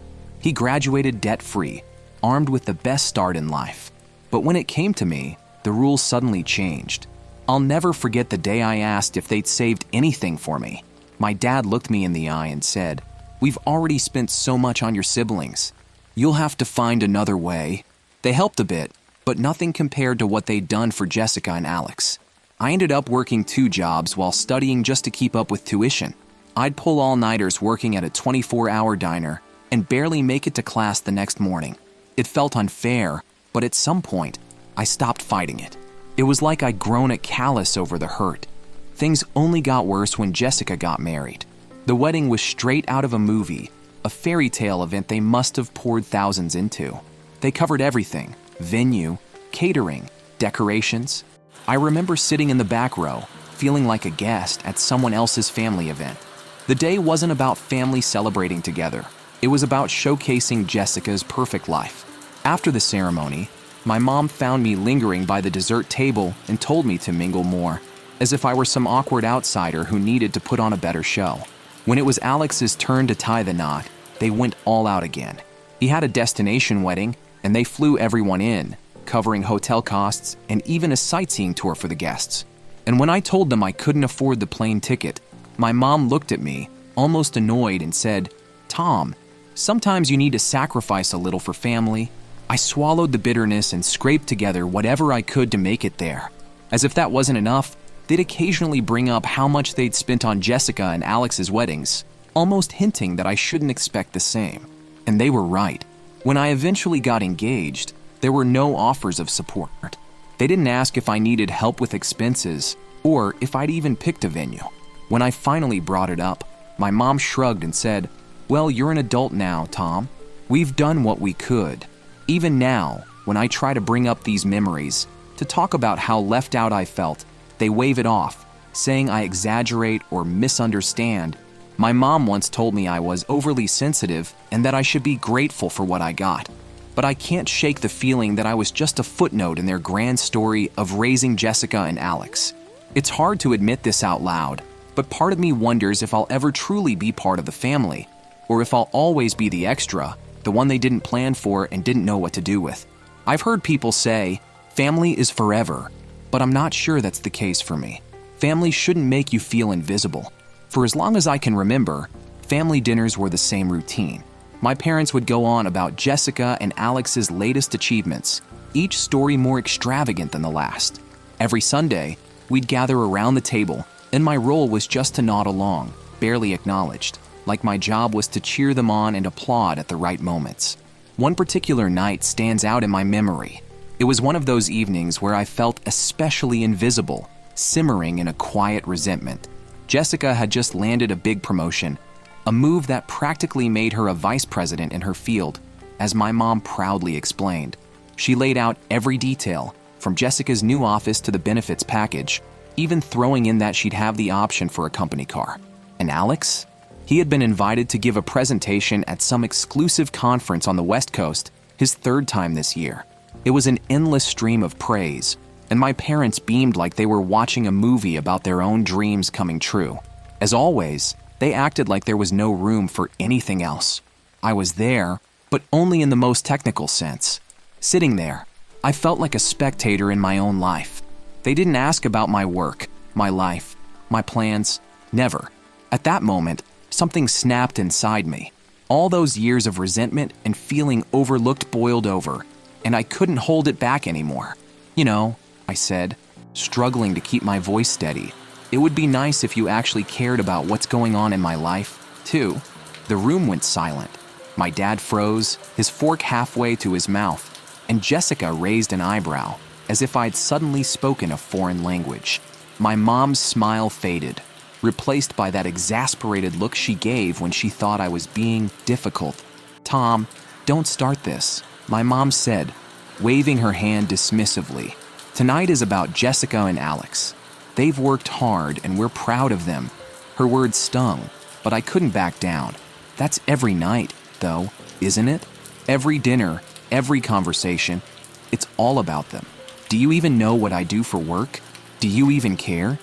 I watched them exchange looks, uncomfortable, like they were trying to decode what I was really saying. Jessica looked at me with a mix of pity and impatience, and Alex wouldn't even meet my eyes. It was like they'd already made up their minds about who I was and what I deserved. "Tom, that's not fair," my dad finally said, setting down his fork. "We've always supported you." "Supported me?" I laughed, bitter and hollow. "You mean like when you told me to figure out college on my own? Or when you acted like it was my fault I couldn't fly across the country for Alex's wedding? You've given them everything. But for me, it's like I'm just here." My mom's face hardened, her voice turning icy. "That's enough, Tom. We've done the best we could. Maybe if you weren't so focused on comparing yourself to others, you'd appreciate what you have." That was the moment I realized there was no winning. No matter what I said, no matter how clearly I laid it out, they wouldn't see it. They had their version of events, and in that version, I was the ungrateful one. Jessica chimed in, as if she couldn't stand the idea of not being the center of attention, even in this argument. "Honestly, Tom," she said, her tone condescending, "you need to grow up. Mom and Dad have done so much for us. Maybe you just don't realize how lucky you are." "Lucky?" I shot back. "You have no idea what it's like to feel invisible, to have to fight for scraps while you two get everything handed to you. You both act like I'm not even part of this family, and they just go along with it. My dad's face was red, not with shame, but with anger. Enough, Tom. If you're so unhappy, maybe you should think about what you're contributing to this family. We're proud of Jessica and Alex because they're making something of themselves. They've earned it. Hearing those words was like a punch to the gut. All I wanted was a sliver of recognition, a sign that I mattered to them, too. But in their eyes, I was an inconvenience, a child who was somehow undeserving. They weren't listening. They were defending themselves, their choices, their golden image of our family, and I felt like I was suffocating under the weight of it all. Unable to stand it any longer, I pushed back my chair, the sound scraping painfully against the floor. You know what? I'm done trying to be part of this family when it's clear I never will be. Enjoy your perfect children. And with that, I walked out. I didn't know where I was going, only that I couldn't be there anymore. Sitting in that room where I was nothing more than a shadow in the glow of their favorite children. After that night, things only got worse. My parents made it clear that my outburst had crossed a line. I thought they'd reach out, try to understand where I was coming from, maybe try to see things from my perspective. But instead, they closed ranks. Jessica and Alex barely spoke to me, acting as if I'd committed some unforgivable crime. It was as if I'd shattered the illusion of the perfect family, and now they had to sweep me out of the picture to keep it intact. I tried, for a while, to let it go, to move past the argument, to pretend that things were normal. But the hurt and resentment just kept festering. Family gatherings became unbearable, each one a reminder of how little I mattered to them. They'd talk about Jessica's wedding plans, Alex's new job, and I'd sit there, silent, feeling like a stranger at my own family table. One day, I decided to confront them again, hoping that maybe they'd see reason, that maybe my absence from their lives would have softened their stance. I asked them to meet at a coffee shop, away from the house, where I thought we could talk like adults, without the family dynamics clouding everything. When they arrived, they looked at me with that same look of disappointment, as if my very presence was a burden. I took a deep breath and started, trying to explain how I'd felt for years, how much it hurt to be ignored, to be treated as an afterthought. But they didn't want to hear it. My mom cut me off, saying I was dragging the family down with my selfish complaints. My dad sat there, arms crossed, staring at his coffee, refusing to engage. Jessica wasn't there, and Alex, I later found out, had chosen not to come because he didn't want to deal with the drama. In that moment, I realized just how deep the rift was. They weren't just ignoring my pain. They were outright denying it, refusing to acknowledge that they'd done anything wrong. To them, I was the problem, the ungrateful son who didn't appreciate what he'd been given. I left that coffee shop feeling more alone than I ever had in my life. They didn't care, not really. To them, I was a shadow, a ghost, something they could ignore without a second thought. After that disaster of a coffee shop meeting, something changed in me. It was like a heavy curtain had finally been lifted. For the first time, I stopped hoping for things to get better with my family. They weren't going to wake up one day and suddenly see me. They had their version of the story, and in it, I was nothing but a supporting character, if that. So, I did the only thing that made sense. I walked away. The decision didn't come easy. Walking away from your family isn't something you do on a whim, even if they've made you feel invisible your entire life. But I knew I had to create something of my own, something they couldn't ignore, something that could stand on its own, whether they acknowledged it or not. I started small, taking on freelance projects in web design. It wasn't glamorous, but I had a knack for it, and I liked the creative control it gave me. I'd work out of my cramped apartment, pulling all-nighters, trying to learn everything I could about the business. There was no fallback plan, no safety net if things went wrong, and no one to bail me out. I knew I couldn't mess this up. I had to make it work, or I'd be right back at square one. The early days were rough. I'd reach out to potential clients, send proposal after proposal, only to hear radio silence. Weeks went by without a single response, and I started to wonder if I was fooling myself. I was barely scraping by, picking up odd jobs to make rent, anything to keep the lights on while I waited for my big break. Then I met Sam, a startup founder who was looking for someone to redesign his website on a shoestring budget. He wasn't exactly my ideal client. Sam was a tough guy to deal with, demanding, and more than a bit condescending. But I needed the money, so I took the job. Working with him was a nightmare. He'd nitpick every detail, call me at all hours, and make impossible demands. But I stuck it out, knowing that if I could get through this, I'd prove to myself that I could handle anything. One night, after yet another grueling round of revisions, I was ready to quit. I'd had enough of Sam's impossible standards and his constant criticism. But as I stared at the code on my screen, something clicked. I realized that this was exactly what I needed to face, the kind of challenge that would make or break me. So, I pushed through, finishing the project exactly to his specifications. When I finally delivered the final product, something unexpected happened. Sam was thrilled. He introduced me to some of his contacts, who were also looking for web developers. Suddenly, I had a steady stream of clients, and I wasn't scraping by anymore. For the first time, I felt like I was actually getting somewhere. Building my business wasn't just about making money. It was about proving to myself that I didn't need anyone's help, least of all my family's.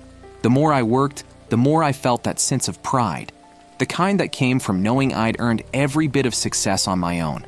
I began to see myself differently, not as the overlooked middle child, but as someone capable, independent, and strong. A few months later, I crossed paths with Megan, an old college friend who had gone into marketing. She'd heard about my work through a mutual acquaintance, and she was curious about my new venture. We met for coffee to catch up, and I ended up telling her everything. My family drama, the sleepless nights, the struggle to make it on my own. Megan listened without judgment, nodding thoughtfully as I laid it all out. Then she looked me square in the eye and said, "Tom, you've done all this by yourself? That's huge. Do you realize how many people can't say that?" Her words hit me harder than I expected. She was right. I'd done it all on my own. And for once, I let myself feel proud of that. Megan and I started collaborating on projects. She handled the marketing side, bringing in clients, while I focused on the tech and design work. Together, we were unstoppable. Business was booming, and for the first time, I wasn't just surviving, I was thriving. We were pulling in big clients, companies that actually paid well, and I was able to hire a small team. People who believed in the business I'd built, who saw value in what I was creating. But success came with its own set of challenges. As the business grew, so did the stress. Late nights turned into early mornings, and sometimes I'd barely sleep. Megan and I argued about everything, from project deadlines to client management, but we always managed to find common ground. She'd become not only my business partner, but my best friend, someone I could lean on when things got tough. Just when things were starting to look up, I received a text from my mom. She wanted to catch up and asked if I'd be interested in meeting for lunch. I stared at my phone, trying to process the message. After everything that had happened, after they'd brushed me aside and made it clear I wasn't a priority, now she wanted to reconnect? Curiosity got the better of me. I agreed to meet her, if only to see what she had to say. We met at a small cafe, and as I sat across from her, I could see the discomfort in her eyes. She wasn't used to this, to me standing on my own, successful in a way that didn't involve her or my dad. She started with small talk, asking about my work, my business, things she'd never cared to ask about before. I kept my answers brief, guarded, unwilling to let her back in too easily. Finally, she got to the point. Jessica was struggling. Her marriage was on the rocks, and she was having financial problems. My mom wanted to know if I could lend a hand. Given that I was doing so well now, I was stunned. After all the years of neglect, the years of feeling like I didn't matter, they'd come to me, not out of care or interest in my life, but because they needed something. Anger bubbled up inside me, and for a moment, I couldn't even speak. They hadn't asked about me in years, hadn't reached out when I was struggling, but now they wanted my help? I took a deep breath, steadying myself. "Mom," I said slowly, "I built this business on my own, without any support. When I needed help, you were nowhere to be found. And now, after all this time, you come to me because Jessica needs something?" She tried to backtrack, stammering that it wasn't like that she was just hoping to reconnect. But I could see the truth. They hadn't changed. They still saw me as the backup plan, the one who'd pick up the pieces when their favorites fell apart. I shook my head, gathering my things. I'm sorry, but I can't help. I worked too hard to get here, and I'm not going to let you drag me back into that old cycle. I have my own life now, and I'm finally happy. I walked out of that cafe with a newfound sense of freedom. I had broken free from their hold, from the constant feeling that I was less than. I'd built something that was mine, something they couldn't take away, and I knew I didn't need their approval anymore. In the months that followed, the business continued to grow. Megan and I expanded our team, brought on new clients, and even opened an office. Life was good, and for the first time, I felt like I was living on my own terms.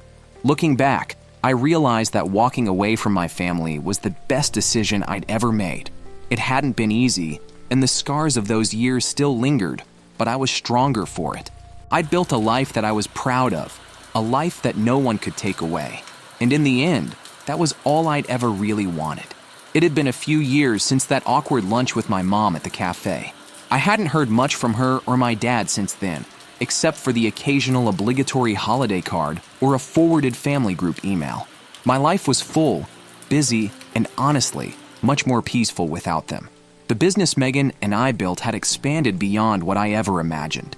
We'd grown from a small, scrappy team to a full-fledged agency with real clients, a proper office, and employees who relied on us.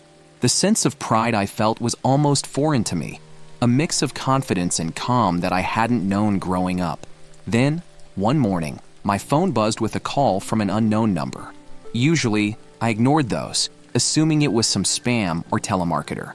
But something nudged me to pick up, and when I did, I immediately recognized the voice on the other end. It was my dad.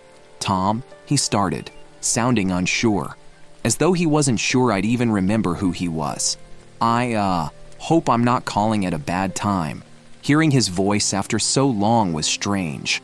It stirred up memories I'd thought I'd buried, but I stayed polite, keeping my tone neutral. "Hey, Dad, it's been a while. What's up?" There was a pause, and I could feel his discomfort through the phone. "Yeah, I know. Sorry about that. We've just been going through some things, and well, I didn't know who else to call." I braced myself, expecting to hear something about Jessica or Alex, maybe another wedding, or that one of them was having a child. But as my dad continued, I realized this call was about something else entirely. "It's your mom and me," he said slowly. Things aren't going so well for us right now. Financially, I mean, Jessica and Alex, they've both moved out of state, busy with their own lives, and with the medical bills piling up, we're in a bit of a tough spot." A wave of emotions hit me, one after the other. Part of me felt almost vindicated, like this was some cosmic justice for the way they treated me. Another part of me felt a flicker of guilt, a tugging sense of obligation that hadn't fully faded, despite everything. But most of all, I felt conflicted. Medical bills? I asked, keeping my voice steady, although a knot of anxiety was forming in my chest. "Yeah," my dad replied, his voice softer. "Your mom's been having some health issues. The doctors have been running all these tests, but it's been tough, financially. Insurance doesn't cover everything, I took a deep breath, processing what he was telling me. Growing up, they had been the ones who always had control, who made the decisions, who set the rules. Now they were the ones asking for help. I didn't know whether to feel anger, pity, or some strange mix of both. "Look, Dad," I said, my voice more guarded than I intended. "Why are you coming to me? Jessica and Alex were always well. Let's just say you didn't exactly look to me for support in the past." He was silent for a moment, then sighed heavily. "Tom, I know we haven't been fair to you. I realize now that we probably put a lot on your shoulders that shouldn't have been there. And maybe we didn't treat you the way you deserved. But Jessica's got her own family now, and Alex is working on a big project abroad. We're out of options." His words hit harder than I expected. He sounded defeated. My dad, who had always acted like he had it all together, was practically begging. I didn't know what to say, so I stayed quiet, letting the weight of the silence settle over us. "Look," he continued, breaking the silence, "I'm not asking for charity, Tom. Just maybe a loan. Something to help us get back on our feet. We'd pay you back as soon as we could." I could feel the old resentment bubbling up, memories of years spent feeling like I didn't matter to them, like I was nothing but a backup plan. But at the same time, I couldn't ignore the tiny voice in my head reminding me that they were still my parents. They were flawed, yes, but they'd raised me, even if they hadn't done it perfectly. I'll think about it, I finally said, keeping my voice neutral. I ended the call, feeling like the ground beneath me had shifted. The next few days were filled with an uneasy tension. Part of me wanted to cut them off, to leave them to deal with their own mistakes. But another part of me, a part one hadn't known was still there, felt the pull of family, the lingering sense that, despite everything, they were still my blood. Eventually, I decided to reach out, but on my terms. I set up a meeting at my office, away from the familiar surroundings that might trigger old habits. When they arrived, they looked different than I remembered. My dad seemed smaller somehow, his shoulders hunched, and my mom's face was lined with worry, her eyes tired and dimmed. We sat down, and I went straight to the point. "I'll help you," I said, watching their faces carefully. Relief washed over my mom's face, and my dad's shoulders visibly relaxed. But I continued, holding up a hand. "There are conditions." My dad's face tightened, but he nodded. "Whatever you say, Tom." "First," I said, my voice firm, "this isn't a handout. It's a loan, just like you said. I'll cover your immediate needs, but I want it in writing that you'll pay it back when you're able." They nodded, glancing at each other, clearly uncomfortable. I knew this was humiliating for them, but I didn't care. I needed them to understand that things had changed. I wasn't the neglected son anymore. I was someone they had to take seriously. "Second," I added, "I want complete transparency about your finances. I'm not just going to throw money at this and hope for the best. If I'm helping, I need to know exactly where the money is going." They hesitated, but eventually agreed. It was clear they weren't thrilled with my conditions, but they had no other choice. They needed me, and for once, the power dynamic was in my hands. After we finalized the details, I wrote them a check, covering the most pressing bills. As they left my office, I felt a strange mix of emotions: relief, sadness, and, surprisingly, a sense of closure. I'd done what I needed to do, and I didn't owe them anything more. The weeks that followed were tense but manageable. They sent me updates on their finances, and slowly, I saw them start to stabilize. I even visited them a few times, each visit less tense than the last. It was clear that they'd finally come to see me in a new light, not as the overlooked son, but as someone who had built a life on his own terms. One day, my mom pulled me aside after dinner.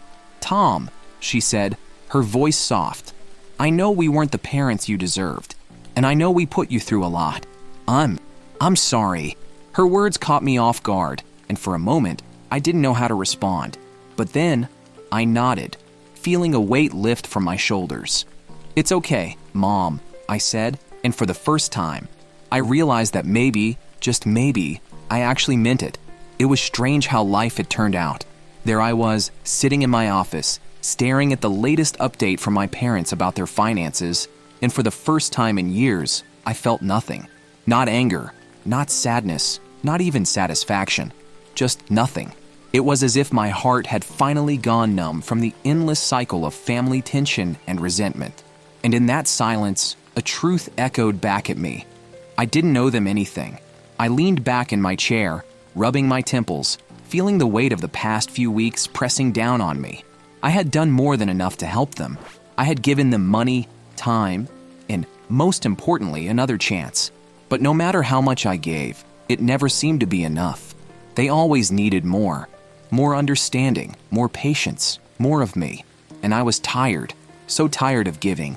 For the first time in my life, I didn't feel an immediate need to fix things, to be the responsible one, to be the person they turned to when things fell apart. And as that realization sank in, I felt something else creeping in, a sense of relief. I didn't have to keep this up. I could walk away if I wanted, and they would have to figure it out on their own. After all these years of being ignored, overlooked, and taken for granted, I finally had the power to say no. I sat there for a long time, just letting that thought settle in. It was freeing, and yet, at the same time, it scared me. I wasn't used to putting myself first. For so long, I had been trying to earn their approval, to prove that I was worth something. And now that I finally had a chance to break free from that need, I didn't know what to do with it. Just then, Megan walked in, breaking me out of my thoughts. She took one look at me and raised an eyebrow, her usual mix of sarcasm and empathy in her gaze. Megan had been my rock throughout this entire ordeal. She was the one who listened to my late-night rants, who reminded me of my worth when my parents' indifference threatened to drag me down. And in that moment, I felt grateful for her presence in my life, for the grounding force she'd become. "You look like you've been hit by a truck," she said, dropping into the chair across from me. "Feels that way," I muttered, pushing the paper across the desk toward her. Latest update from the parents. She scanned it quickly, her expression unreadable. "So, what's the plan? Going to bail them out again?" I shrugged, not meeting her eyes. "I don't know. Part of me feels like I should, like I owe it to them. But another part, I just don't know if I have it in me anymore, Meg." She nodded, leaning back in her chair. "You've done more than enough, Tom. You've gone above and beyond what anyone could expect. They weren't there for you when you needed them. So why should you feel obligated to be there for them now?" Her words hit a nerve, and I felt a pang of guilt, mixed with a flicker of satisfaction. It was true. I'd spent so much of my life trying to prove myself to people who didn't seem to care, and now, when I finally had the chance to walk away, I felt like I was betraying some unspoken code of loyalty. I guess I don't know," I said, struggling to find the right words. "Part of me wants them to see that I don't need them, that I'm better off without their approval. But another part, I don't know if I'm ready to let go of that need." Megan reached across the desk, giving my hand a reassuring squeeze. "Listen, Tom, you don't owe them anything. You've built something incredible, something they had no part in. You've given them second chances, but they have to want to change. If they don't, that's on them, not you." Her words hung in the air, sinking into the spaces that years of resentment and guilt had carved out. And as much as I wanted to believe her, part of me still clung to the hope that maybe, just maybe, my parents would finally see me for who I was.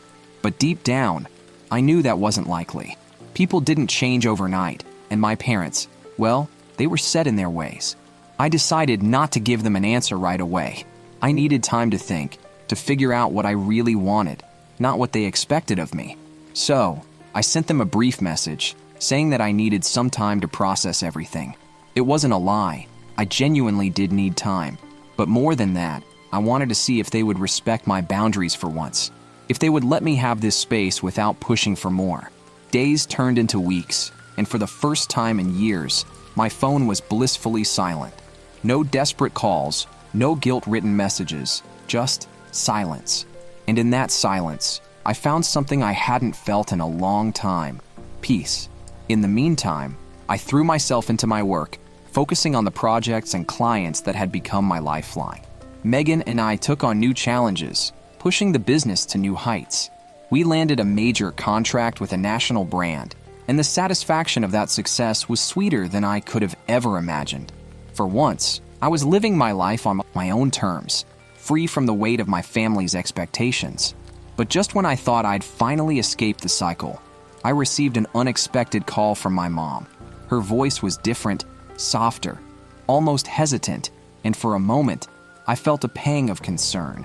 "Tom," she began, her voice wavering, "I know I haven't been the mother you needed, and I know we've hurt you in ways that can't be undone, but I want you to know that we're proud of you. We really are." Her words caught me off guard, and I didn't know how to respond. For so long, I had craved that validation, that acknowledgement that I was worth something. But now that I had it, it felt hollow, almost like an afterthought. "Thanks, Mom," I said, my voice guarded. "I appreciate that." There was a long pause, and then she continued, her tone more urgent. "Tom, we really do need your help. I know we haven't been there for you, but please, don't turn your back on us now." I closed my eyes, feeling the weight of her words pressing down on me. Part of me wanted to cave, to give them what they wanted, just to end the tension. But another part of me, the part that had fought so hard to build a life of my own, resisted. "I'll think about it," I said finally, my voice steady. And with that, I ended the call, feeling a strange mix of relief and exhaustion. I didn't have to make a decision right away. For once, I could take my time, think things through, and do what was best for me. In the days that followed, I found myself reflecting on everything that had led me to this point. The years of feeling invisible, the constant need for approval, the resentment that had built up over time. It was all still there, buried beneath layers of newfound success and independence. But now, I had a choice. I could let it consume me, or I could let it go. In the end, I chose to wait. I didn't give them an answer, and for the first time, I felt okay with that. I had finally broken free from the need to please, the need to be someone I wasn't, just to earn their love. And in that freedom, I found a sense of peace I had been searching for all my life. I've F23 been in love with my best friend M21 since I first met him. It's not going away, and I don't know how to deal with it because I have no idea if he likes me, and it's stopping me from meeting someone else plus 5-year update. Honestly, this is pretty straightforward.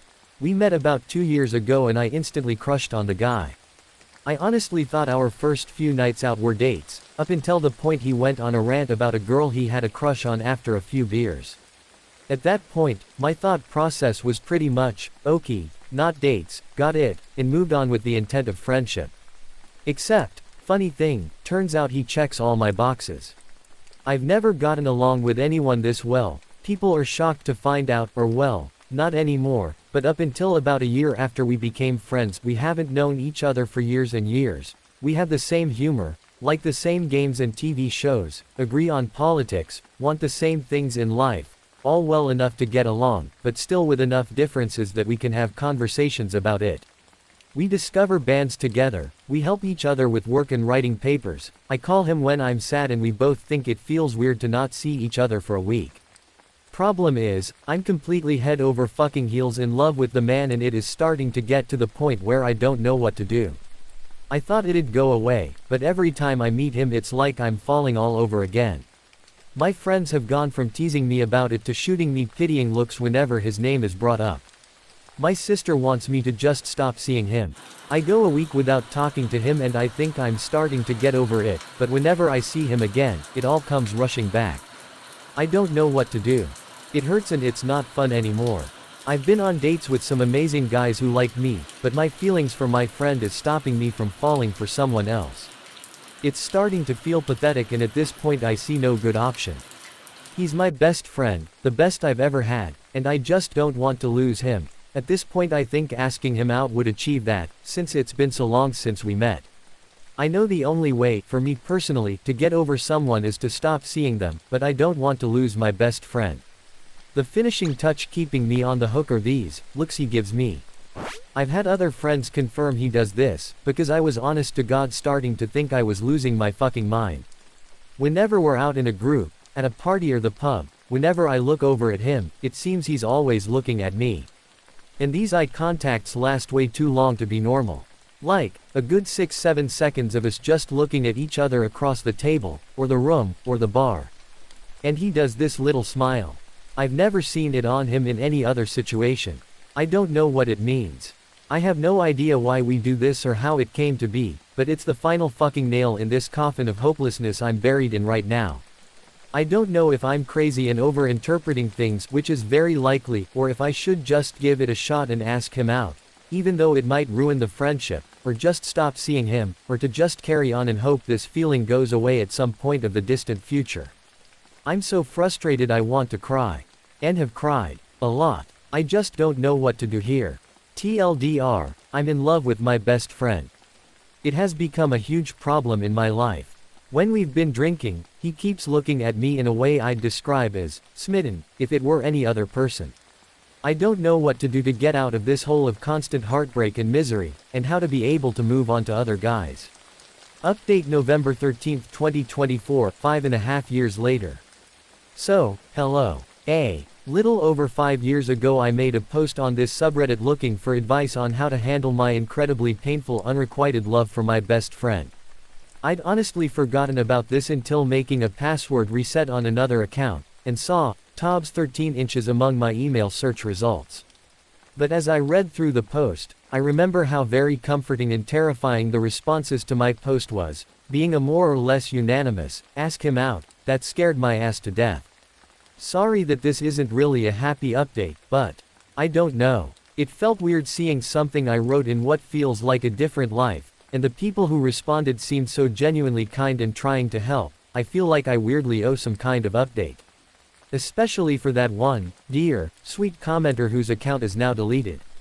I so wish I'd have a way to reach out to them, because that was one of the most thoughtful comments I think I've ever gotten. And just to recap, with hindsight, I really was in love with this man, and I had been for about 2 years. Like, full 9 yards in love. Struggling to breathe when he talked about someone else, but still cheering him on because he deserved happiness levels of in love.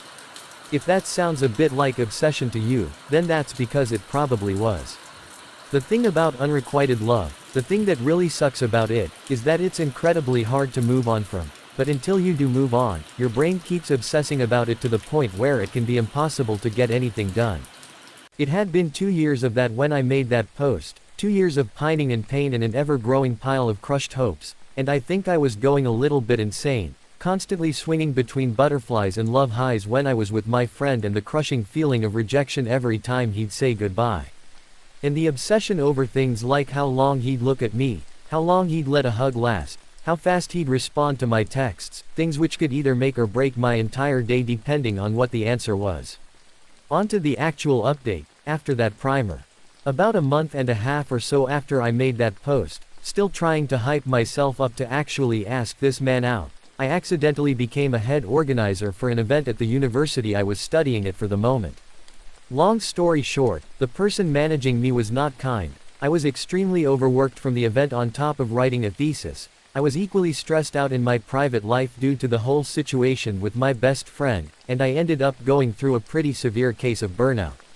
Add on to everything that I'd developed an addiction to alcohol to try to handle everything, and was also experiencing what was most likely a drug-induced paranoid psychosis, and I was a mess. I ended up moving back in with my dad in September, and spent about a year doing nothing but sleeping, crying, playing Skyrim and going to rehab and therapy. Start of 2021, I went back to school, and slowly recovered.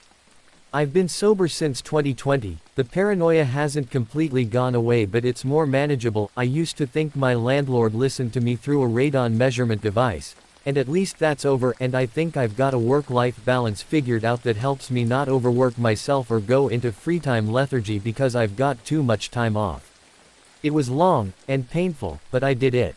If you're wondering where my best friend was in all of this, I honestly don't know. I went back to look at our text messages, and from what I can see he tried to call me a few times in early September. I didn't respond, and then nothing until around Christmas when he wondered if I wanted to meet up sometime. I said yes, and then never followed through. He hasn't texted me since. January 4, 2020. Now, to be clear, I don't blame him for not reaching out more. My non-responding is what killed that friendship. I know, because it also killed every other friendship I had at the time. I don't know, alcohol addiction, deep depression and crippling paranoia, may be a fair explanation to one day stop responding to any of your friends, but I still deeply regret those choices. If I were to make a relationships post today, it would be on how the fuck you word an apology after behavior like that, 5 years down the road. Sorry. I feel like this is starting to become a journal. I'm gonna stop my reflections there. So, about my love for my best friend, with some years of hindsight and therapy behind me. I don't think I was in love with him. I think I was in love with the idea of him, and I think I was obsessed for sure, but looking back, I don't know. I genuinely don't know. I think a part of me really liked the fact that this was a person who so clearly wasn't interested in me, genuinely. If he was, that would shock me to find out, because he spent 2.5 years ignoring the in hindsight very obvious attempts I made to deepen the relationship. Some examples include him saying he's waiting for the right person, me responding, sometimes I feel like I already have. Do you ever feel like that? And him going, nah, I don't think so. Me following that up with, maybe you just don't know, the heart is weird sometimes, and him going, I'm pretty sure I'd know. One time we talked about why people fall in love, and I genuinely tried to convince him a deep friendship was all you needed, while he insisted that there needed to be a level of sexual attraction as well. I tried to get him to do that 36 questions that will make you fall in love thing with me. I kept trying to find excuses to hold his hand, rest in peace, my palm reading career, you were nothing but a thinly veiled attempt at finger touching, and him resolutely never going along with it. Ditto, but with hugs, arm touching, and sitting just a little too close whenever we went out so I could hear him better, which he normally responded to by going, we should go outside so you can hear better if it's too loud in here.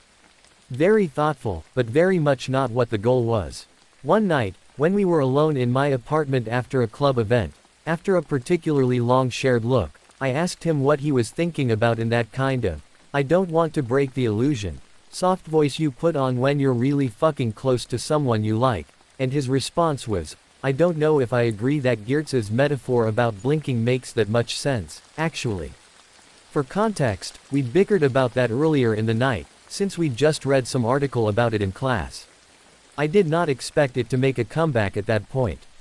Another night, when we were out together and there had been a lot of looks and closely leaned in laughing together, and he pulls me to one side by the hand to talk to me about something, heart racing, only to ask me if I know if one of my friends is single because he thinks she's really fucking cute and might have been looking at him all night. Looking back, at least some of this stuff is sort of funny. I have no idea if he knew, or knows now, that I was in love with him. I wouldn't be surprised if some of my old friends eventually told him, but of course he's never reached out about it. But yes, I think I kinda like the security of this person who clearly didn't like me back. Not that I was doing well with the heartache, but there's a certain kind of fucked up comfort that comes from pining for someone who doesn't want you back. Like, the highs I'd get when I got something that felt like confirmation, made up for the lows of crying in my apartment stairway when I got home after a denial. Today, I mostly just feel so bad for him and ashamed of myself. Regardless of whether he knew or not, and I'm trying to cling to the fact that he seemed to at least continue wanting to be friends is some indicator that he never felt creeped out or uncomfortable, my behavior was pretty fucking creepy. And in the end, once I did get that distance between us, the feelings went away after some 6 months or so. My therapist recommended not meeting this person again, for my own sake, and by early 2020 I wasn't so painfully in love anymore. A while later I'd end up meeting a guy the first clicked with just as much, who actually liked me back and showed it. We've been together for almost 3 years now, and are talking about starting to try for kids at some point soon. He'd like us to get married first, but is also insisting he wants to be the one to propose, so I'm just walking around waiting for the day. Even if it's not a huge surprise or secret, he just wants to get that moment of going down on one knee, and who am I to deny him? I'm slowly growing old and boring. I'm sober, I go to my boring, stable, middle career 9-to-5 job. I save for my retirement and traveling on the summers. I help my dad out on his farm. I crochet little animals for my newborn niece. I come home to a man who plays his silly video games. I play my silly video games. We go for walks into the museum and bicker about whether to get fat on takeout or not. I have some regrets about how my early 20s ended up playing out, but by God, I wouldn't want to go back. I didn't ask him out. Instead, I had a severe mental health crisis, stopped talking to all my friends, got sober, crawled my way back, and now looking back I'm surprisingly happy with how life turned out.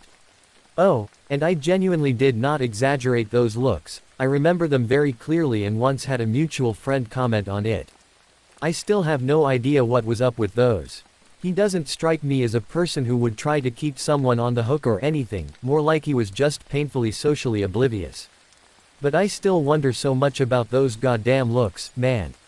My mum asked me to watch my siblings for a week. It's been 9 weeks. Original post. February 21, 2024. Oop 19F finds herself watching her younger siblings 16F, 13F, 12M, 9F, and 7F after her mum went out before Christmas. Then she texted she would be gone for a week. It has been 9 weeks since then and Oop only heard from her mum 3 times and said she wasn't coming back anytime soon. Oop is hanging on to survive as she and her siblings live with their nan who doesn't provide any help. Older siblings have moved out of the house.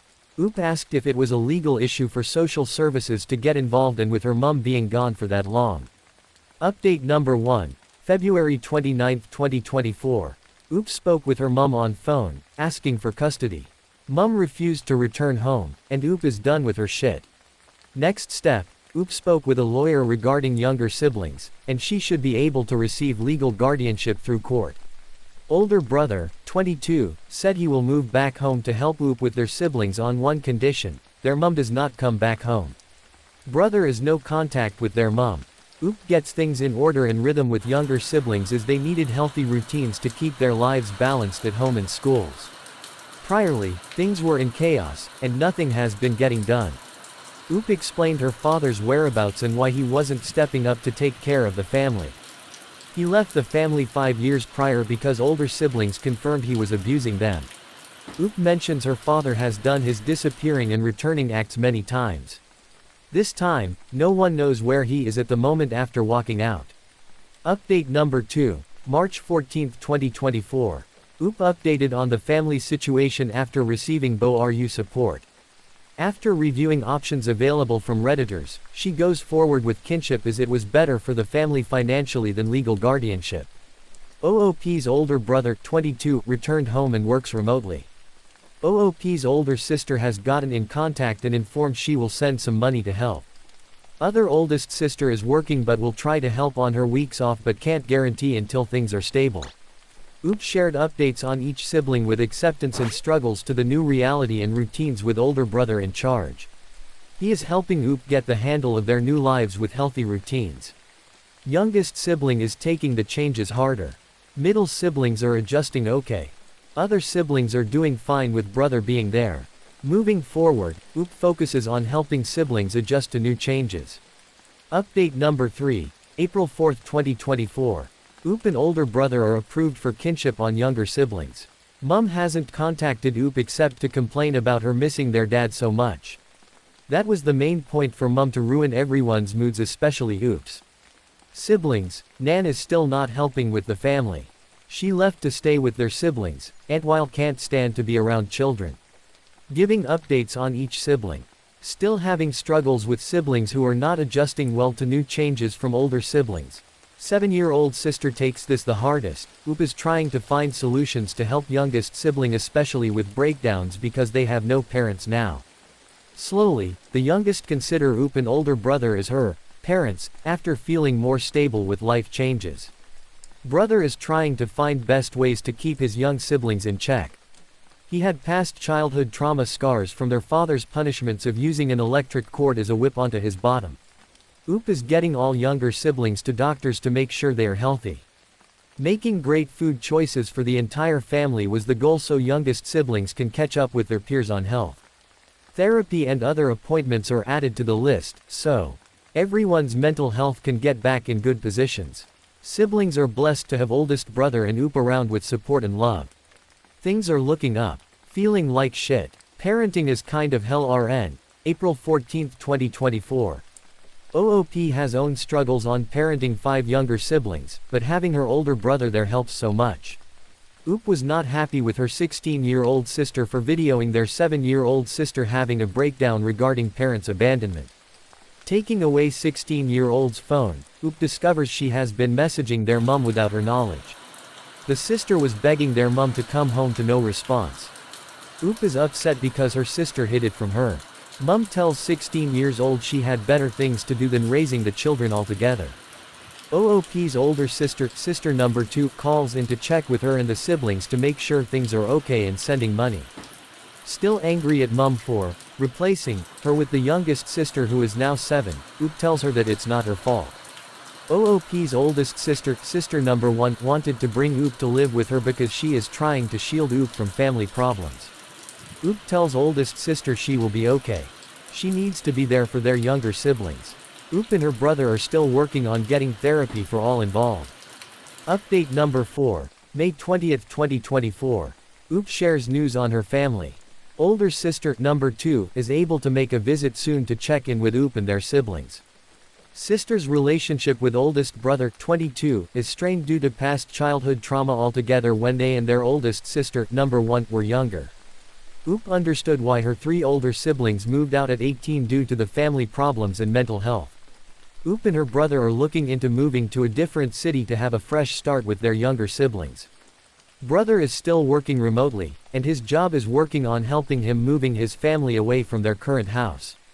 It has been in the plans for a while as brother feels it would do the siblings good to have a clean slate. The financial levels are getting better for the siblings because Oop and brother are able to budget and save some. Oop gave updates on each sibling as things are improving, but they are still dealing with problems.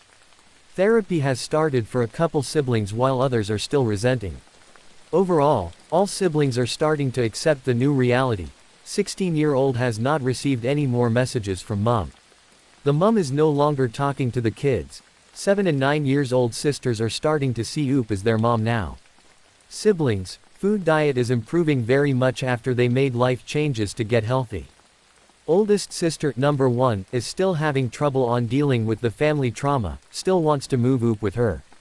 She refused to see younger siblings due to past childhood trauma. Oop wants to break the ice and have oldest sister meet with their youngest sister to make sure she, number 1, knows who her sister is. Grandma is still not helpful for Oop and her brother. Will not move back home, is still at OOP's auntie's. Editor's note: in the next update, Oop has given a name for her older brother, who will be called Matt. Update number 5, May 29, 2024. OOP's second oldest sister has arrived for family visit with Oop and siblings. Sister was nervous and emotional about seeing younger siblings for the first time in years.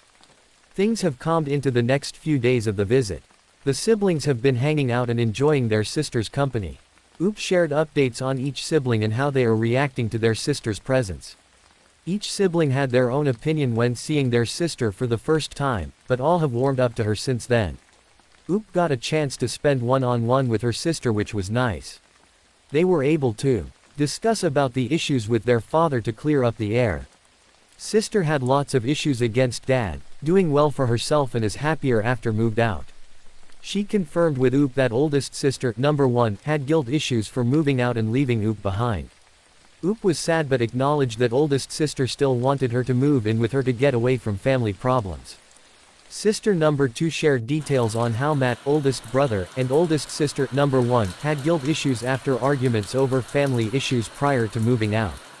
OOP has a short update on her Nan. She is still giving her a hard time, especially when she doesn't want to help Oop with the siblings. Nan wants OOP's cousin to move in the house and kick Oop and her siblings out for no reasons, and Oop shut her down. Oop shared her mum might have located her dad. She suspected her mum has been messaging her for pictures of 12 years old brother to prove the boy looks like dad. Mum is talking badly about Oop and siblings in hoping dad will love her more than anyone else. Oop is not sending any pictures to her mum because she didn't care about her children except for herself and the dad. From sister number 2, Oop learned their dad might have more kids. They might be older or closer to 3 oldest siblings, ages sisters number 1 and 2, Matt. Nothing else has been shared on possible oldest siblings older than sister number 1. Oop is now 20 and has mixed feelings about her 7 years old sister calling her mummy. She is working on getting used to be called mummy, especially from 7F. 9F is worried about calling Oop her mummy too because it was uncomfortable.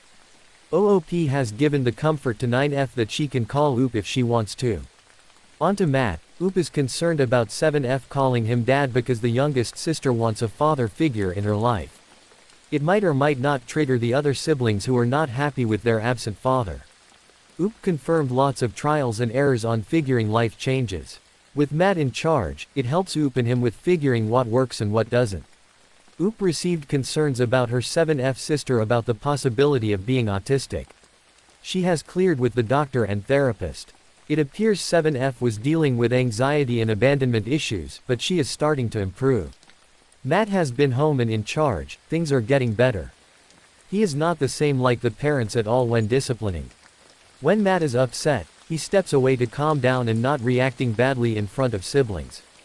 He has scars from their dad's beatings when he was younger. Also, their mum has broken several bones on few siblings. Matt and OOP are breaking the cycles and putting on healthy disciplines for their siblings. Update number 6, July 23, 2024. 2 months since last update, Oop shares updates on her younger siblings. Each of them are having their own struggles and shows improvements with life changes. 16F gives Oop teenage problems as usually. Likes to argue with Oop on disciplining younger siblings and trying to get away with some stuff. 9F has been terrorizing her sister, 7F. Oop is working with a therapist regarding sibling issues. She tries to do one-on-one with both 9F and 7F so they can receive undivided attention. 13F and 12M are still the same, pretty easy to deal with. 13F sometimes give Oop an attitude but being a teenager. Matt is still working on sorting the moving stuff for a fresh start for the family. Oop ends the update with a note that she still hasn't heard from her mom. Her nan is still with her aunt and no help for the family. Oldest sister sends money to help family with finances. Help PP, is this normal? July 29, 2024. Short post. Oop asked Redditors for help on how to respond to a text message from a mom of her 7-year-old sister's friend. It's for a birthday party that 7F has been invited to. Oop asked if it was okay for her to stay with her sister since she has separation anxiety without making it awkward for everyone else at the party. Redditors gave Oop advice which helped out so much. B-date party success. August 13, 2024. Short post. Oop thanked Reddit for advice on her 7-year-old sister's invitation to a friend's birthday party. She spoke with the mom who hosted the party. Oop was able to be with her sister who enjoyed having fun with her friends, playing, receiving birthday favors, and eating a cupcake. She had another one. September 21, 2024. Oop is back with news regarding her mom who just had another baby daughter.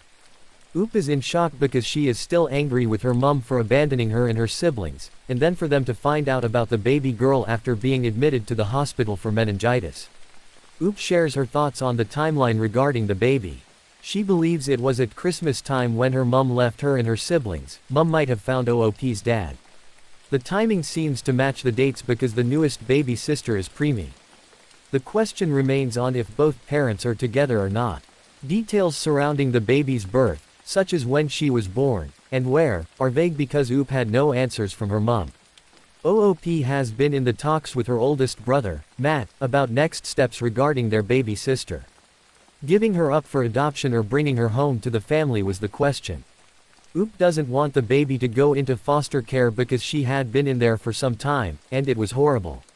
She and Matt are working with the caseworker assigned to the new baby to see what to do next once she is discharged from the hospital.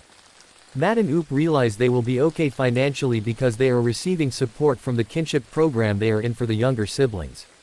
Hopefully by Christmas, the family will be already moved to a new place along with all younger siblings turning a year older. They would be 17F, 14F, 13M, 10F, and 8F. Older sister, number 2, will be moving with the siblings too. Baby update. September 28, 2024. Short update is I don't have much time but everyone is messaging me today asking what's happening. Baby is doing really well. The past week has been up and down and still got a few issues ATM but there's a super good chance she will be totally fine. She looks like an alien and she has a cannula in her tiny head but she's okay according to literally every nurse and doctor I keep harassing about her BC to look at her you'd think this baby is not well. They are like no she's doing great. But yeah if she wasn't brought to the hospital when she would be dead. They still haven't found my mom. No idea where she is but most likely left the city. Maybe she actually realizes she fucked up this time and you can't leave your newborn with random crackheads. We are getting temporary custody and hopefully bringing her straight home when she gets discharged if everything is sorted by then. Need to actually see if we can manage it before we make a solid decision so it makes sense to do it this way and the caseworker is fully on board. I am worried about everyone getting attached and then it not working out but after talking about it all week we think it's better to try and fail than not try and wonder what if. Had to tell the kids about her obviously and they are all like this is the best thing ever and excited but IDK I think they think she'll be a quiet adorable doll and the little girls think they get to name her so it's all fun to them. She won't be called Calypso or Lilo or Rapunzel though and she definitely isn't quiet so IDK if the excitement will last long once we get home. We'll see. I'm anxious to just get home and have an actual conversation with Matt. And my sister BCRN it feels like they are like yeah we can keep her but I'm the only one thinking about things long term and like the actual logistics of having an infant. For everyone offering money, gifts etc. Smiley face, September 29, 2024. Hey, so everyone has been messaging me offering us money or gifts and stuff, since my first post, but it's a lot more ATMBC of the baby. I don't want to keep replying the same thing, so we'll just say here instead. So we are really doing okay. I don't know if most of you are from the USA, but here in Australia we get good money for kinship. Like more money than we have ever had before by a long way. We also get discounts on some stuff. I know how to feed 5 kids on very little money, and I'm still in that habit, so the money we get now covers what we need and more. Me and Matt both have jobs, and our older sisters give us money as well when they can. Matt has literally been saving some money for when we move and for emergencies, BC he can. Not saying we are gonna be going on holidays and buying anything we want, but we have enough to get by and will be able to give the kids an actual Christmas this year. They can probably count on one hand all the presents they have had until now. Birthdays didn't exist in our family before, so if we get them a cake and a couple of gifts they will be amazed. I brought myself some clothes recently, and that was crazy to me to get new stuff and not have to think it's either clothes or food or whatever. Like I could just buy them BC I wanted to and it was okay. So yeah, I don't want them to get an avalanche of presents and end up not caring as much about what they do have. Honestly can't imagine having an Amazon wish list and things just showing up at our house. They would probably all have heart attacks. And for the baby stuff, Matt has posted in some Facebook groups and has people offering things we need for free or cheap, so he has already arranged for us to have most of the big things we need, and the money we get for her from the governor will pay for some of the rest of it. I appreciate the offers so much, but I wouldn't feel right taking them when we are able to save some money at the moment, which is honestly crazy to me, and I know so many people who can't save $10 a week if they wanted to. So if you are offering stuff to us, PLS, give it to another family who probably needs it more. We used to struggle so much, and there's still so many people in that situation. I guess most people would still say we are poor or whatever, but we used to be way worse than poor. We don't share instant noodles for dinner anymore, so we good. Sorry for rambling again, and thanks for everyone being so kind and helpful. Blank, _ blank. New update. Update, November 14, 2024. I never know how to start these, lol. Hi. If people want to know about the baby, so update is she is doing good. We finally got her home. Was a mission father and the weirdest combo of stress relief when we finally did it. As far as babies go, she is on the easier side, I would say. ATM, she sleeps a ton and I literally have to wake her up to feed her, and even then she like falls asleep halfway through a bottle. My life legit revolves around bottles.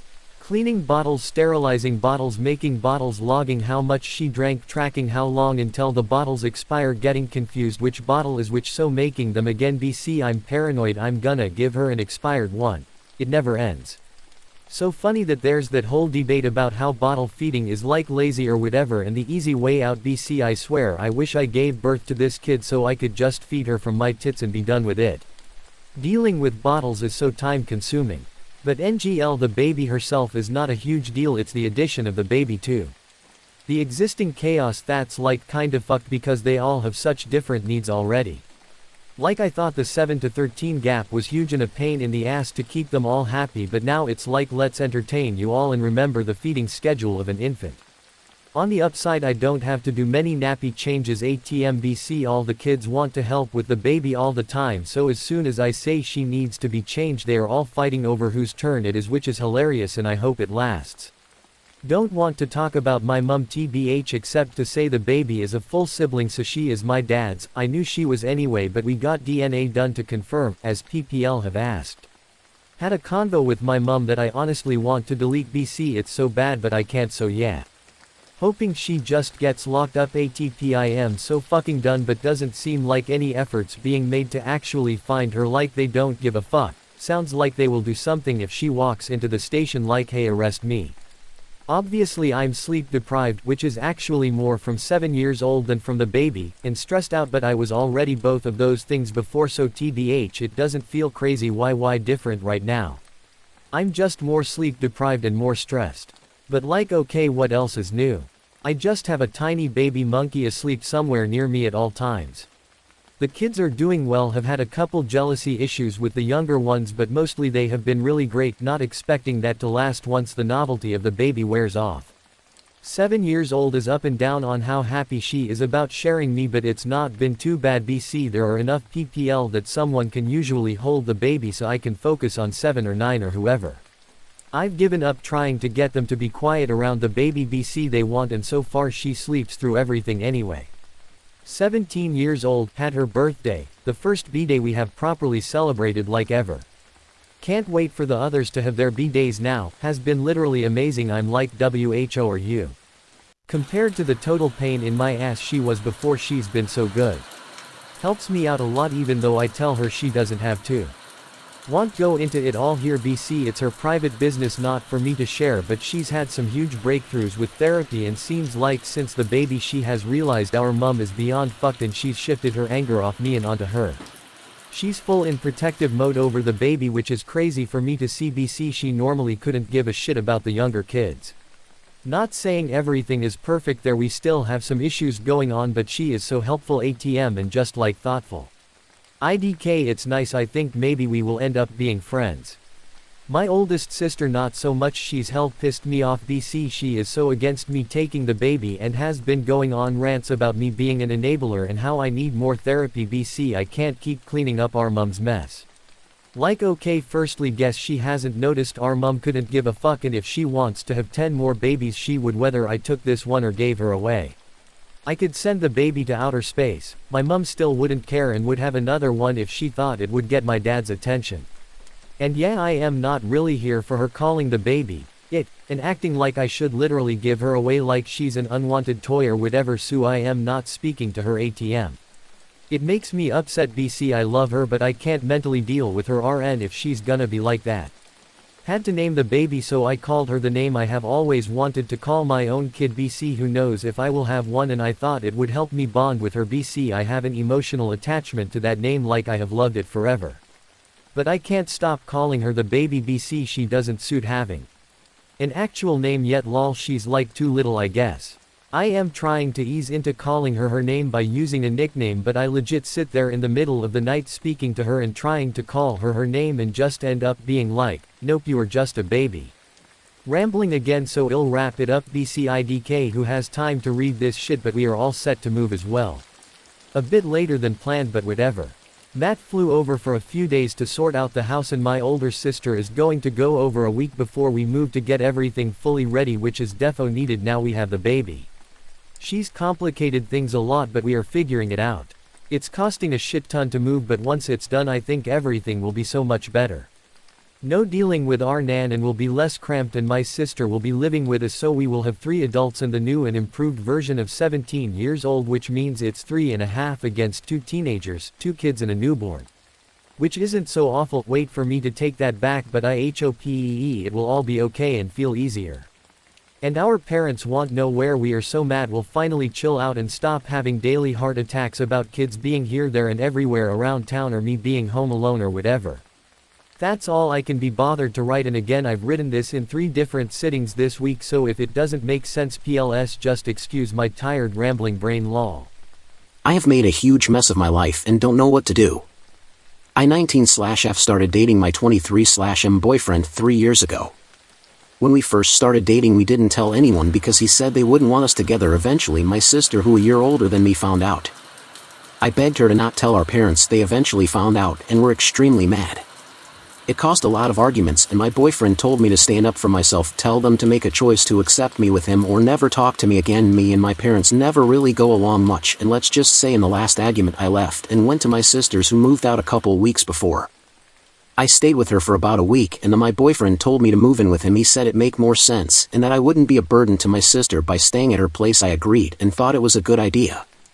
My sister was hesitant about it. She kept asking me if I was sure it was a good idea since we only been dating a year at this point, but I insisted it was a great idea. After moving in with him it was okay for a little while, but then I noticed he get angry very easily. One day I was cleaning up after food and drop a plate and it shattered on the floor. He lost screaming and shouting about how I couldn't do anything right, that it was simple to just put the plate away. He was screaming so much that I started getting scared, and so I picked up my phone to text my sister. He then grabbed my phone from my hand and threw against the wall, making a hole. I started crying at this point. He apologized after an hour or two and said he doesn't know what came over him, that he'd been so stressed lately. I never said anything, and the next day I drove to my sister and explained what happened. She was shocked and angry and wanted me to leave him. I was thinking of breaking up with him too in that moment. But that evening when I was going to eat at our place, really romantic, and he said he was so sorry and he would never do it again and begged me to give him another chance, so I stupidly did. Fast forward a few months, I was going to a concert with my sister as she had gotten me tickets for my last birthday.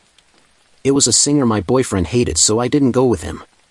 We had a great day, but when I went home that evening he lost it, screaming again and throwing everything, saying that he couldn't believe I would do that to him, that I shouldn't be going to concert without him because that, acting like I'm single and I will cheat. I swore to him I would never, but he wasn't listening to me, so we were screaming at each other, and suddenly he threw a punch at my face. I was so shocked and started crying. He seemed shocked too and started crying, saying he is so sorry and that his ex had cheated on him and how it had left him with trust issues. I left that night and stayed with my sister for a little bit.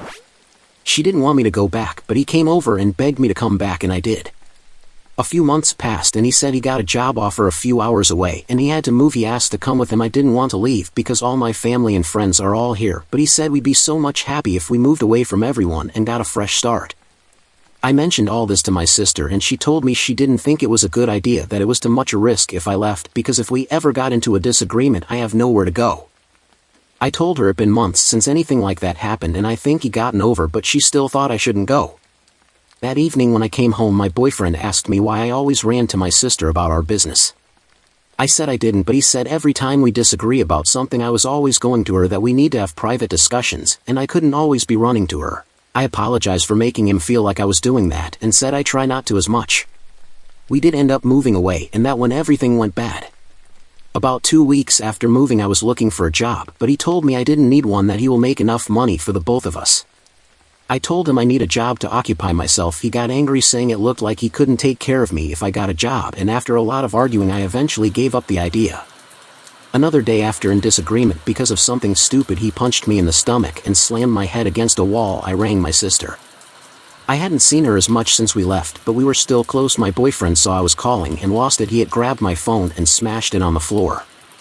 He shouted so much, screaming about how I need to keep our business private and that how can he trust me with anything if I kept crying to people about it. He said he felt he couldn't trust me. About 3 weeks after this my sister came over because she was worried that I hadn't been calling and she couldn't get through to me. I decided not to tell her what happened this time, as it always made my boyfriend mad, so I lied and said that I broke my phone by dropping it and hadn't been able to call. She asked was everything okay, and I said yes. My boyfriend came over to us and then said everything would be perfect if she kept out of our business. She said she just wanted to make sure I was okay and that if I was in danger it is her business. My boyfriend then asked, can I come into our bedroom for a moment so we can talk? He told to make my sister leave and to tell her never come back, that she doesn't like him and that I need to choose now once and for all, him or her. I loved him and I told my sister she need to go, but she knew something was wrong and kept asking is everything okay. That was when my boyfriend told her to get out now. She said no, not until she knew I was okay. I told her to leave, that I didn't need her help now. My boyfriend was happy I said this. He said after he was relieved I finally chosen him for once. It eventually ended in an argument with my boyfriend and me against my sister. We both said some hurtful things and in the end she said she will go, but if I ever need her at all don't be afraid to call, that she will always answer. Was so angry I said I will never need her again. I saw the hurt in her eyes when I said this, but she said nothing and left. That was 6 months ago. Now ever since that day everything been going bad. My boyfriend sold my car, so now I have no way to leave anymore. He did get me a new phone, but his phone plan is on it now. Nearly every day we argue and it always end with him beating me. I tried to leave once and regret afterwards when he caught me because he beat me so bad I thought he was gonna kill me. Last week he started choking me. I thought I was gonna pass out from it. I found out I was pregnant 3 days ago and I don't know what to do. I want to leave him for final this time because I realize everything that been happening now and I can't bring a child into this type of life, but I have nowhere to go. I want to call my sister to apologize, but I don't know will she answer me since it's been 6 months since the fight. I have really messed up and I have no way out of it. Small update. I have been read all of your comments. I think I will try to give my sister a call, but I have to wait until my boyfriend goes to work or leaves in case he hears me call. Another small update. My boyfriend went to the store and has been gone a little over an hour now, so he will be back soon. So I finally rang my sister while I still had the confidence to do it. I tried ringing twice with no answer, so I left a voicemail and apologized and asked can she ring me back when she get it. She rang back nearly right away. She said she didn't answer the call as she didn't know the number. The reason is because a different one than I used to have, and hadn't expected to be me. We talked for a while. I apologized a lot for everything that happened, and she said that it was okay. She said the argument did also bother her a lot. She wanted to ring me afterwards, but couldn't since that phone was broken. She said wanted to come over a few times these last few months, but was afraid she would make it worse for me or that I wouldn't talk to her. She said she's so happy I rang and that I finally want to leave for good. She said that she has been so afraid that she was going to hear that something bad had happened to me one day. We talked for a bit more and I explained more of everything that has happened. She wanted to come pick me up straight away, but I told her she couldn't, that he would be back way before she got here. We agreed that she will come tomorrow once he leaves for work. Once he leaves for work I will gather all my stuff and pack a bag. I don't want to do it now just in case he see them when he get back, because then he will know I am leaving. I know this may sound messed up to say, but I still do love him in some way. I'm not sure how, but I do. Thank you all so much for the comments and support. I don't think I will be able to update you anymore today. I will let you know tomorrow. Update? Some stuff has happened since my last update. I tried to pretend everything was normal. When he came back I had my clothes folded away in the wardrobe and any documents I had hidden under them. Before he went to work he became very angry. He found out I had called my sister. I had deleted Reddit app but had forgotten to clear call log from my phone. He must have went through my phone at some point. He was very angry, asking why I had called her when I know she hates us and that she was always trying to keep us away from each other. He was shouting a lot and hitting his fist against the wall. I wasn't really saying much at this point as I was afraid. All I said was that missed her and just gave her a call to see how she was, and that the call ended in us fighting. I said I wouldn't call her again, but he didn't listen. He was still screaming and he slapped me in the face with the back of his hand. He said he doesn't know how he can ever love or trust me if I keep doing stuff behind his back. He then realized he was going to be late for work at this point. So he grabbed me by my hair and threw me into our bedroom. He said we will talk more about this when he get home from work, and he locked the door from the outside of the bedroom, which locked me inside it. He took the phone from me, saying I clearly couldn't be trusted with it while he is gone. I couldn't call my sister to tell her what happened as I didn't have the phone while I was in bedroom, so I didn't know if she was still going to come. After about 30 to 60 minutes I saw my sister car pull up from the window, and so I opened the window. It doesn't open completely, but it opens enough to talk to her, and explain to her that I was locked in. I told her where our spare key to the house was and she came in and then unlocked the bedroom door. We quickly packed everything I need and left not long after. I left a note basically saying how I was leaving and wasn't going to come back. When me and my sister got into her car I started crying and apologized to her for everything that has happened. She gave me an old spare phone that she had and told me to keep it. So that is what I am using now. She told me that I could stay at her place for as long as I need. I haven't spoken to my parents yet as I find that will be a much harder call to make. I'm not entirely sure what I'm going to do next, but I won't be going back to him. When I left him before I was always hesitant, even when leaving. This time I'm not. We are still on the way to my sister's place as of now. Another update, this might be the last one for a bit. Sorry for not answering everyone back. A few hours after me and my sister arrived at her place he called my sister's phone, as he had her number from before and no longer had mine. After a couple calls my sister answered it. He asked her has she seen me and she said no. He said he know that we called the day before and she said we did, but it ended in us fighting. I had told her that is what I said to him before he left for work. She said she hasn't actually seen me since our fight that time 6 months ago. He then started saying how he think I'm starting to lose my mind, how I keep forgetting things, and that I have saying stuff that never happened and then forgot about saying it at all. He said to her that I've been lashing out and becoming extremely dangerous to be around. He told her how he was worried about saying that he was afraid I would hurt myself or someone else, and that if she seen me to tell him right away as I'm dangerous to be around. I think he was trying to make her not trust me or something, I'm not entirely sure.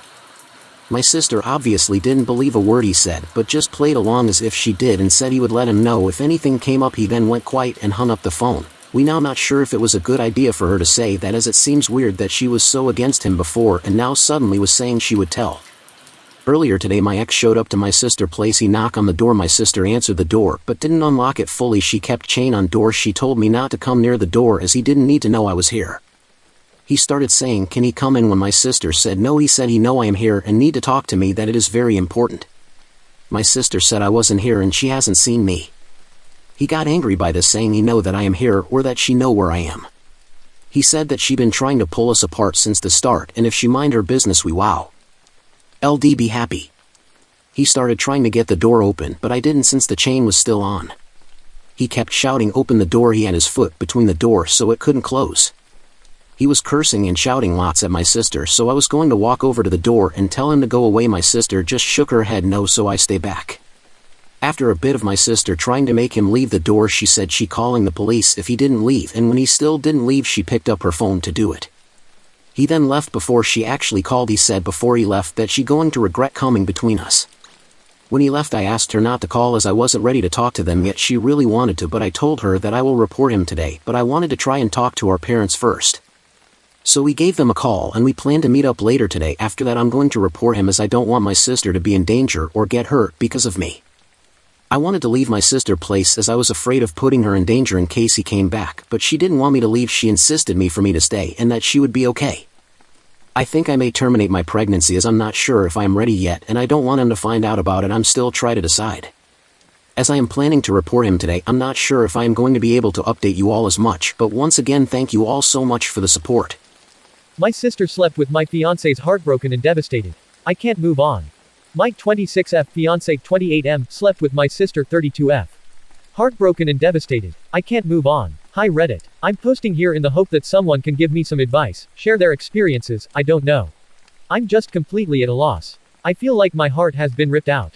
My fiance, let's call him Jake, and I have been together for 7 years. I don't know a life without him. I met him at university, we stayed together past graduation, and moved into a flat which we bought together 2 years ago. He proposed last summer and we were set to wed in July 2017. We have had very few problems until now.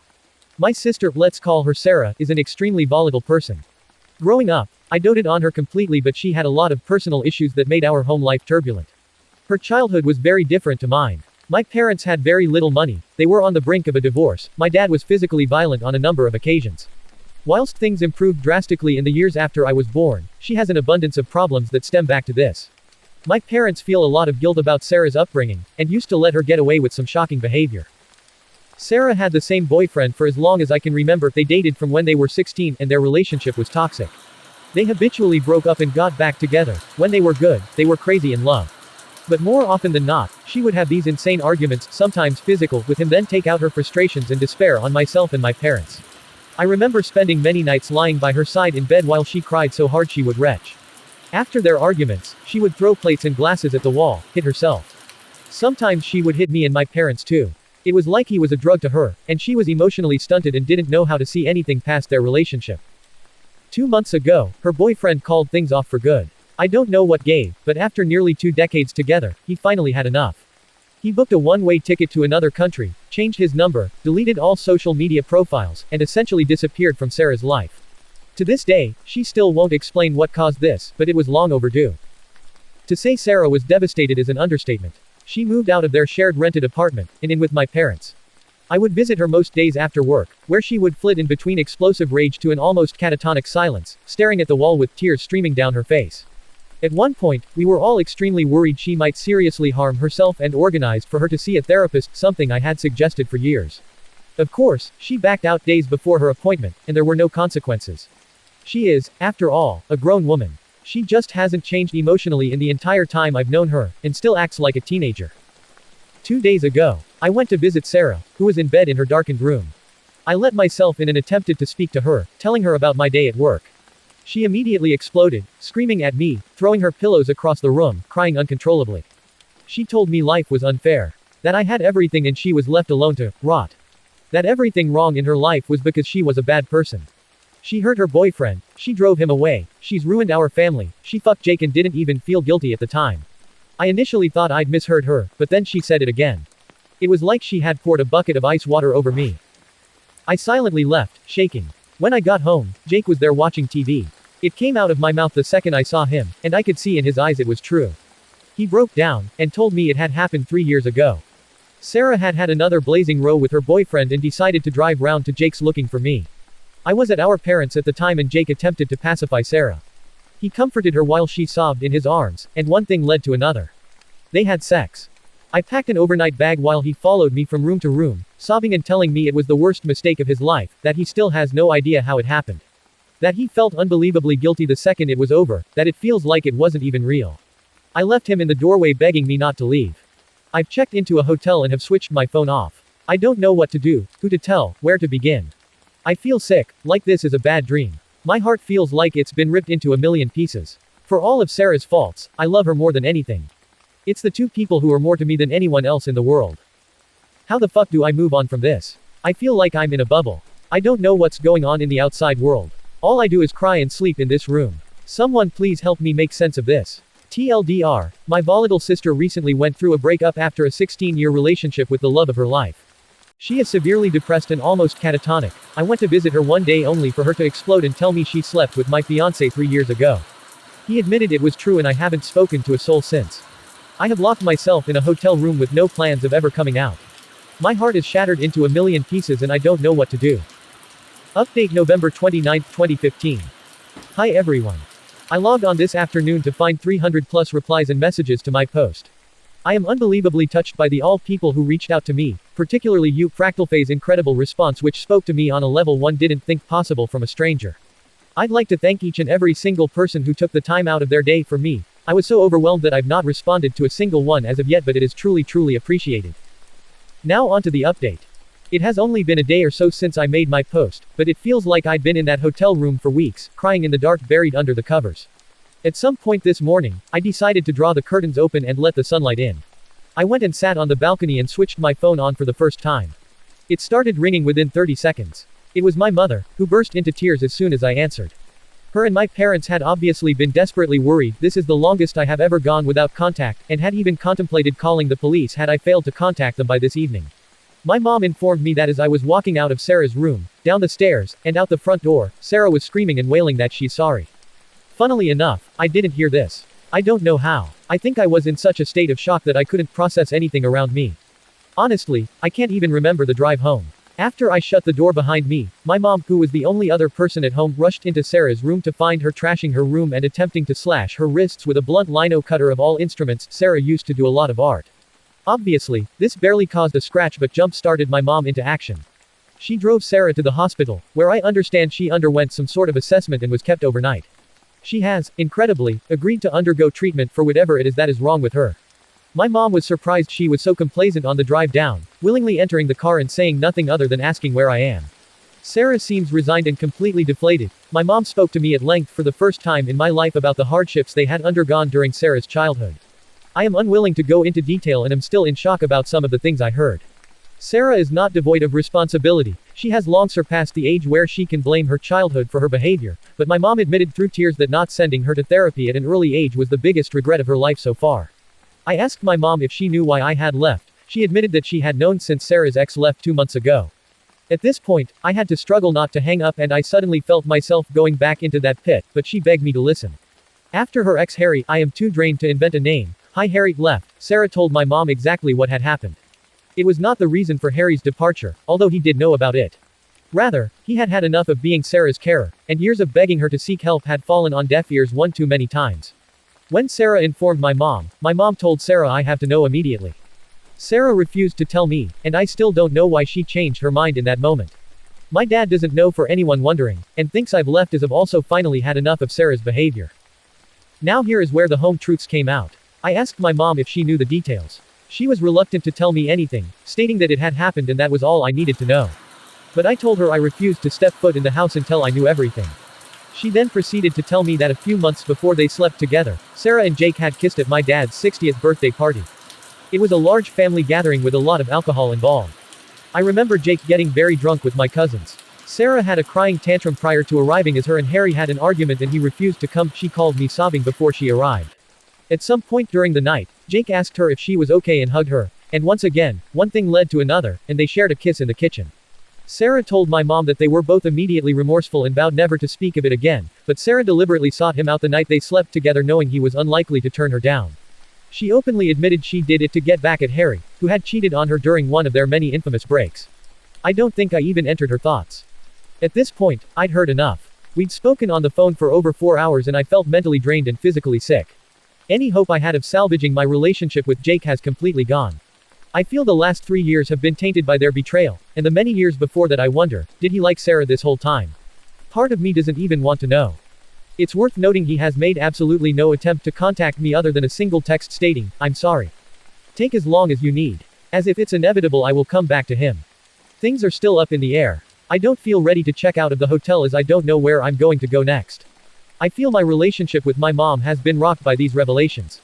I don't know what's going to become of Sarah. I have no idea what I'm going to do about me and Jake's flat, where I'm going to live.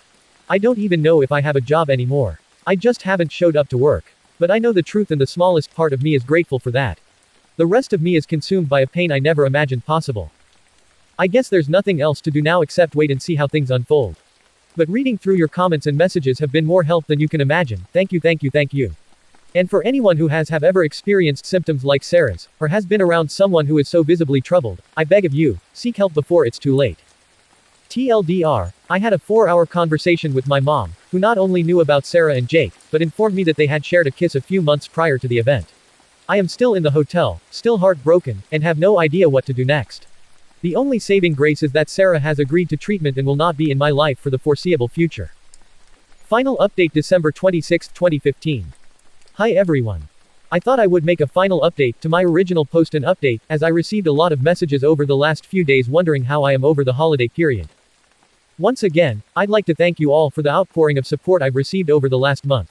The number of messages, links to help, and offers for a shoulder to cry on were overwhelming and touching. I apologize if I never got round to replying to them all, the last few weeks have been a blur. But I am eternally grateful nonetheless. So, after my conversation with my mom, where I found out she had known about Jake and Sarah, I went back to square one. I switched my phone off again, and retreated back into my hotel for a further 5 days. From the comments on my last post, I should clear up one thing. My mom hadn't known about Jake and Sarah from the very beginning. Rather, Sarah had told her about it at the time of Harry's sudden departure, meaning she had known a couple months before I did. Eventually, I decided enough was enough and decided to call work. My boss wasn't angry, or even surprised, to hear from me. My mom had called him after our conversation and told him there had been a family emergency and I would be unavailable for the foreseeable future. He advised I take to the end of the week, but would have to come to a meeting if I required any more time off work than I had already given myself. So my job was safe-ish, and I'm back at work and trying to get on with things.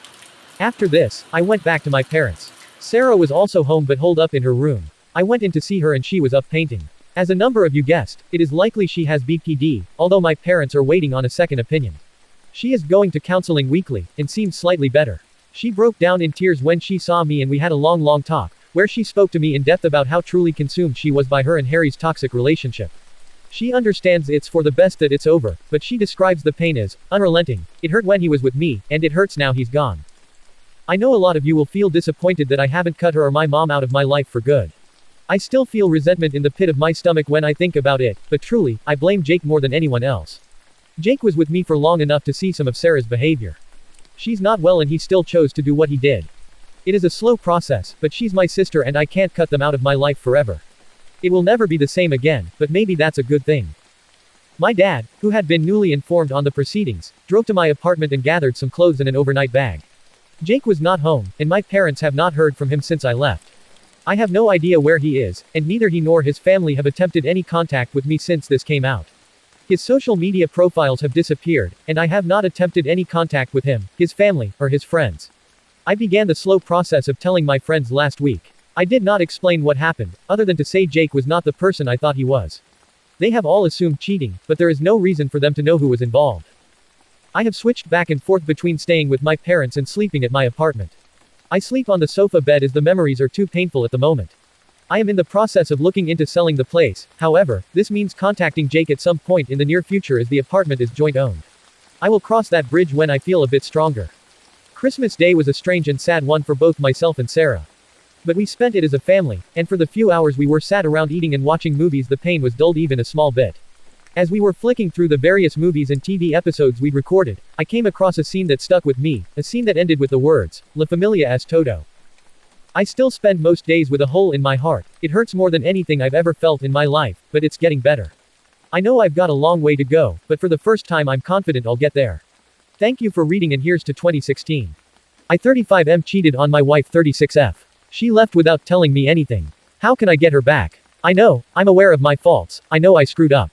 She and I had something beautiful. She is still the love of my life. We were together for 10 years, 2 dating and 8 married, but I made a huge mistake and cheated on her. It was just once, just one damn time. Somehow she found out. I never knew how because I haven't been able to talk to her since then. I guess she found something on my phone. I came home that afternoon as usual and everything felt weird. The house felt emptier. I quickly realized that her things were gone. I panicked. I started calling her over and over, but her phone didn't even ring. Suddenly I saw some papers on the table. She was divorcing me. Under the divorce papers, there was a note that said, "This is what you do with cheaters." That was the last thing I got from her, 2 years ago now. Of course I called the contact information for her lawyer, who has been the only bridge between us. But he just told me that he was her legal representative and that she didn't want to see me. I fought, I got angry, but in the end her lawyer just told me that it would be better if I got my own lawyer. I didn't want to, I absolutely refused to accept that 10 years of relationship would end like this. I know I have failed, but I always wanted to fix it. I know that if she gave me the chance, I could make that sweet and special girl I met more than 10 years ago fall in love with me again. I know that I can make her forgive me. After all, many couples go through similar things and get over it. Why can't we be one more couple in that statistic? Why after 8 years of marriage am I thrown away like garbage for a mistake? I don't deserve so much indifference. I haven't been able to see her or even hear her voice in 2 years. 2 years of not being able to see or talk to the person you love the most is too much of a punishment. This situation has destroyed me emotionally, mentally and even physically. I ended up consuming an unhealthy amount of alcohol, weeks of barely eating, not sleeping, I was a zombie for months, I was just functioning on automatic. I wanted to die, but I couldn't let myself die because I always held on to hope that she would come back. My therapist says it's really hard when you can't get closure from a relationship because your mind can't process that the relationship is over, so you're always thinking that person will knock on the door or that you'll wake up from sleep and they'll be there by your side. The divorce was finalized over a year ago. I'll be honest, I didn't make it easy. I didn't want to get divorced and I still don't understand how we can be divorced. I asked for couples therapy, but she refused. I know from my lawyer that her lawyer advised her to go at least once or twice. But she refused. It took quite a while, but finally the divorce happened. I can't even describe the feeling. I felt and still feel, like if a piece of me had been cut out. I know I hurt her, I know I failed, but I think we all deserve a second chance. When I couldn't take the pain anymore, I decided to start therapy.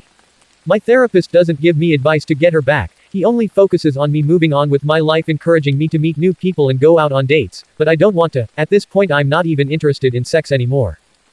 A few days ago something happened that completely shattered me. I was having a few beers with my friend at my house, let's call him Nick, we were both pretty drunk.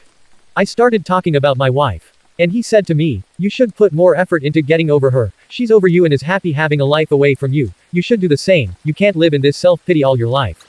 Something in his words hit me, but not in the way he expected. He spoke with a lot of confidence that my wife is over me and is happy now. How does he know that? Ellipsis. At this point, I got angry and started pressuring him to talk. He refused. I pressed as hard as I could. I cried. I begged him to tell me if he knew something. I needed to know something about her. Until he finally told me. His wife has been in contact with my wife for the last year. They were great friends and I remember Sabrina, my friend's wife, being very sad about losing contact with my wife. The thing is that my wife went to live in Norway, got married to a guy there and is about 7 months pregnant. I felt like dying. I literally felt like dying with this information. How could she do this to me? How could it be that while I was crying, getting drunk, missing her and wanting to die every day, she was happily on the other side of the world, getting married, fucking and getting pregnant by another guy? How could it be that she didn't have a child with me in many years, to the point that I thought she was infertile, but she got pregnant by this new guy so easily? Where did this guy come from? I have no answers for absolutely anything and I feel like I can't go on with my life without these answers. The only thing I can think of is that she had revenge sex with the first Norwegian guy she came across and got pregnant and decided to keep the baby. Maybe she got married because she wanted to stay in that country legally, and I guess like in most countries, getting married is a good option for that. I don't know, these thoughts are killing me. I refuse to think that she is in love with him. I need to contact her, I need to talk to her, I need to know what's going on, because she acts like our 10-year history and 8-year marriage is nothing to her. I need advice on how to act. I feel the impulse of travel to where she is and look for her, but how could I do that? I don't know what city she's in, I don't know where she lives, I don't have a number to contact her. She closed her social media, her family is small, they don't live in the same country as me and all of them blocked me. I'm totally lost. I don't know what to do at this point. I still want her back, yes, even pregnant. I feel like if this is a nightmare and I need to wake up now. Edit. I read almost all the comments, and when I say almost all I really mean almost all. It's hard to process all the crap that's been said about me. I feel like you guys forget that you are talking to a person and not an inanimate object. I thought I might find more empathy by sharing my story here. Just 2 people feeling empathy towards me and their comment made me feel better. I'm not looking for validation or for anyone to say that what I did is okay. I know it's not and I have to live with that daily. I will try to respond but of course I'll never be able to respond all the comments over here. I guess none of you know what it's like to have a broken heart and not be able to get over a person. You don't decide who you love and you don't decide when you get over someone. It will happens when it have to. Those who doubt my story, unfortunately is real. I would love this to be fake but sadly it is not and I have to live with this mess every day. Everyone assumes she's happy now. I don't know, I mean how do you know? I haven't seen her in 2 years, I can't have any idea if she's happier or not. Being pregnant it doesn't necessarily means happiness and being married either, we don't really know the circumstances of this marriage. Maybe she got married because she got pregnant and felt alone in a country where she has no one and she just hold on to the other guy. Of course I blame myself for this. This wouldn't have happened if I had been a better person and a better husband to her. But unfortunately I can't change what I did wrong. The only thing I could do is try to make it up to her, but how do you make it up to someone who doesn't want to give you the chance to do so? Ellipsis. Some people said that she doesn't owe me a second chance. That was hard to read but I understand that maybe she doesn't have to. I never openly blamed her for the infertility issues. It was just a thought. We both went to the doctor and in both cases the tests revealed that everything was fine. I never understood why we couldn't conceive and the thought that she was infertile did cross my mind and of course the idea that I was too. But in most cases of infertility it is due to a female factor. Maybe that's why I thought that. Horrible things were said like I would hurt my ex-wife if she were here. I never physically hurt her and I never will. I am not an abusive person. I am not a monster. I know it's hard to empathize with me. I know I screwed up. I know I hurt her way beyond what I can say. But I am not a monster or a narcissist. Some people said that I never loved her otherwise I wouldn't have cheated on her. This statement doesn't seem fair to me. You think you can kidnap the concept of love and tell another person what his real feelings are. You think you are inside my head or heart. Only then would you know what I feel. You can't tell me that I don't love her. There hasn't been a day since she left that I don't regret it. No one can tell me this isn't love. Lastly, humans are more complex than most people here think. Just because I cheated on her doesn't mean I don't love her or that I don't have feelings. I called what I did a mistake because how else would I call it? I thought part of accepting blame is accepting that was my mistake. But everyone here take those words as if I trying to twist the situation when that's not the case. You've completely twisted my words. I know how much I hurt her. Maybe in my post I'm focusing on myself because I was never able to explain myself to her. Since then for me it's been one attempt after another to put together a story in my head that doesn't make sense. I lost everything from one moment to the next. I simply tried to be open with my feelings but it doesn't seem to work here. Not for me at least. I know the damage I did to her. This woman left her life, the country she emigrated to, her friends, even her job. No one does that for a breakup unless you're going through some level of absolute pain. I understand that, I can see and feel the pain I put her through and that makes me feel even more guilty. Honestly, I'm going to respond to some comments below and then log off of Reddit for a couple days until I feel in a better place. Update. Same post 2 days later. These days have been very strange, at times I feel numb and at others desperate. A lot of things have happened. I want to start by answering something and then I will update. Some people asked why Norway. I don't know exactly but she is a polyglot, she speaks 6 languages, many of these languages are connected to cultures that she always liked, Norwegian is just one of them. She has always been interested in Norwegian culture, she has been there before, but she is also interested in other cultures and speaks other languages so for me that was never an indicator that she might have gone to this country. Regarding the update, the first thing I will say is that the post reached some people in my circle. Sabrina's sister is on Reddit, she knows the story and realized it was me. She told Sabrina. Sabrina is angry at Nick for revealing information, Nick is angry at me for posting on Reddit and because he says I pressured him to talk. I am angry at both of them for being 2 a-holes who watched me suffer for 2 years and decided not to help me. They didn't care about my marriage, why should I care about their marriage? Sabrina could have given me my ex-wife phone number a long time ago, but she decided to prioritize her friendship with my ex instead of helping 2 friends mend their marriage.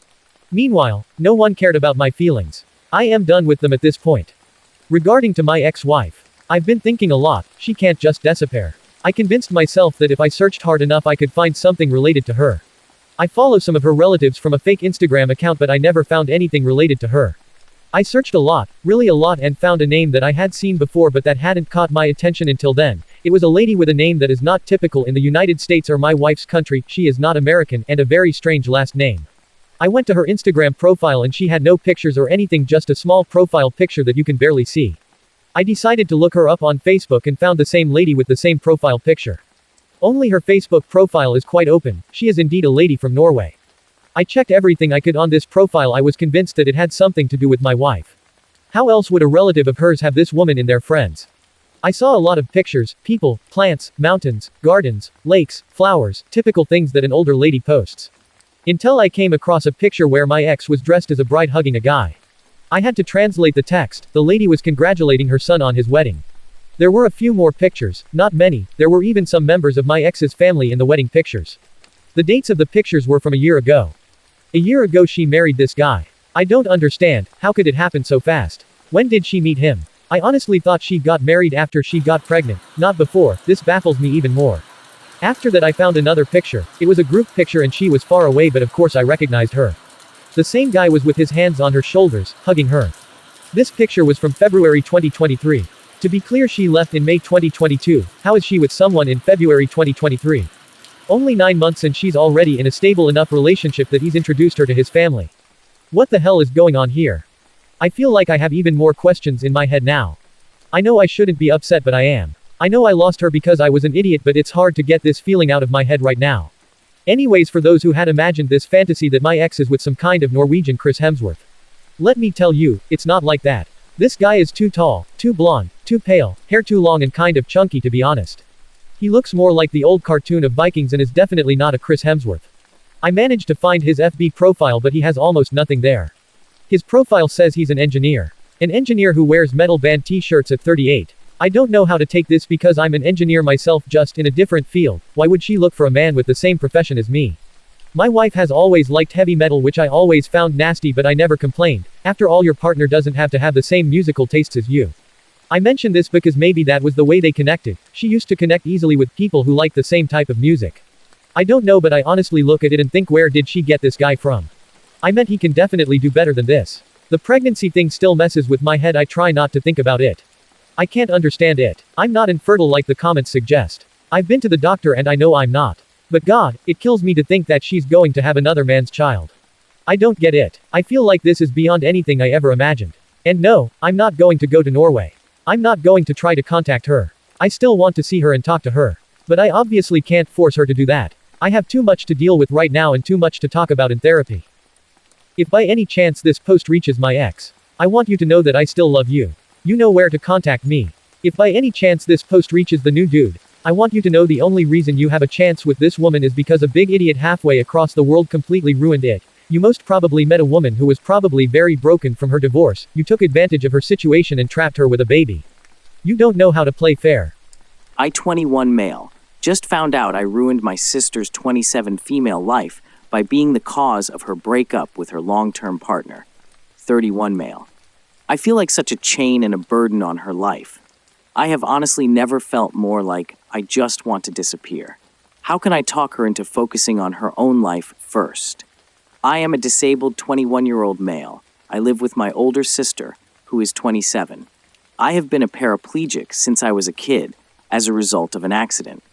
Our remaining parent, our dad, is pretty old and sick. He is in an old folks' home. My sister takes me to see him occasionally. My sister is pretty much my full-time carer. She has her own job, which she works to support both of us.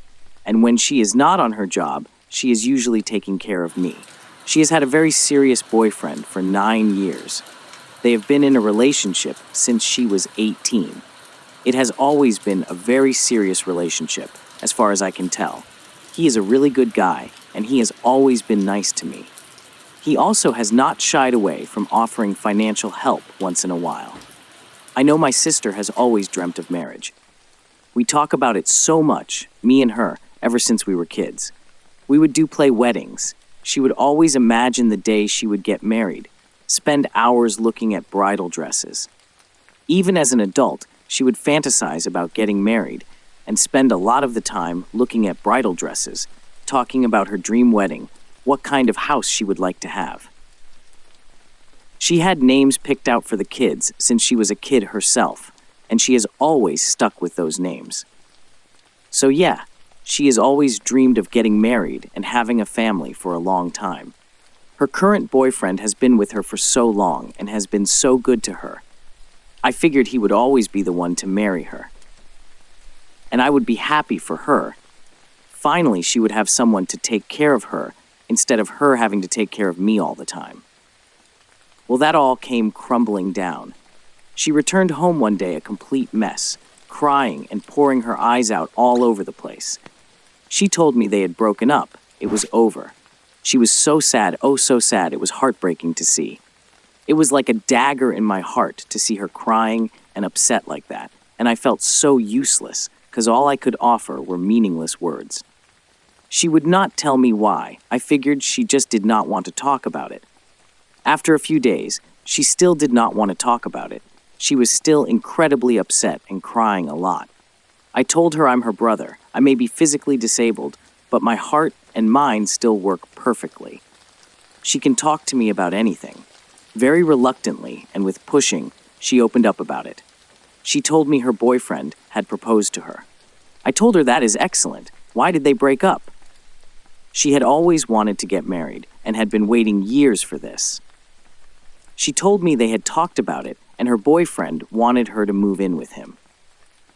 They would find a separate carer for me to look after. They would still see me occasionally, but I would not visit them, and my sister would no longer be my carer at all. My sister told me she could not accept that, and that was the offer on the table as her boyfriend wanted it. She said she could not accept it, they could not reconcile their different wants, and they broke up. I told her she is crazy, she should have chosen her boyfriend. I know she loved him so much, and he was crazy about her. She should have gone and gotten married. She can stay tied to me forever. She should live her own life and have her own family. She was still crying heavily, and she told me she realized that she would never be able to have that. All that stuff she wanted as a kid, to be a bride, have a wedding, have a family, none of it would ever happen. She would be taking care of me forever. I insisted to her, telling her she did not need to take care of me forever. She should live her own life. She said no, that is what she wants. That is the way it has to be. She would have it no other way. When I kept insisting, she said no, that is it. She is in charge. She makes her own life decisions, and I should stop telling her how to live her life. She got angry at me, and I quickly apologized. She said it is okay, but I could tell she was really upset and in a bad mood. Why is she doing this to herself? I do not understand. Does not she see that I do not want her to sacrifice herself like this? Why did she just give up her boyfriend of 9 years like that? She loved him so much, and he loved her. So why did she just push him away like that? Why is she hurting herself like that? I do not want her to be hurting herself just for my sake. I never asked her to make this sacrifice of herself. I told her I would not mind getting another carer for me. She said no, it is her. It has to be her. It is her job. It is her duty to me and to our family. She has to take care of me always. She would not have it any other way, no matter how much I tried to reason. I hate myself so much right now. I have never hated being disabled more than right now in my life. I feel like a baby or something, like a useless animal. I feel like a ball and chain, like a burden, tying her down to the ground and preventing her from living her own life. All I want her to do is to be happy and live her life and be happy and beautiful on her wedding day like she has always wanted, not stuck forever taking care of her disabled brother. I wish I could just die to free her of her burden. I would be lying if I said I had not seriously considered just killing myself so she could finally be free and pursue her own life. I am not just saying that, I am serious. I know she would mourn me for a while, even a few years, but after that she would move on and get married and live her life like she has always wanted. It might be the only way she ever knows true happiness. I tried to convince her, but she seems determined to bog herself down like this. I do not understand. She is not being reasonable. She is not looking out for what is best for herself. Why is she doing this? How can I get her to focus on herself and her own life? Please, guys, help me out. How can I talk some sense into her? How can I convince her to put her needs ahead of my own and to go focus on her life, mainly so she can live the life she has always wanted, instead of being chained down to me? How can I convince her of this? Please help. I feel so desperate and sad for her. TL, I am a disabled paraplegic male living with my sister. She is my main carer. She was in a long-term relationship with her boyfriend for 9 months. He proposed to her. She would move in with him, and they would start their own family. She has always dreamed of having a wedding and a family since she was young. But she refused because it would mean she would have to stop taking care of me and hand my care to someone else. And her boyfriend would not let them take me in with them. I now realize that I am a chain holding her down forever and preventing her from living her own life. What can I do? How can I talk her into focusing on herself first and going and living her own life? Relevant comments. We got caught. Can you contact a social worker to work as a mediator between the two of you so that you can get the care you need, but still maintain a relationship with her in which she is just your sister, not your carer? Oh, absolutely. There are many options. I discussed it with her and told her I could easily find programs that would provide a carer, although with added expenses, so my sister no longer has to be my carer, and she can go and live her own life. She wasn't interested. She is absolutely stubborn and determined. She seems to have it stuck in her head that she has to be my carer permanently. I do not know why. Update May 1st, 2016. Okay, so this is an update to the post I made 2 nights ago. I just want to first of all say thank you so much to all those of you who posted extremely kind and heartwarming comments. That was amazing of you. Thank you so much. I'm also feeling much better now. I understand things much clearer and talked it over with my sister. It seems I was confused, and in the heat of the moment, there was a lot of misunderstanding. I have talked it all over with my sister, and we are both feeling much better and brighter now. And we agree things may have turned out for the best. I now realize, after my sister explained it to me, that he was not right for her, even though they had been together so long.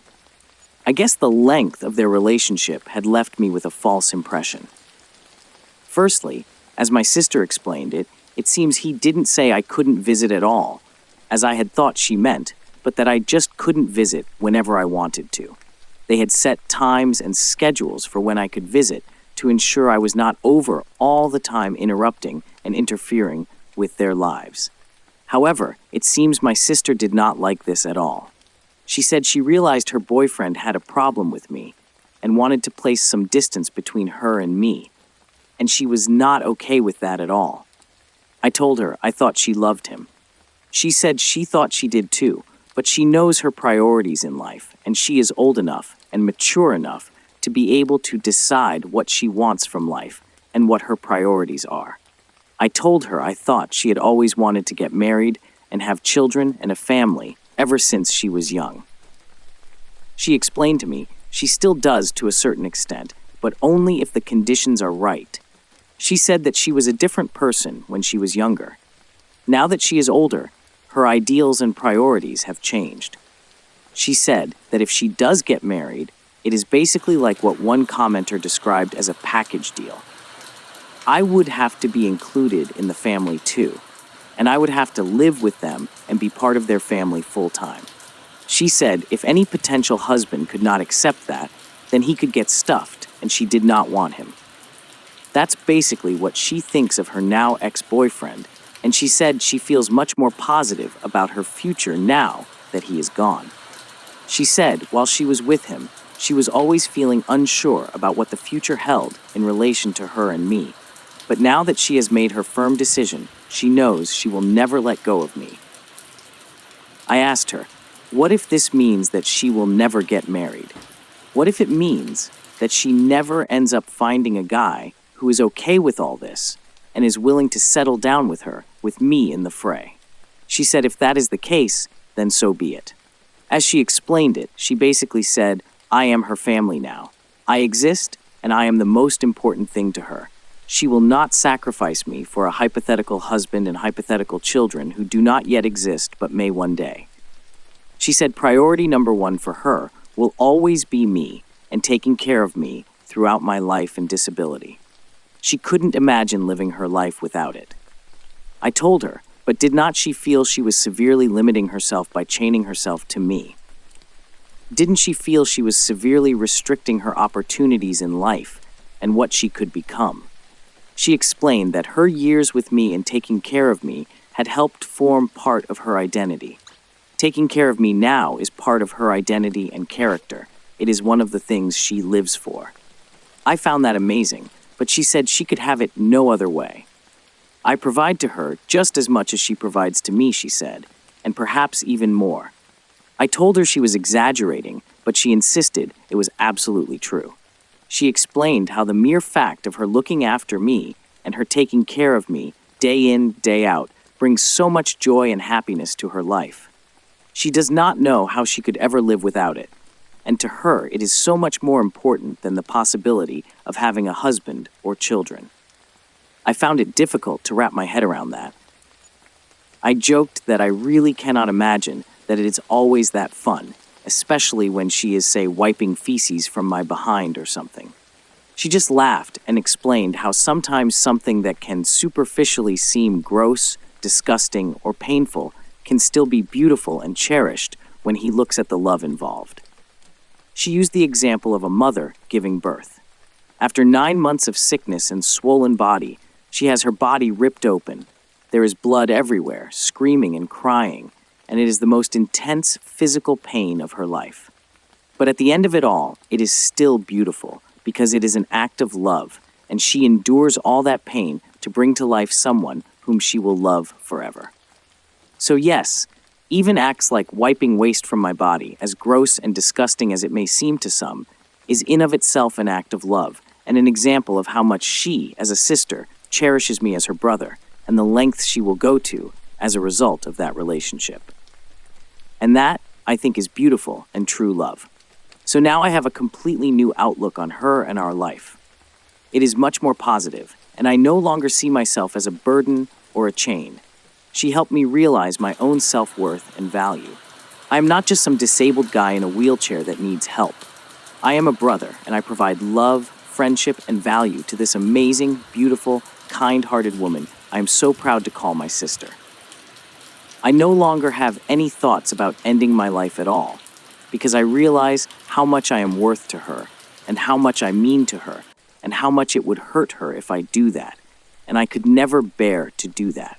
So I just thought I would share that update with you all. After all those incredibly warm and supportive comments you gave me were so uplifting. I can honestly say, even though I may be physically disabled, I consider myself to have this amazing gift because I am blessed with love. And this love is the most amazing thing in the world. I cannot imagine living without it. Thank you all so very, very much. Too long, didn't read. Feeling much better now after chatting with my sister about her relationship. Turns out her boyfriend was not what I thought and was not right for her. She explained to me better what she really wants out of life, if that includes marriage, and that I would have to be absolutely included in any future family she forms, if she forms one. I no longer consider myself a burden, and I no longer think of ending myself. I really feel like a valued, loved, and cherished person blessed with the amazing gift of love. My daughter banned me from her wedding, so I secretly canceled the whole thing I paid for. It's absolutely true that no one can harm you more than your own children. My circumstances are identical. Ava, my 27-year-old daughter, forbade me from going to her wedding. For the past week, I've been drinking and pouting. Her wedding, which I financed, was scheduled for yesterday. Yes, it was a wedding present that I was paying for. Ava was a challenging youngster. When she told me about her wedding preparations, I was relieved that she was finally getting married to someone she loved because I had a lot of nightmares while raising her. I helped since she and her fiancé were struggling financially and couldn't plan a good wedding. What do I receive in exchange? I was not allowed to go. The devastation is beyond words. I added my brother to the guest list by calling the wedding planner a few days ago. The guest list was full, he claimed. To see if we could arrange anything, I requested him to email me the whole guest list. He said that Ava had told him to keep the guest list private. I informed him that since I was her father and the one covering the wedding expenses, they had best follow my instructions. Despite his reluctance, he sent me the list when I threatened to call his boss. My heart sank when I saw that. I wasn't on it with my wife. Since neither my wife's nor my name was listed, I called the wedding coordinator once more and insisted there must have been an error. He clarified that he had been expressly instructed not to mention our names. Until he shared the email exchange between him and Ava, I couldn't believe it. They were told to prevent us from entering the venue, which made the situation worse. How devastating must that have been? Although I was aware of my daughter's animosity toward me, I never would have guessed that it would reach a level where she would not let me attend her wedding. She was at her bachelorette party that day, so when I frantically called her, her phone was on voicemail. She didn't call that day or the following, despite my message requesting her to do so. I arrived at her flat, where she and her fiancé were residing, on the third day, right before the wedding. She said that she was too busy getting ready for her wedding to meet with me. She was avoiding me since, by that point, the wedding planner had informed her that I was aware of the guest list. I went there to ask her a question, but her demeanor simply made me more irate. I informed her that I was aware that she had prevented me from going to the wedding. "Well, good for you," was her response. "Traveling to the location saved you time and effort. If I have time, I will forward the wedding photos." I went utterly insane. This was all there was. No explanation, no regret, no apology. Her cruelty made me cry. Tears filled my eyes as I questioned what I had done wrong to merit this. She said that I had always mistreated her, first by slapping a stepmother in her face and then by siding with other people. Even when she was at fault, she wanted me to stand up for her without reservation. When she harassed my sister's daughter, how could I stand up for her? When she was discovered using pills in class, I did defend her and prevented her from getting expelled. I helped her get into college. But she decided to remain unappreciative in spite of everything I accomplished. She accused me of generating negativity in her home when she noticed me crying. I reminded her that her wedding was being paid for by me. She became hostile and claimed that I owed her this and that I wasn't doing her any favors. I went crazy and told her that I owed her nothing. This wedding was a favor and I had done more than enough. She said she didn't have time for my emotional drama and asked me to go. When I got home, I sobbed uncontrollably in front of my wife, Mercy, who is Ava's stepmother. Mercy is a good-hearted and forgiving lady, yet she became enraged for the first time when she witnessed me cry. She urged me to do something about Ava. "We must stop Ava from feeling entitled to harm us," she continued. Up until a year ago, when she eventually found a respectable job, Ava had been surviving off of my money. She didn't have any money saved for her wedding because of this. I'd had enough. I made the decision to discipline her. I called off all of the wedding plans. I didn't care that I hardly received any money back from the advance payments. I wanted to cancel the wedding planner as well as the wedding location, but I knew that would notify Ava, who could then make other arrangements. I intended to spoil her special day. I allowed her to keep her dress since she already had it. All of this made me feel bad, but after giving it some thought, I knew I had done more than enough for her. Why should I feel bad about interrupting her wedding if she didn't? When the wedding coordinator and the caterers and decorators showed up at the location on the wedding day, they were turned away. When the security showed them the cancellation email, it sparked a flurry of activity.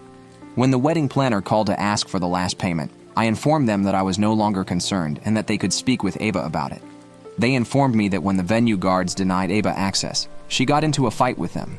Her fiancé saved her just in time after she nearly got arrested for trespassing. I had blocked her number when she attempted to contact me.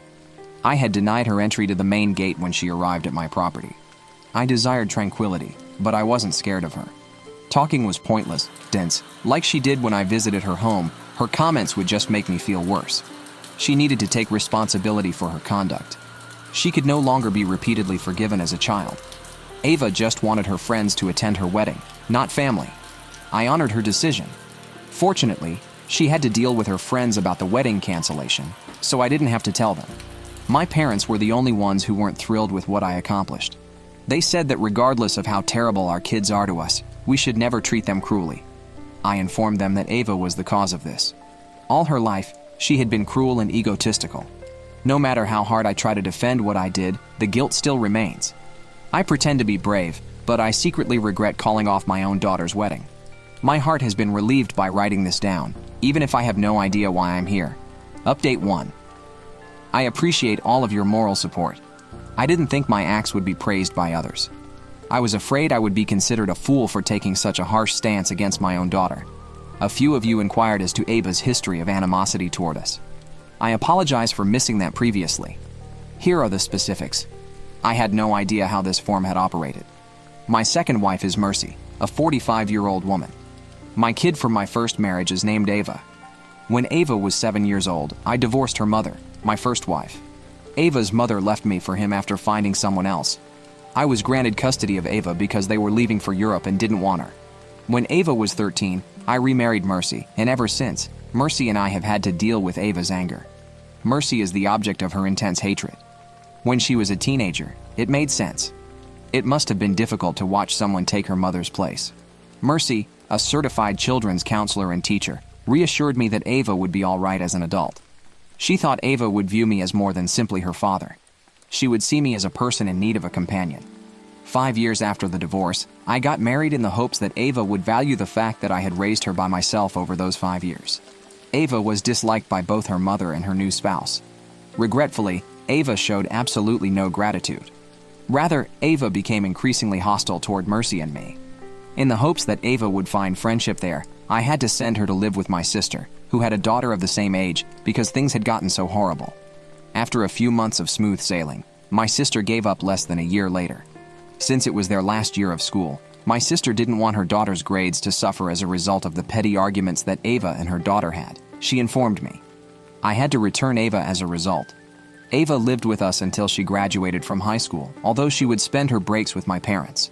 She eventually declared that she would complete her high school education while residing with them and refused to return home.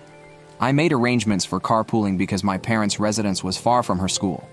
As long as she was content and peaceful, that arrangement lasted. But her high school grades were terrible when they were released.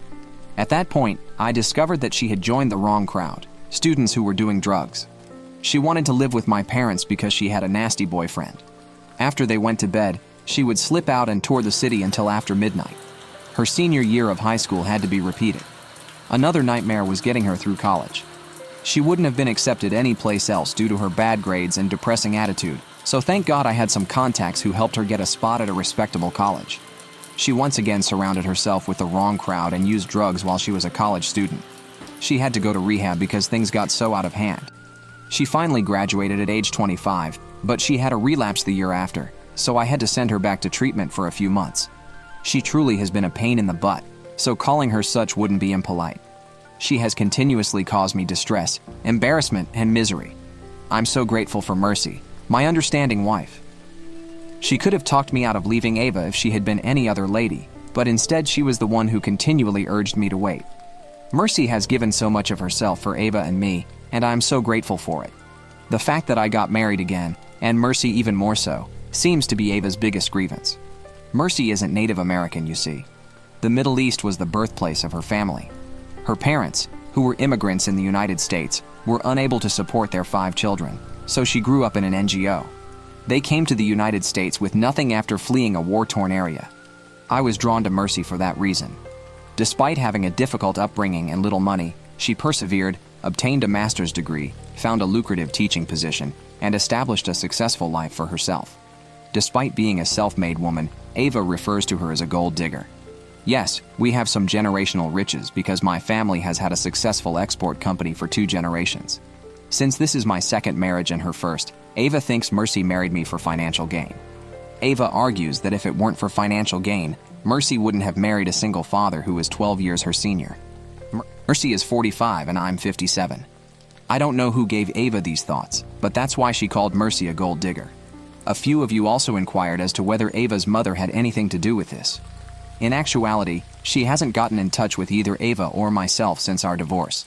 All I know is that she was in Germany when I last heard from her. Regarding the present circumstance, Ava attempted to vent her rage by contacting me after I called off her wedding, but I prohibited her from doing so on any platform. When I called off the wedding, my parents were upset and offered to cover the cost if Ava wanted to reschedule. However, Ava betrayed them, saying they were supporting me. Using harsh language, she even threw them out of her house and told them not to come again. Although her teacher, who also happened to attend the same gym as me, was the one who discovered her high school substance use, she blames them for it. Following this, my parents had a change of heart and accepted my decision to call off the wedding. I can't give Ava the right to take advantage of and harm us whatever she pleases. I still haven't heard from her, so I have no idea what she's up to. 10 days after her alleged wedding day, my parents paid her a visit 2 days ago. They are still not married. They are probably arranging a new date or simply haven't followed through. Oh, and I blocked the credit card I was using to make the purchase. She still had access to it, but she hadn't used it much since landing her job. She will probably be upset by this, but I don't care anymore. I don't feel guilty now that I know how she treated my parents. They have always cherished and protected her, and they are in their late 70s. It was right to cut Ava off. Update 2. Hello everyone. Although it has been more than a year since I last updated this topic, I have remained in close contact with all of the people who PM'd me or left comments on the post. A few weeks later, I learned that Ava had married her fiancé in a secret ceremony attended only by their closest friends. I wished her luck in life and was pleased for her. I had no social media connection to her, so I had no idea what was going on in her life. My niece informed me that Ava had changed her Facebook status to reflect her and her husband's move to a nearby city. Before I received a call from an unknown number a week ago, everything in my life was going according to plan. It was Matt, Ava's husband. I was anxious, fearing that she might have suffered some sort of mishap. She wanted to meet me in person, which surprised me, but he reassured me that she was okay. He claimed he would explain when we met when I asked why. He proposed getting together for supper and said he was in town. In my heart, I hoped that this would be an opportunity to make amends with Ava. I believed that Matt was serving as a go-between and that she might be too embarrassed to approach me.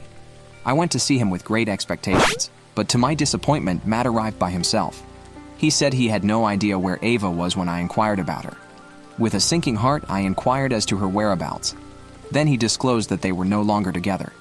According to Matt, Ava had a history of abuse during their marriage and had a serious problem with anger management.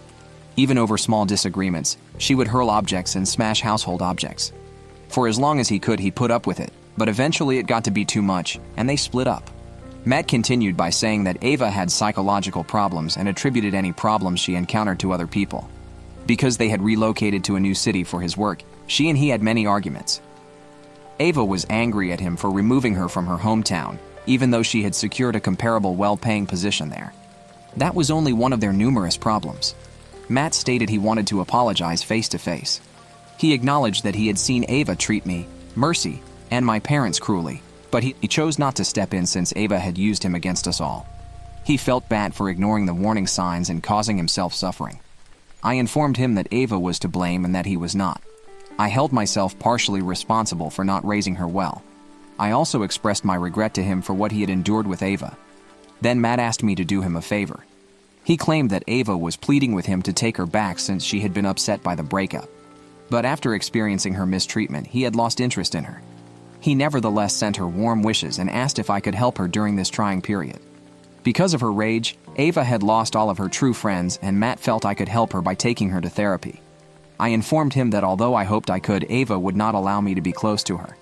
He got it, and we both said we wanted to help Ava if she would let us. I made the decision to go see Ava after that talk. Unfortunately, things didn't work out as planned. She attacked Mercy and me, but I had come by myself so Mercy wouldn't see Ava's anger. In an attempt to soothe her, I apologized. Right or wrong didn't matter to me at the time. I just wanted to assist her. I advised her to see a therapist first, but otherwise, she could say anything she wanted about me. Ava brought up the past without listening. She screamed that she wanted to kill Mercy because she detested her so much. She acknowledged that she was embarrassed by our marriage and embarrassed to introduce Mercy as her stepmother, which is why she had barred us from attending her wedding. She threw me out of the house when I tried to talk sense into her, accusing me of being the cause of all her issues. To be honest, I don't care anymore, and I'm not sure if I was correct or not. I don't know how to help her, but all I want is for her to recover. Update 3. I appreciate all of your moral support. When I created the last update, I was pretty upset, and this place has truly helped me relax. Mercy advised me to get in touch with Ava's school closest buddy. We knew each other well because her family lived next door. I messaged her on social media to explain the situation because she now resides in South Africa. Since she was the only person Ava had never battled with, I requested her to get in touch with Ava in the hopes that she could get through to her. Her buddy promised to assist, and happily she did. Ava committed to therapy, and I think it's going well because she came to see my parents a week ago and expressed regret for her actions. She acknowledged that she was no longer able to contain her hatred because it had become so strong. She still holds me responsible for everything, though, and stated that she would never forgive me. I no longer harbor any animosity toward her. Even though I'm not involved, I simply hope she has a happy life. I appreciate your support, everyone. I sincerely hope that no father ever has to deal with their own child's intense hatred. I sincerely appreciate you staying until the very end. Please remember to like, share, and subscribe if you truly enjoy our videos. Enjoy your wonderful day. Thank you for watching. If you haven't subscribed yet, please Please do so and hit the notification bell to stay updated with more shocking real-life stories happening around you. When I was a university student, I fell in love with Daria, not her real name, obviously. She was the little sister of my best friend, so I considered her off limits, but my crush on her persisted and grew. She's one of those beautiful, brilliant people who is alive and breathing to make the world a better place. How could I not be drawn to that? One day, she told me she had feelings for me. And to my relief, my best friend didn't have a problem with me dating his sister either. So for 2 wonderful years, Daria was my girlfriend. I should have asked her to marry me. I don't know why I didn't. I suppose I thought I had all the time in the world. We were young, and there was no need to rush things. We lived in a country that isn't exactly democratic, and we were political activists. I ended up getting arrested and going to prison for 9 years. Please don't think I'm some kind of monster for this. I don't want to go into detail in case it makes me identifiable somehow, but we didn't hurt anyone or do anything immoral. What we did is not even illegal in the country where I currently live, and our beliefs were far from extremist.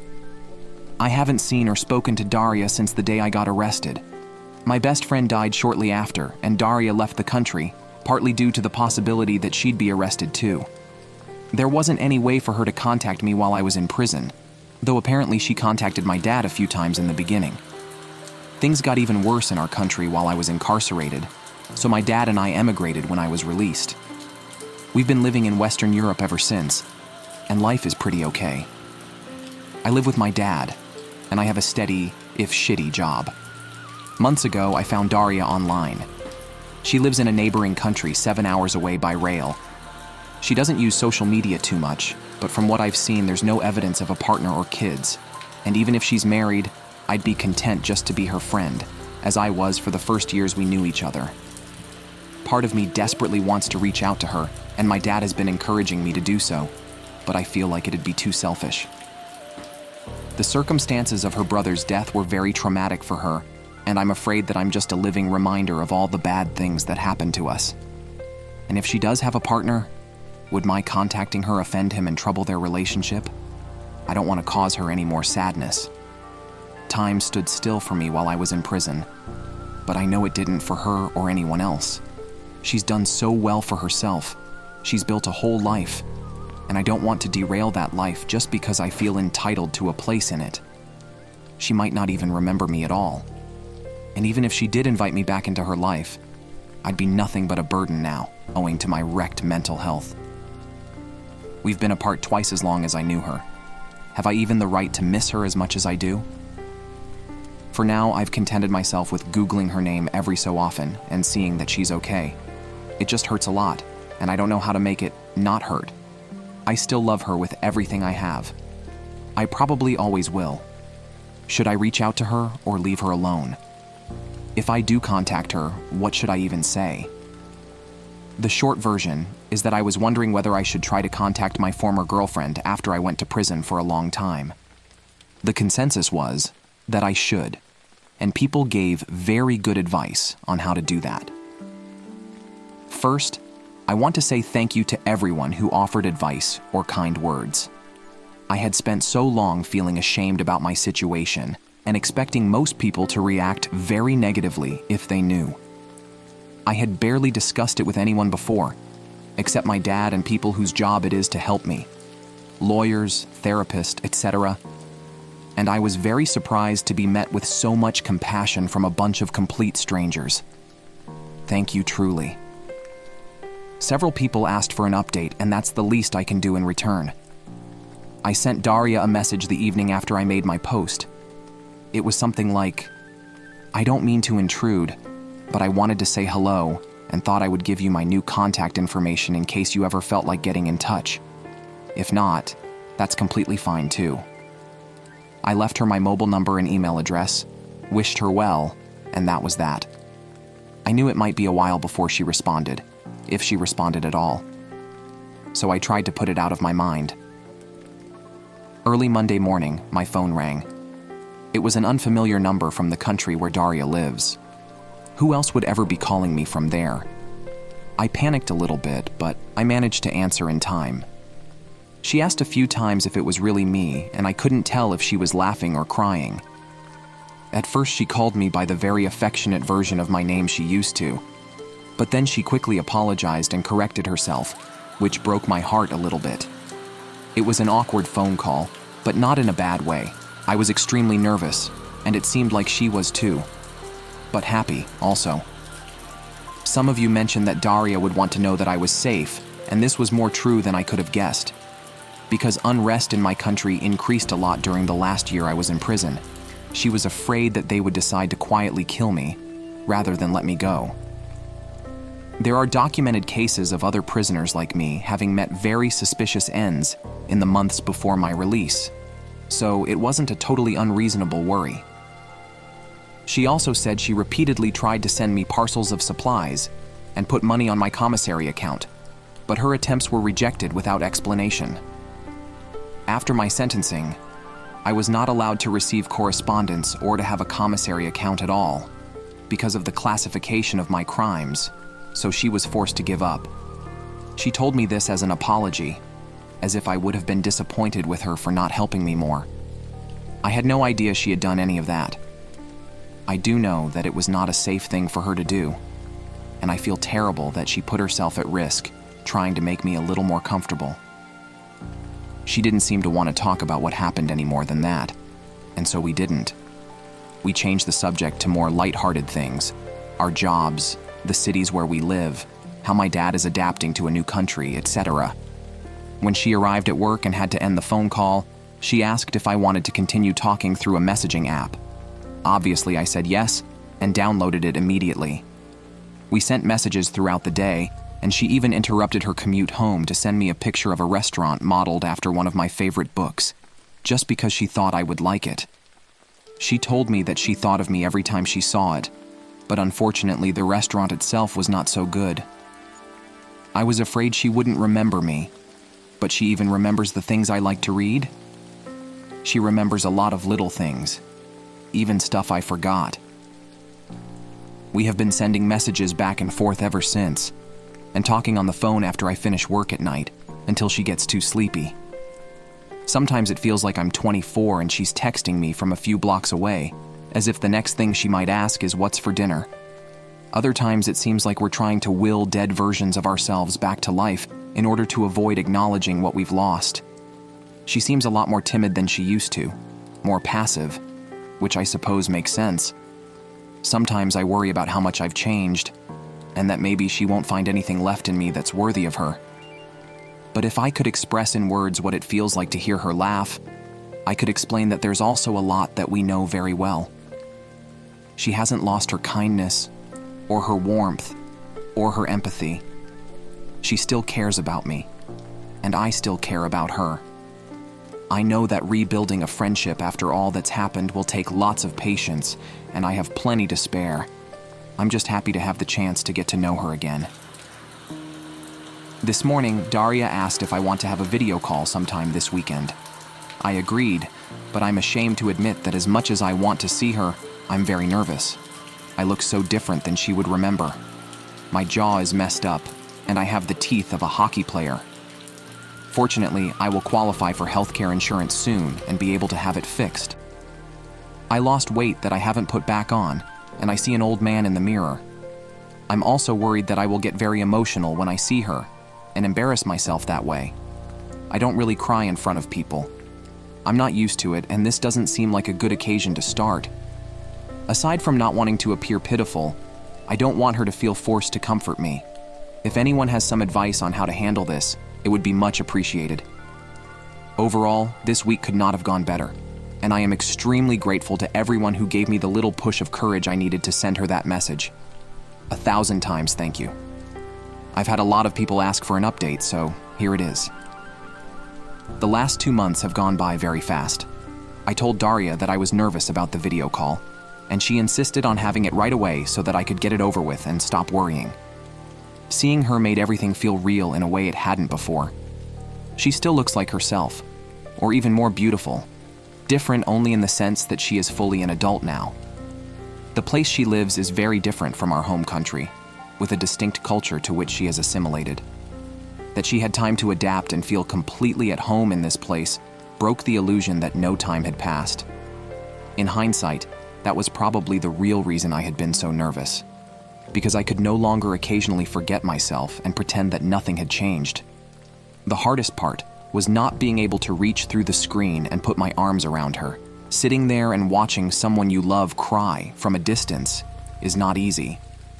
I barely noticed that I was crying too. She didn't seem surprised at my appearance, but she did eventually look me over and ask if the food was shit where I lived. I explained about my jaw and that I'm getting it fixed. Less dental work is required than I thought, but I need a surgery. Her response was to ask for my address and order groceries to be delivered, including a lot of soft snacks that are easy to eat, and these meal substitution drinks that are actually tasty. She sent them every week since, even though I tell her it's not necessary. When I wanted to pay her back, she laughed at me and said she owed me a lot of food because I had kept her from starving to death in university. I loved being able to cook for her, and I suppose it makes her just as happy to feed me now. We talk every day and have made video calls a regular habit. It does me so much good just to see her face, and the awkwardness is mostly gone now. It's easy to talk to her. Last night, she brought her computer into the kitchen and talked to me while doing the washing up. It's amazing how mundane things like that can make me feel normal and at home in ways I forgot I could. I never thought I'd be that stupidly happy to see someone washing coffee cups. I'm beginning to think that the idea of home as a physical place is a misconception. She likes to send photos, to show me where she lives, what her life is like now. She was curious about how things are the same or different here. I didn't want to admit that I don't have much of a life to share back. Going places just didn't seem worth the effort. She is, though. At first, it was very small things. She would send a picture of a pastry she'd bought at a cafe, saying that she thinks her city has better pastries than mine. I would go out and get one so I could send her a photo, too. Then it was beer. Which city has better parks, interesting architecture, a department store, and so on. I figured out quickly that she was trying to coax me into going out more, but I played along to make her happy. I've seen more of my city in the past month than the entire time I've lived here before. I've been to the art museum and finally joined my colleagues for a beer. Usually I go places for short durations at the less crowded times, but I'm still going, which is something. Daria used to be very sociable, so I thought that whatever happened, at least she wouldn't be lonely. I was wrong. There is a lot she could never tell her friends, because they can't relate. They would feel sorry for her and cease to be equals, she says. Our experiences are different, but we are more able to understand each other than other people could. And despite her own burden, she has quietly picked up half the weight from my shoulders without ever being asked to. I am in awe of her, simply for being the kind of person who would. For Women's Day, I sent her some orchids, and she was very happy that I remembered her favorite flower. The things I can do to make her smile are so small, and she deserves so much more than I know how to give her. But I would do anything for this woman, and I am learning. There are protests happening where she is, with riot police and tear gas. Whenever this happens, she feels nervous and has difficulty sleeping. Now at least I can stay on the phone with her at night so she's not alone. Aside from the anxiety, there is also a sense of nostalgia. She talks about when that was us, making noise in the street. I'm glad she has good memories too, and doesn't have to be alone with them anymore. Finally, the reason I am updating now. She is coming to visit. We were talking last night, and I mentioned that a church near me has special windows designed by an artist she loves, and I was thinking about going to see them eventually. She said it would be unfair of me to go without her, so I invited her to come with me. And then somehow it turned from vague future plans to being scheduled for next Saturday. She was going to come for the day, but I told her it was silly to travel so far to stay for such a short time, and suggested she stay the entire weekend. So she will be here from Friday until Sunday. I haven't really had time to be nervous yet, but I'm sure I will. Sorry guys, this is where the original poster ended his post. We wish him a good life.